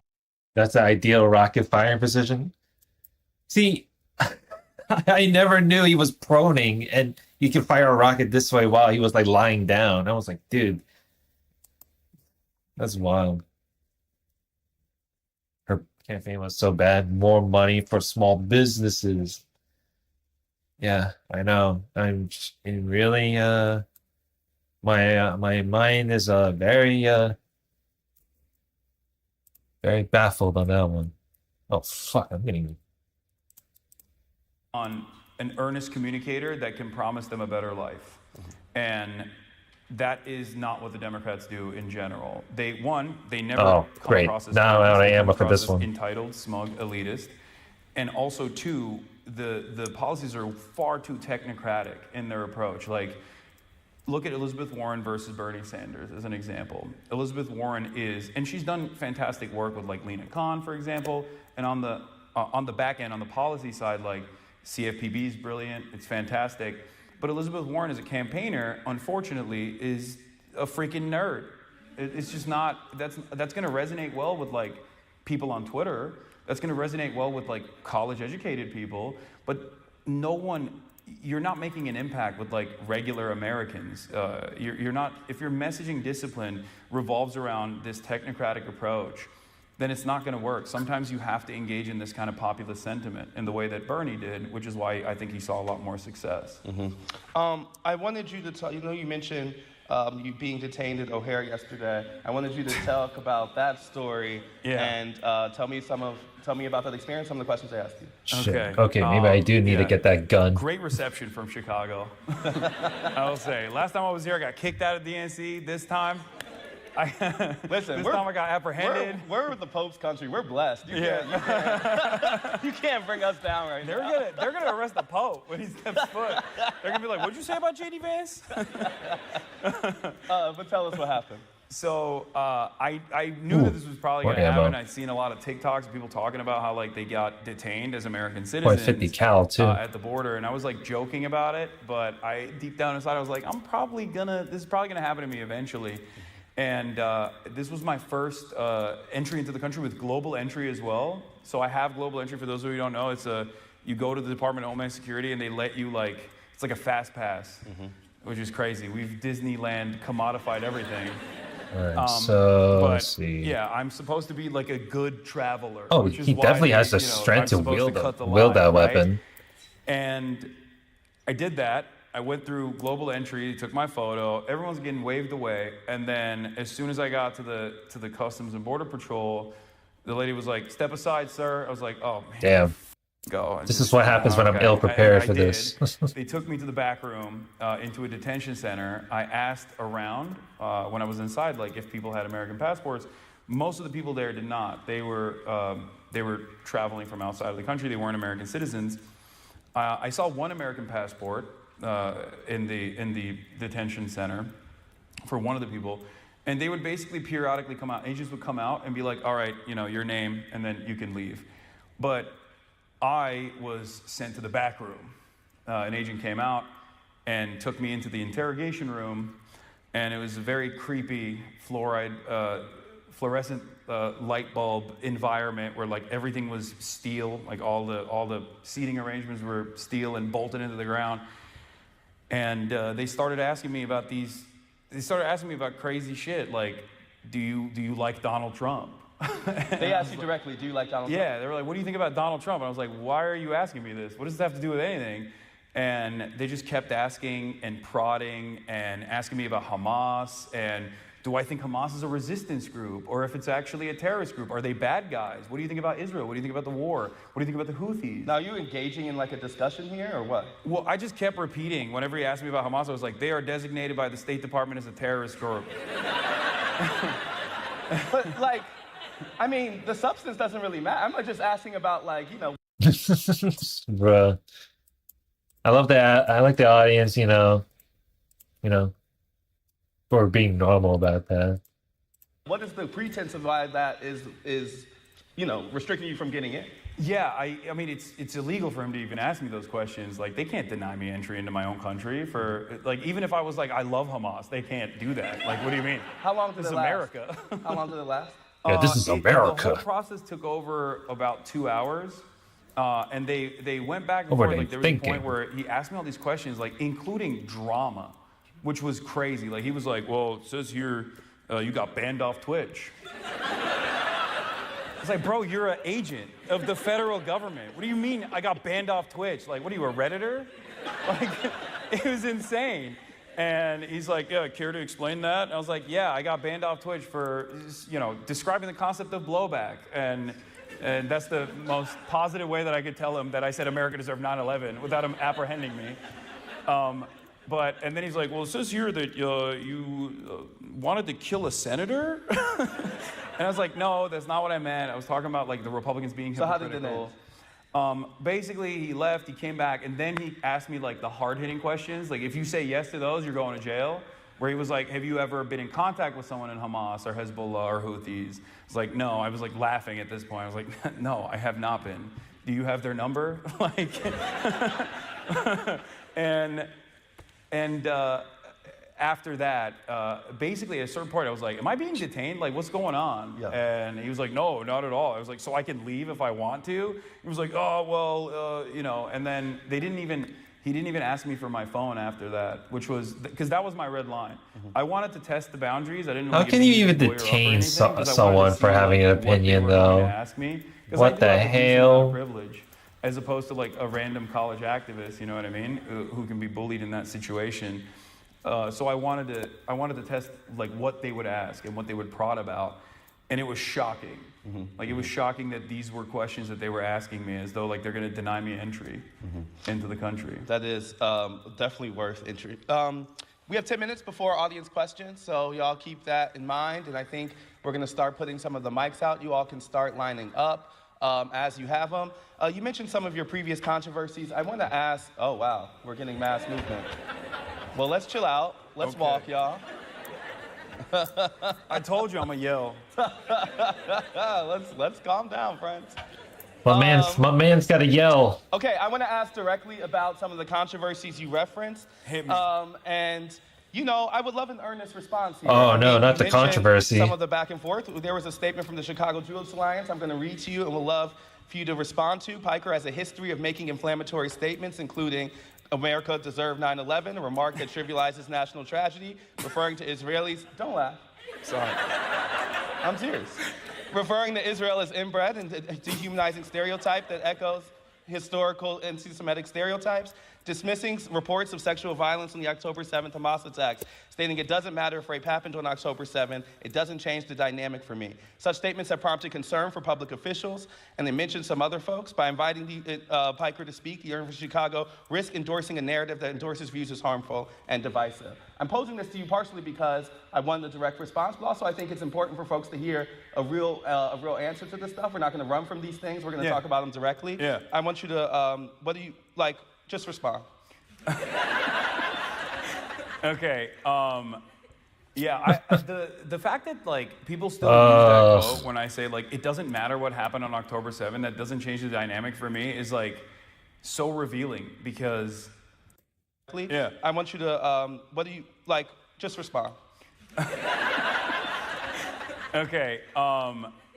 Yeah, the fact that like people still use that quote when I say like it doesn't matter what happened on October 7th, that doesn't change the dynamic for me is like. Wait, hold on. Dynamic for me. Such statements have prompted concern for public officials, and they mentioned some other folks. By inviting Piker to speak, the University of Chicago risk endorsing a narrative that endorses views as harmful and divisive. I'm posing this to you partially because I want a direct response, but also I think it's important for folks to hear a real answer to this stuff. We're not going to run from these things. We're going to talk about them directly. Yeah. I want you to. Just respond.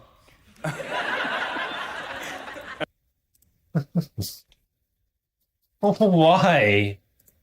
What the actual hell, bro? This is it. This is insane. Hold on. Referring to Israel as inbred and a dehumanizing stereotype that echoes historical anti-Semitic stereotypes, dismissing reports of sexual violence on the October 7th Hamas attacks, stating it doesn't matter if rape happened on October 7th, it doesn't change the dynamic for me. Such statements have prompted concern for public officials, and they mentioned some other folks. By inviting Piker to speak, the University of Chicago risk endorsing a narrative that endorses views as harmful and divisive. I'm posing this to you partially because I want a direct response, but also I think it's important for folks to hear a real answer to this stuff. We're not going to run from these things. We're going to talk about them directly. Oh my God. What do you, like, just respond.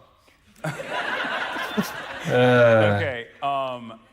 Yeah. The fact that like people still use that quote when I say like it doesn't matter what happened on October 7th, that doesn't change the dynamic for me is like so revealing because Israel is committing a genocide, and my position on this is clear that like whatever happened on October 7th, the atrocities that took place on October 7th does not justify genocide, and it's really.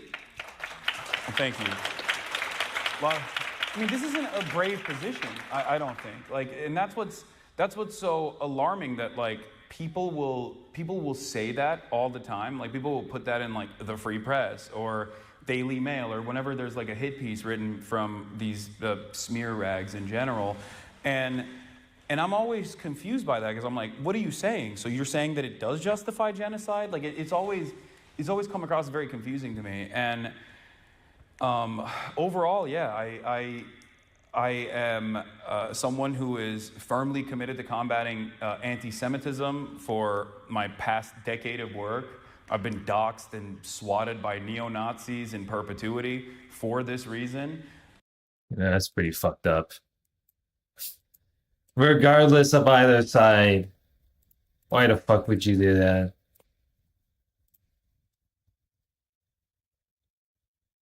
I don't really recall. Like I've only heard of Hassan from like since 2023. What the fuck?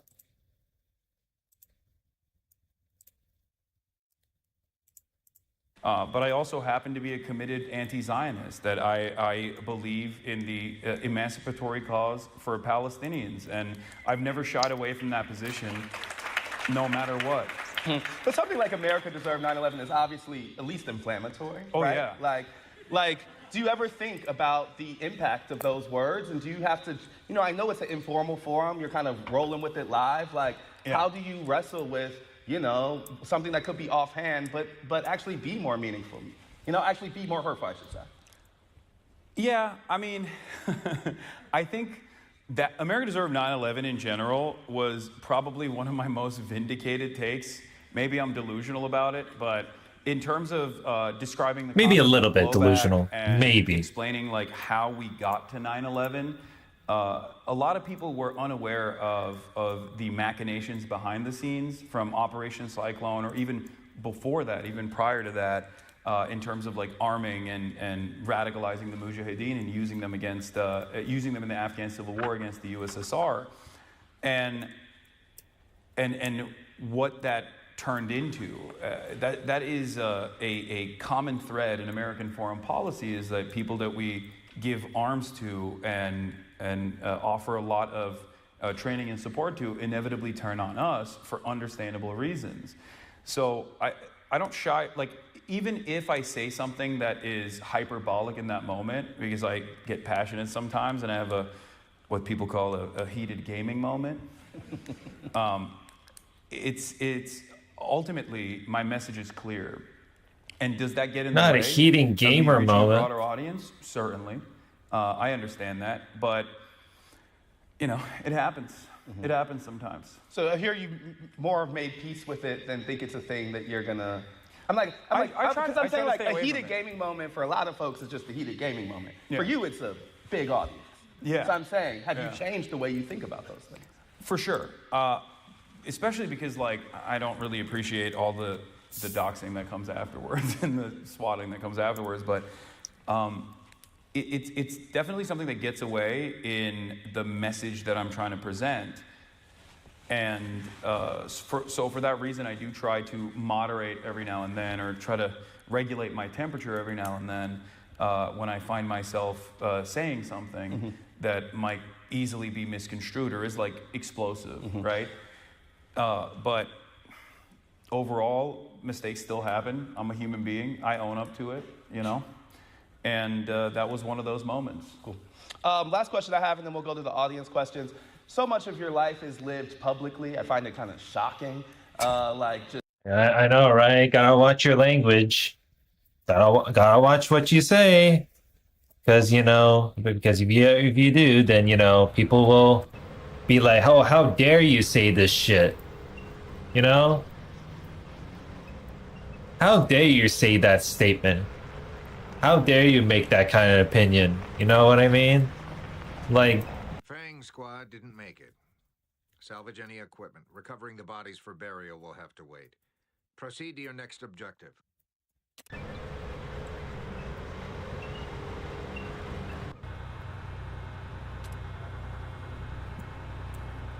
wait a minute, is there like an extraction point that I gotta head to? Where the fuck's the extraction point? Bro, where the hell's the extraction point from here? Oh my god. Hang on. I'll resume as soon as I try to find an extraction. Bro, what the fuck? I don't really get it. Literally, I try to find that and it's not even working out. I mean, I picked up these dudes. Oh, fuck it, whatever. Okay, let me mute it from here. But yeah, that's crazy. I think we all say dumb shit at times. Just how much is how much just living out there you do. and how folks, really come to understand you, have a relationship with you because of that. I wanted to ask, what's something we don't know? What's a misunderstanding about you? What's something you've kept to yourself? And how have you regulated that? Ooh, that's interesting. That's not a question that I thought I'd be answering. I mean, everything is online except for, I guess, like personal relationships that I have. I try to keep private to the best of my ability because I don't want to invite, unwelcome attention to other people because, I can deal with it, but not everyone is like equipped or should be equipped to deal with that sort of stuff. In terms of like something about me that people don't know, I don't know. I'm drawing a blank. I would say that I've never had a position where I think people should not have nice things. That's like the number one thing that people always be like, oh, rich socialist, what a hypocrite. But it's like, no, I want everyone to be able to have like enough disposable income so they can buy stupid shit. So that's, I guess, like one of the most common misconceptions. But I think people in this audience probably already knew my position on this because, you guys probably tune in every now and then. You're pro nice stuff. Yeah, I think, and stupid shit too. Like, not just nice stuff, like things that make you feel good. Okay, I'm gonna ask you this question again in a little bit. I want you to give a better answer. Okay. We're gonna go to audience questions. So remember, questions have a question mark at the end. They're not statements. And we're gonna try to keep them as brief as possible, but please, let's go. Hello, my name is Alex Fuentes. I'm a second year at the college. I am Salvadoran American, so the immigration issue is very close to me. I'm going to shoot you a softball. Softball. The issue I face with working within the city is that a lot of people have felt not very invested in, or their communities have not been very invested in. So when we look at amnesty or looking at these programs for immigration, they face a lot of pushback. So what do you say to that kind of person? How do you fight the immigration issue as a Democrat when talking to those kind of people? Yeah, that's not a softball. That's a tough one. Because unfortunately, you're not wrong. I think a lot of people, like I said, are so busy with whatever is going on in their lives that they sometimes will be very selfish. And they refuse to contend with the reality that migrants, undocumented and documented alike, are all around us, and there are very important parts of our community. And I feel like the best you can do in that regard is to showcase the humanity of the people that you're talking about and try to present that as to the best of your ability over and over again and keep hammering on that point. And this isn't the best time to be able to do that either because, understandably, a lot of undocumented migrants especially are trying to hide to the best of their ability to not invite unwelcome attention and potentially some kind of federal regulation, ICE, Gestapo agents coming and knocking down their door. So it's additionally difficult to do so right now, but I think community organizing and community programs would probably go a long way in that regard, getting together and showcasing the different cultures that make up Chicago what it is. Thank you.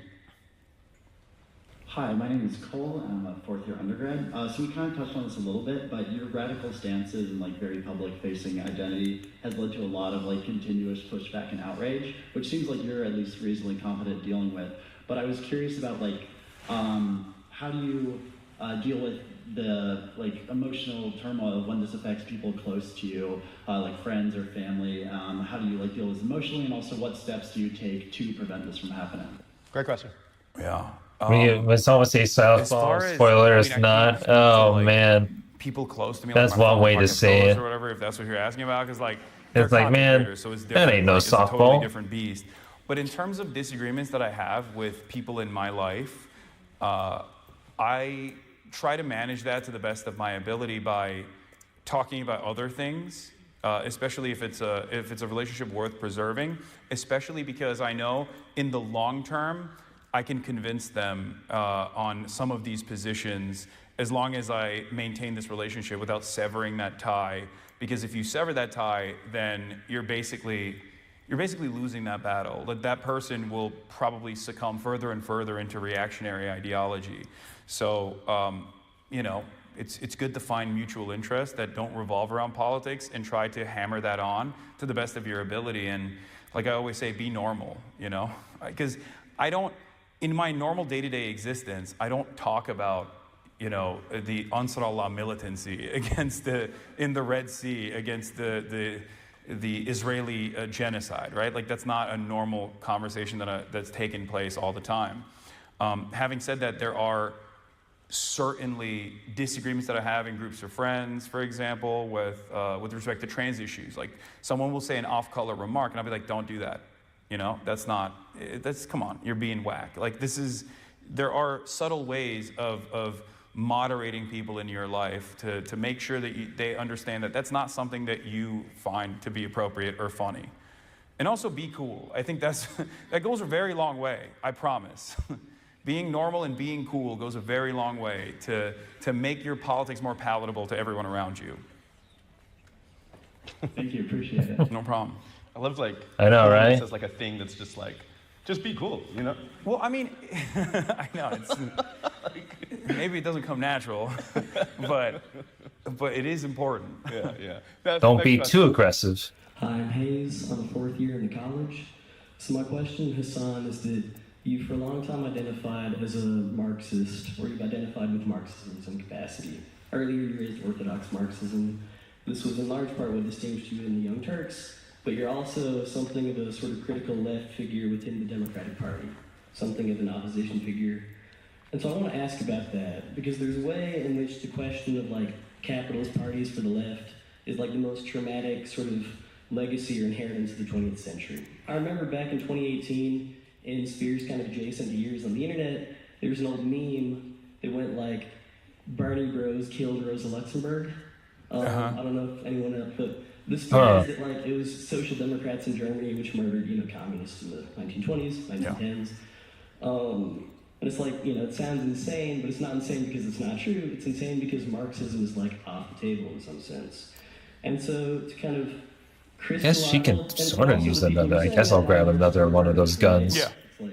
So to crystallize this dilemma, there's some sense in which like the political thrust of Orthodox Marxism is that capitalist politics and capitalist parties are utterly inadequate to achieve socially necessary, possible, and desirable goals, but nonetheless, independent socialist politics are impossible and off the table. So my question is, like, how do you understand the relationship between Marxism and Democratic Party politics, Marxism and capitalist politics more broadly? Yeah, great question. Well, Nancy Pelosi is obviously a communist, as everybody knows. I think not Pelosi. In order to build an underlying base of political education necessary for Americans to develop class consciousness, you still need to engage in some semblance of entryism, where you have to work with the tools that are readily available at your disposal. This doesn't mean that you cast aside your political message or your ideology or your movement, but it's simply to use the pre-existing readily available platforms that are given to you. That's why I'm on Twitch, I'm on Amazon, right? Like it's a wholly corrupt Wired tits massive fun. She can't get away with it. Abuses people around the planet. And even I don't know about that one, dude. I don't know, man. Schemes that they've developed. So they're even destroying not Pelosi. People. But having said that, it's still a viable platform to communicate a message, and that is always my goal, is to develop class consciousness and to develop a mechanism of pushback that is still backed by the existing labor force, with the hopes that eventually this could bring about a movement that could resemble a vanguard party, or at least turn the Democratic Party by force into a labor party, into a workers' party. Thank you. Hello, thank you for being here and taking our questions. So as I'm sure you know, you have a fairly large audience, probably more reach within younger people in the Democratic Party than politicians like Kamala Harris do. And with that comes a lot of responsibility, especially with statements that might be considered by some to be anti-Semitic or sexist, or reactions like laughing in a circumstance where it's not appropriate that might signal to college students that it's appropriate to laugh. Mhm. And so I'm curious what kind of steps you're taking to ensure that as a messenger who's trusted by so many young people, you're not engaging in any sort of discrimination or There we go. anti-Semitism, Made it. and really engaging in a productive discussion about politics. I ain't gonna lie though, that mission fucking took forever. I try to stress the importance fairly regularly of, especially at a time when anti-Semitism has exploded from, you know, Kanye West's latest song all the way down to some of the most prominent.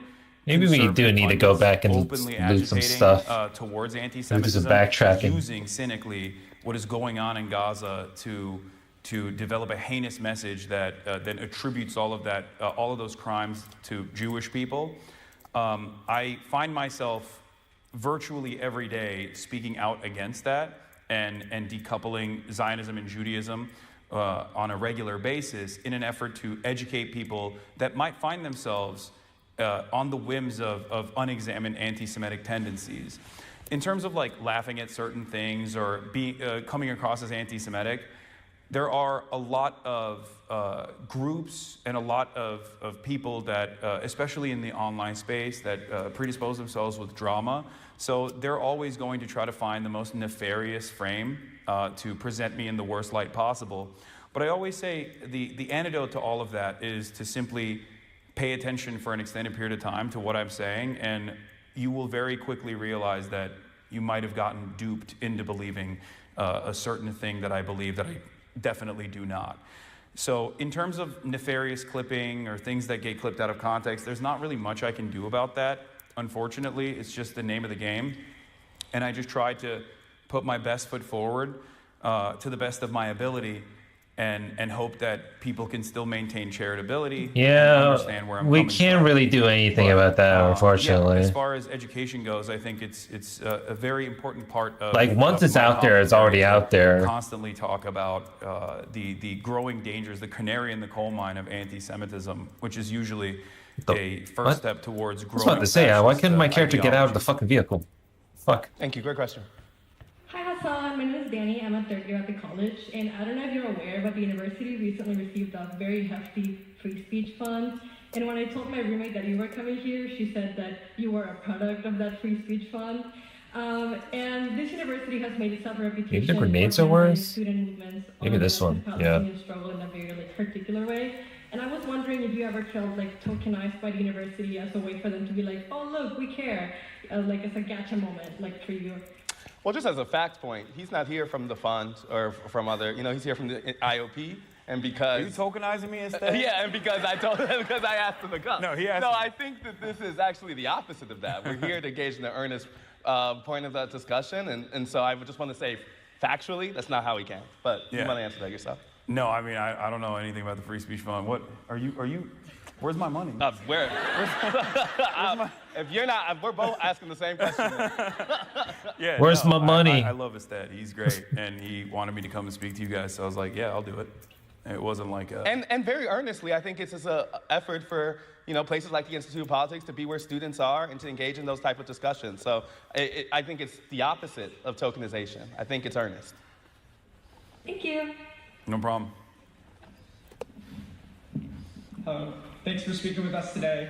My name is Ravi. I'm a second year at the college. So a few weeks ago, I witnessed a student rip down a poster on campus that said, "Come learn about Judaism." Simply that. When I told the individual to stop me, he told me, a Jewish student, that I was sympathizing with Nazis. So my question to you, do you think anti-Semitism on college campuses is a problem, and how should we work to combat it? Oh, anti-Semitism is absolutely a problem on college campuses. It's a problem everywhere. It's like any other bigotry. If left unexamined, and especially at a time when material conditions worsen, it's going to get significantly worse. In terms of the packaging of Israel's actions with Judaism, I think that this is a common issue that at least Jewish members of my community are always struggling with, where they talk about the unfortunate fears that they feel as far as like people associating them with the actions of Israel. And this is a great example of that, where this person absolutely was doing that. Where this person thinks like, oh, you're a Nazi, you love Israel because you're defending a sign that says, "Come learn about Judaism." Like Judaism has nothing to do that seems pretty with sad. Israel. Judaism has nothing to do with Zionism, and I feel like the more we educate people. Sorry, man, I gotta speak up, man. I came back from New York. I went to Rutgers, and I made a song about the hostages. Jewish. What do we say at the end of Passover? We say next year in Jerusalem. Okay. We're trying to actually engage in some question and answer. Can we? Why do people think Hassan is anti-Semitic? That is a kind of a random question. I don't even. When I was trying to listen through his stuff, I don't really recall that. Although he does brag sarcastically about the whole top 3 most anti-Semitic thing, and then it's all of a sudden Candace Owens. And I'm like sitting here like, okay, I don't know what the hell Hassan did. And then I'm like, I feel like this felt like a nothing burger from him. Skipping all the folks who stayed in line and are patiently trying to ask their question. Or the accusations feel like a nothing burger to me. Is bro about to rap?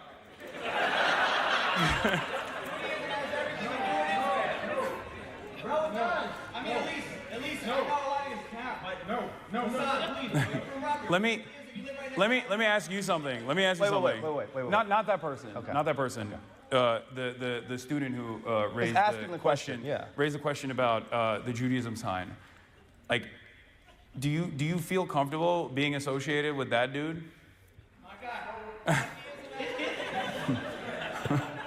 Israel is a very important part of Judaism. I do not agree with what the Israeli government is doing, but Israel is very important to Judaism. It is a home of democracy in the Middle East, and is a safe place for Jews after the Holocaust. And Jewish people need Israel to exist. That is what I believe. I appreciate that. Now we're going to focus on questions, y'all. So next question. It's my bad. I asked the question. No, I get it. Okay. Thank you for asking the question too. That's a weird one to follow up. Hi, my name's Colton. I'm a first year at the college. My favorite part of your ideology has always been your incessant focus on charitability and I didn't see this one. It's what you talk about all the time. But for the average American voter that we talked about in this talk, who only votes on emotion, who doesn't have the time to engage in that, they are more susceptible to the conflation that Sam has talked about. And it is pretty amusing. I mean, at least these Hassan IRL Hassan haters are not, doing anything, All these things that those voters whose vote counts that's pretty just cool. as much as everyone in this room aren't Cool receptive beans. to. How do you adjust your framework to supply evidence that is less academic but still Excuse me. combats that inflation and still showcases that charitability? Good question. I think it doesn't have to be rigorous and academic. Like when we're making an argument, it doesn't always have to. You can rely on emotional appeals. Like you don't have to be a robot. Like there's no. They're funny when they debate can coordinate moderator attacks that's on going to tell you, Discord. like, that's It is. ad hominem, It's you're not allowed to weird, do that. Like, but it you is can amusing. do whatever you want. It's like a cheat code, really. Like you can use all the logical fallacies at your disposal if you want to explain something to people. It's very effective. That's what most people online that love debating do. They try to rationalize those sorts of things, but that's pretty much what they're engaging in. And as far as like maintaining endless charitability, my starting position on this is that I understand that this is a settler colonial nation that was designed by slavers and was built on the fundamentals of erasing the indigenous population. And a lot of social conditioning plays a role in our everyday existence to normalize that sort of thing. And therefore, of course, people are going to have a starting position that. Yeah. It's not only like it doesn't really change anyone's mind, but it's just like it's exhausting and it's like unproductive at the same time. And it's like, bro, this shit isn't even really getting anywhere. That's all I can say. I mean, fuck.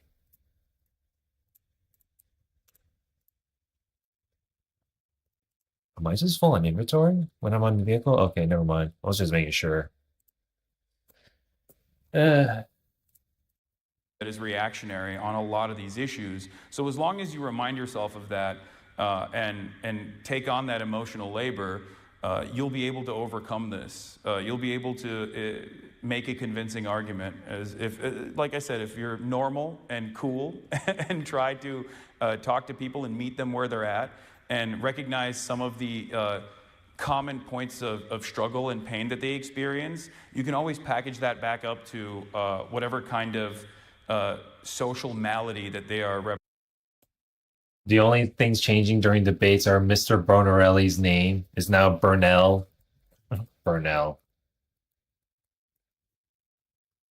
Bro, when I think of Burnell, I think of like Phil Burnell. And I'm like, fucking Burnell? What the fuck? When I think that it's funny because when you mentioned Burnell, it's like, wait a minute, are you did the fucking mention of DSP or some shit? I try to just, you know.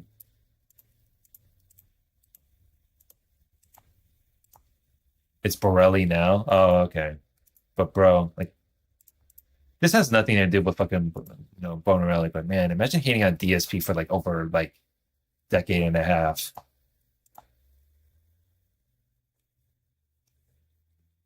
Jesus Christ.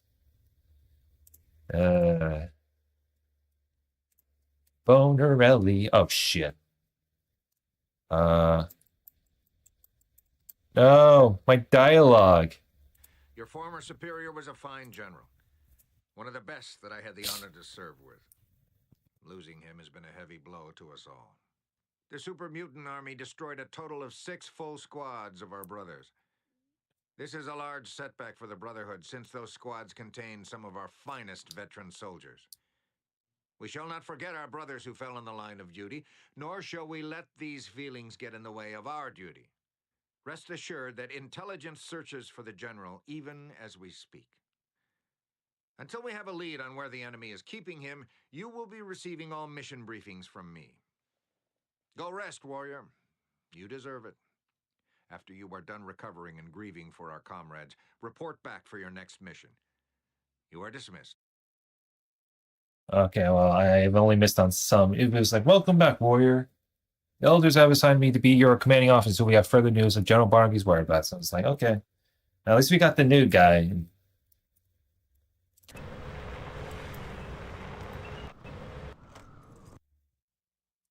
I didn't even touch the fucking bunker though. What the fuck?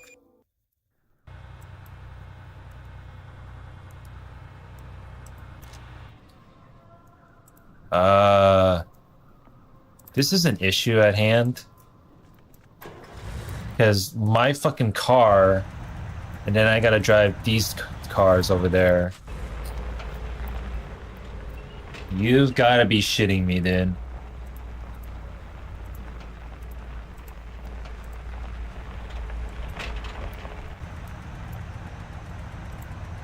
Well, this is dumb.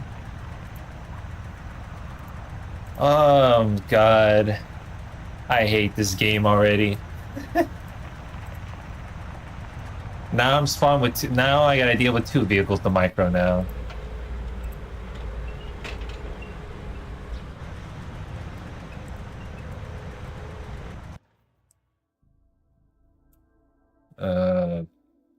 Back to here? Yeah. Okay, anyway. Let's resume back. Because people usually are losers, they're happy there's even a bigger loser. Yeah, imagine being dude when they think of like what? Like Chris Chan, DSP, fucking I don't know.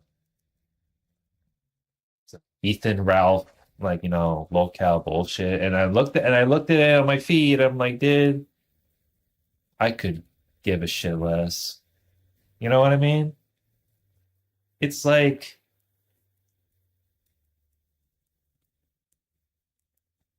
Like, hold on, like, bro, how old are you right now? I don't know. It's pretty weird to me. I mean, aside of the little segments that I normally do, which is the low key, this week in Clown Fest, you know, yeah, I think there is some pretty clowny shit. But overall, like, why do you invest your like? Yeah, some people find it easier to laugh at the locales than to prove themselves. Like, is that like one way to be like, well, bro, is it really just one thing in mind to be like, huh? Like, at least I'm not that much of the loser like he is. I'm like, what? Or they just look at this fucking random ass like VTuber or like some anime tuber and be like, well, at least I'm not much of a dick as he is. I'm like, dude, just just give me a break. I'm like, uh,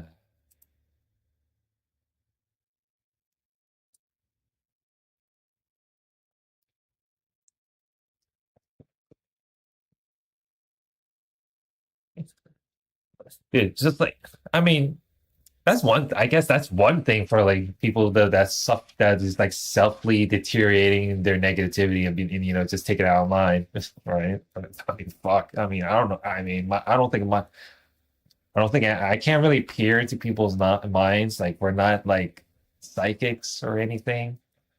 We're not like, one of those whole like. Although I swear to God, it's like people are not taking their fucking like self-improvement on mental health as seriously anymore. I'm like, dude, what is even going on anymore?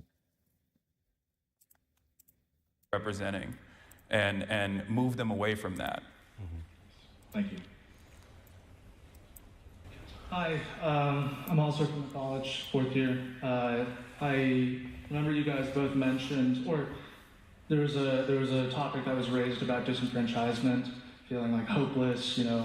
We bought into whatever campaign, and then another campaign on the left, on the right, both sides or whatever. And then there was also the question, the topic of do people actually vote on policy? I wanted to ask what extent do you think the populist movements, your Peter Thiel, your David Brooks, you, for example, to what extent do... I feel like that was an interesting That theory. Is a crazy spectrum. Ooh, sniper rifles. It's kind of like a response to a global phenomenon. But any energy weapons? No. Something else between those different groups. To what extent do you think we can avoid some big disaster before people actually start voting on policy, start thinking about what we can do together, not just blaming somebody else? Well, I don't think that there is any Maybe we do way to need vote to, on policy right now. That's at the heart of the problem with the Democratic Party, especially, is that they're not crafting a message that revolves around discernible policies that you can point to. Like, you can do that for Bernie. You could say he's for Medicare for all, he's for free college. He said that for 80 years, right? But you can't really pin down the Democrats on issues like that. So then, because they do not have a coherent policy-focused message like that, no like tangible legislative action that you can associate them with, they are associated with whatever the Republicans present them as. Kamala Harris doesn't care about you because she's too busy trying to do transgender bottom surgeries for Guatemalans. And it's like, all it takes is like one clip from an ACLU seminar that... This has had to be the most useless thing that I would ever hear. What the fuck?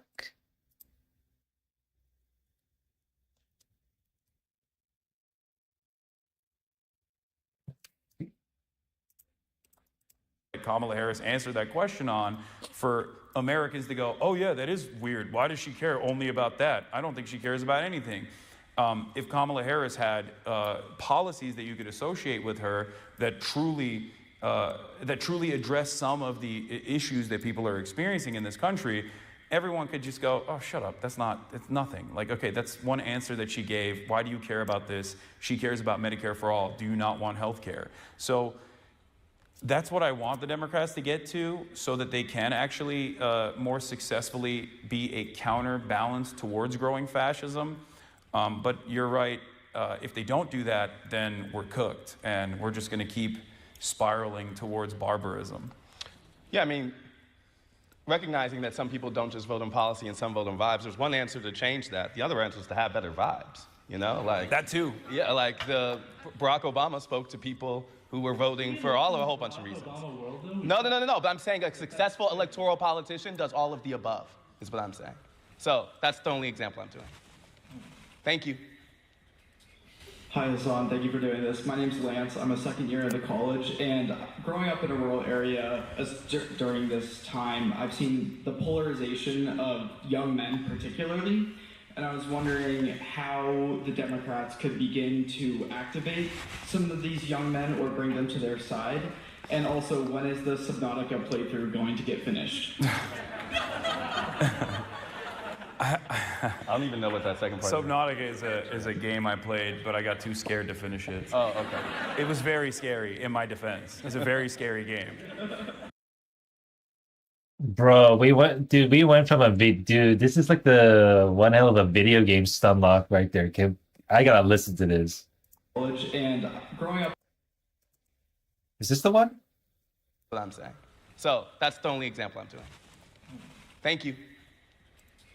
Hi, Hassan. Thank you for doing this. My name's Lance. I'm a second year at the college, and growing up in a rural area during this time, I've seen the polarization of young men particularly, and I was wondering how the Democrats could begin to activate some of these young men or bring them to their side, and also when is the Subnautica playthrough going to get finished?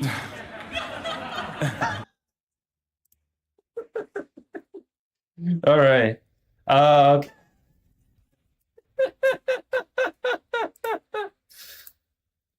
Well, all right. So we got to the series. Oh, I see. He's doing that little video game jab. He was like, "Hey, man, I came all the way through. I appreciate everything. Oh, by the way, when are you gonna finish this game?" Oh my goodness, man. 1, 2. Wait, how many metal armor Mark II? 1, 2, 3, 4. So I need to buy 4 of those hoes. Oh God. I don't even know what that second part Subnautica is a game I played, but I got too scared to finish it. Oh, okay. It was very scary, in my defense. It's a very scary game. It's underwater horror. It's anyway. Young men. Yeah, about young men. I think that there are a lot of people that are genuinely incredibly insecure in the manosphere space that present themselves as this like hyper masculine idea of like what a 14-year-old would think is like a cool person, and the best antidote to that is to focus on hobbies that are productive and you know, improve yourself, improve your body, engage in the act of constantly choosing to better yourself and be a positive figure for people around you. And that's what I try to do, at least. And I think if more people were to do that, young men in particular, would be more responsive to that. Oh. And how can the Democrats activate those voters? We only have a couple more minutes. Can we just stick with one question? Thank you, though. I appreciate it. This is the last question. Yeah. Thank you so much. Thank you very much. My name is Cassidy. I'm a second year here at the college. You know, there's the old joke about, oh, to be a real leftist, you have to read XYZ pieces of literature, you have to know all these thinkers, whatever. But I've also seen a lot of attribution of the growth of the younger right-wing base with the, you know, decade-old now alt-right pipeline, and, you know, its modern incarnations as were briefly spoken on. I was wondering how you think it would be possible to cultivate long-lasting leftist spaces online when there's such high perception of barriers to entry. I mean, I don't think I engage in dense literature, and I don't think anyone should really do that, because the entire incredible sentence at the University of Chicago. Yeah. Well, no. I mean, like when you're communicating, when you are engaging in the act of propaganda, not as like the way that people understand propaganda, but as just like telling a message. I think it's on you to simplify said message rather than try to point people in the direction of dense literature that's like very hard to tackle. And I try to do that with everything that I engage with, whether it's like me doing crime reacts or reacting to a YouTube video. This is what I believe, so this is my worldview. So I try to bake that understanding of the world into everything that I do, and slowly but surely help the people develop this different perspective. And I think everyone can do that, but it does require a little bit of reading ahead of time in order to get there, because to be able to describe difficult concepts, difficult to broach concepts in simplified terms, you have to develop a very good understanding of said concepts. So it's good to read. Sorry for saying, but when you're engaging normies, you probably shouldn't point to dense academic literature, but instead try to summarize the positions that you know from these places. Mm-hmm. Y'all, thank you so much for being here. We had a great time.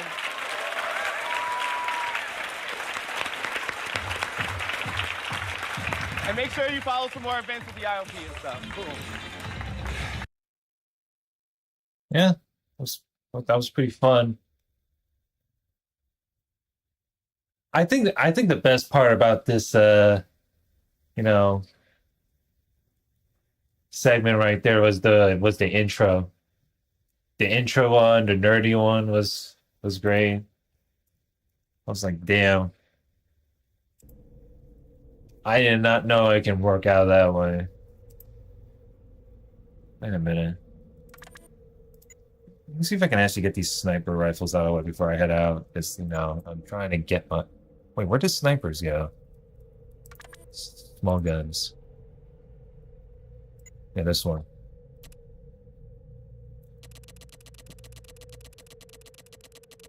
Oh, there we go. Because this one is, we ran out of bullets for that one.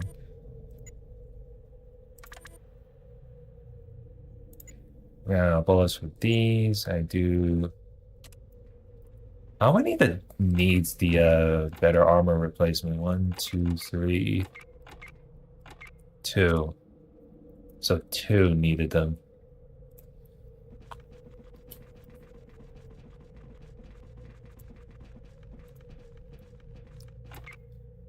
Oh boy. Gotta cheat my way through just to get better, get our gear.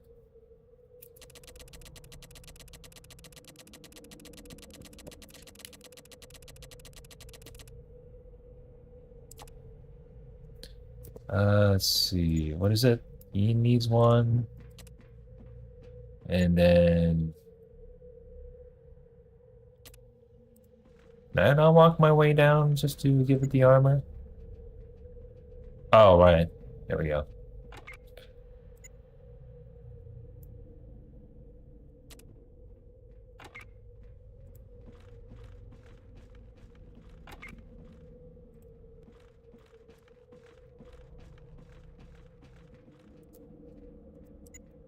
I think I were a little bit ill prepared for this one because goddamn, the last mission fucking sucked ass.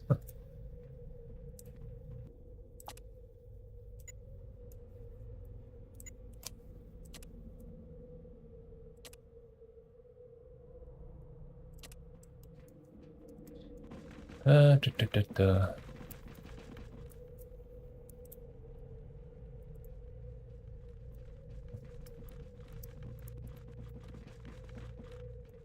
All right. Let's see. So, what my sniper rifles go? I gotta give one to my character. Put that.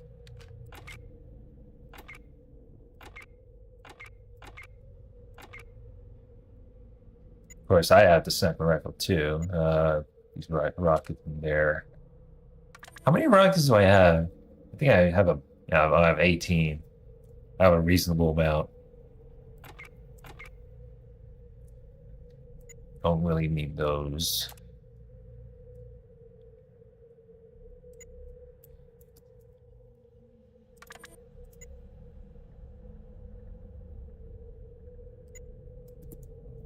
Get of those.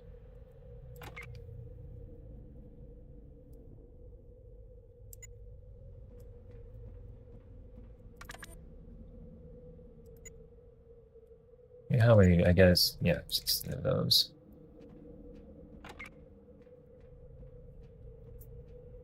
I mean, considering I'm going to be using quite a frequent amount, you might as well do this.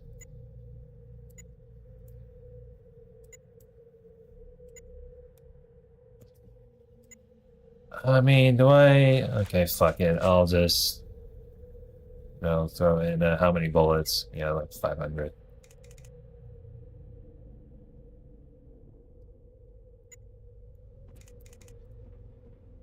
All right, there we go.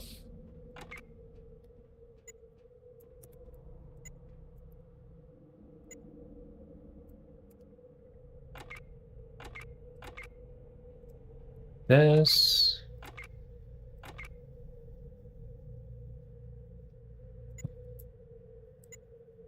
Browning M2, put the rocket in there.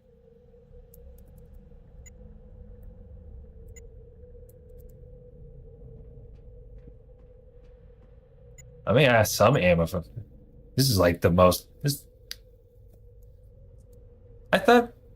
Apparently, Luke had told me this is like the rarest ammo to find, and I'm like, are you telling me that I have to scavenge around and. Because there ain't no way I'm gonna reset a bunch of times and kill out the enemies before they use up their ammo.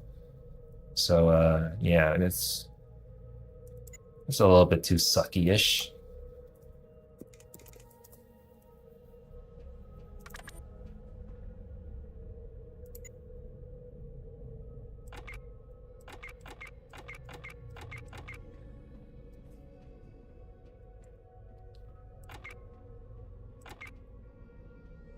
Alright, get rid of those.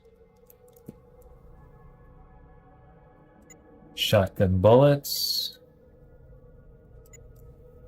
I'm about to run out of ammo for this freaking deagle ammo, too. Jesus.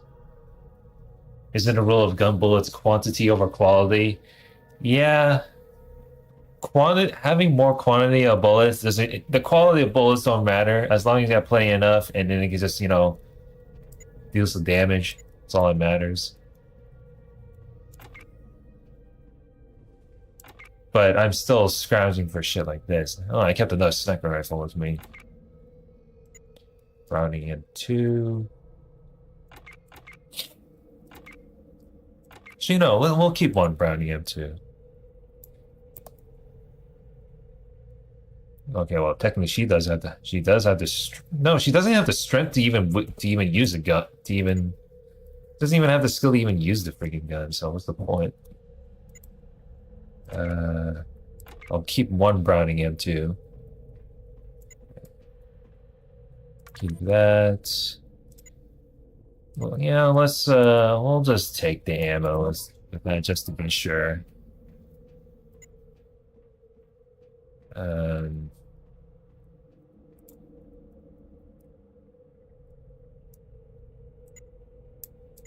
Oh my god. No wonder this thing is heavy. Jeez. These ammunition is freaking heavy. Look at this shit.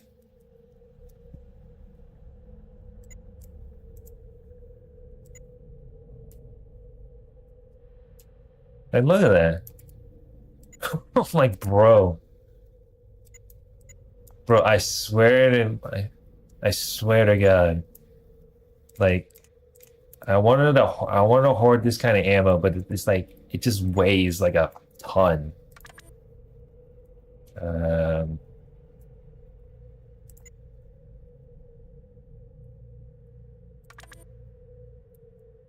Big guns.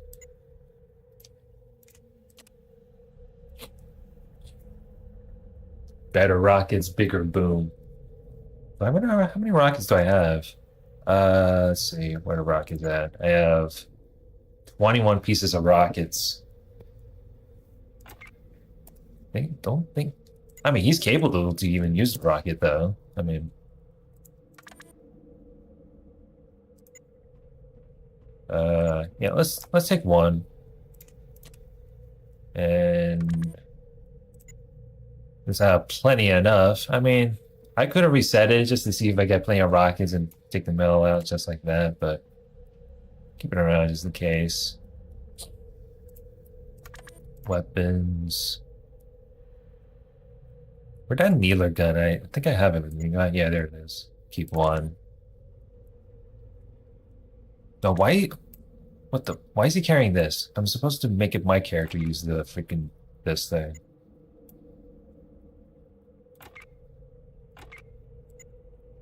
To transfer the ammo to her.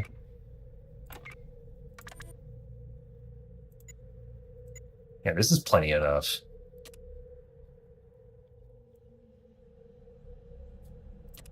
Wait a minute. Yeah, make my character get out.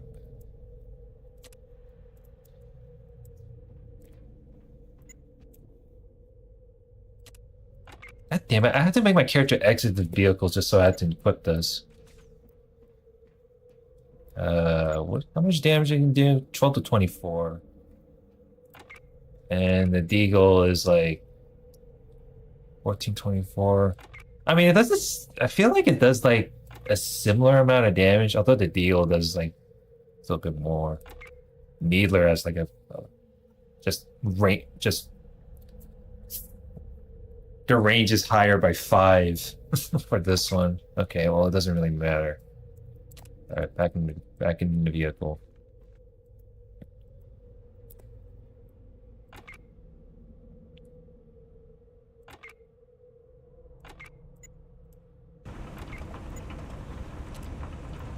Wait, what? It's not what I wanted to do. What the heck?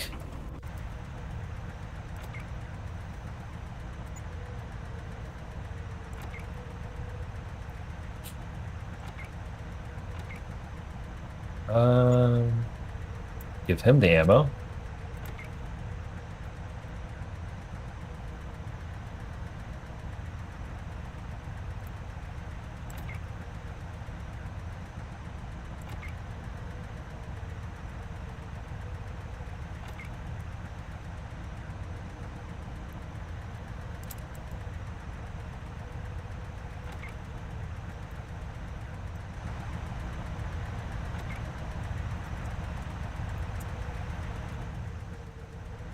All right, gonna walk on my way down.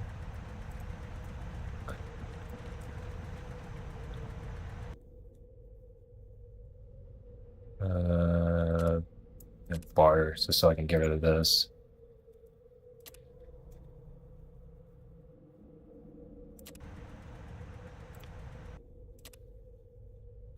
Is there anything else that I can actually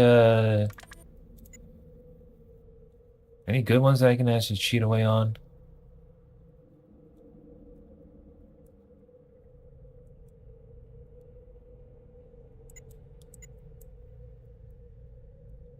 Another Mauser.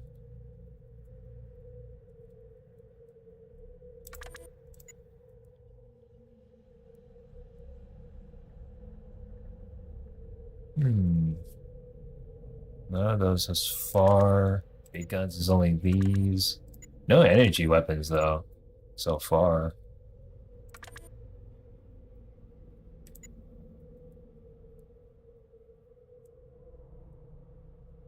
Magnum ball.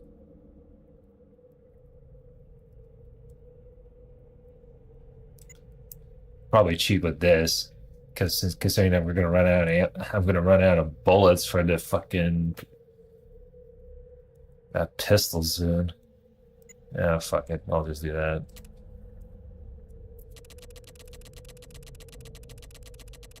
I mean, considering I'm gonna be using the deagle constantly, so. Armor is already good on that. Got any books? Yeah, nothing really special from here. Okay, well. Alright. Walk on down. Yeah, I don't know why I have to use this fucking vehicle though. I cannot be bothered to transfer all this shit to here. That's way too much inventory management for me. I'm like, bro, what the fuck were they thinking when they trying to make me do this?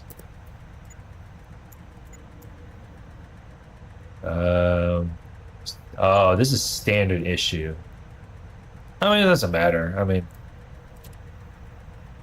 I gave it enough of bullets for her.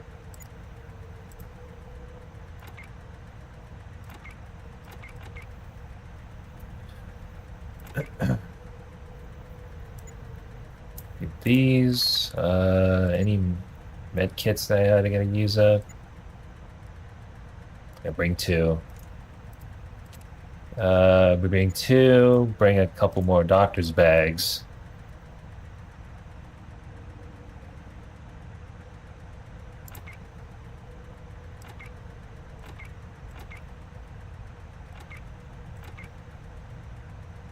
I mean, we should be good.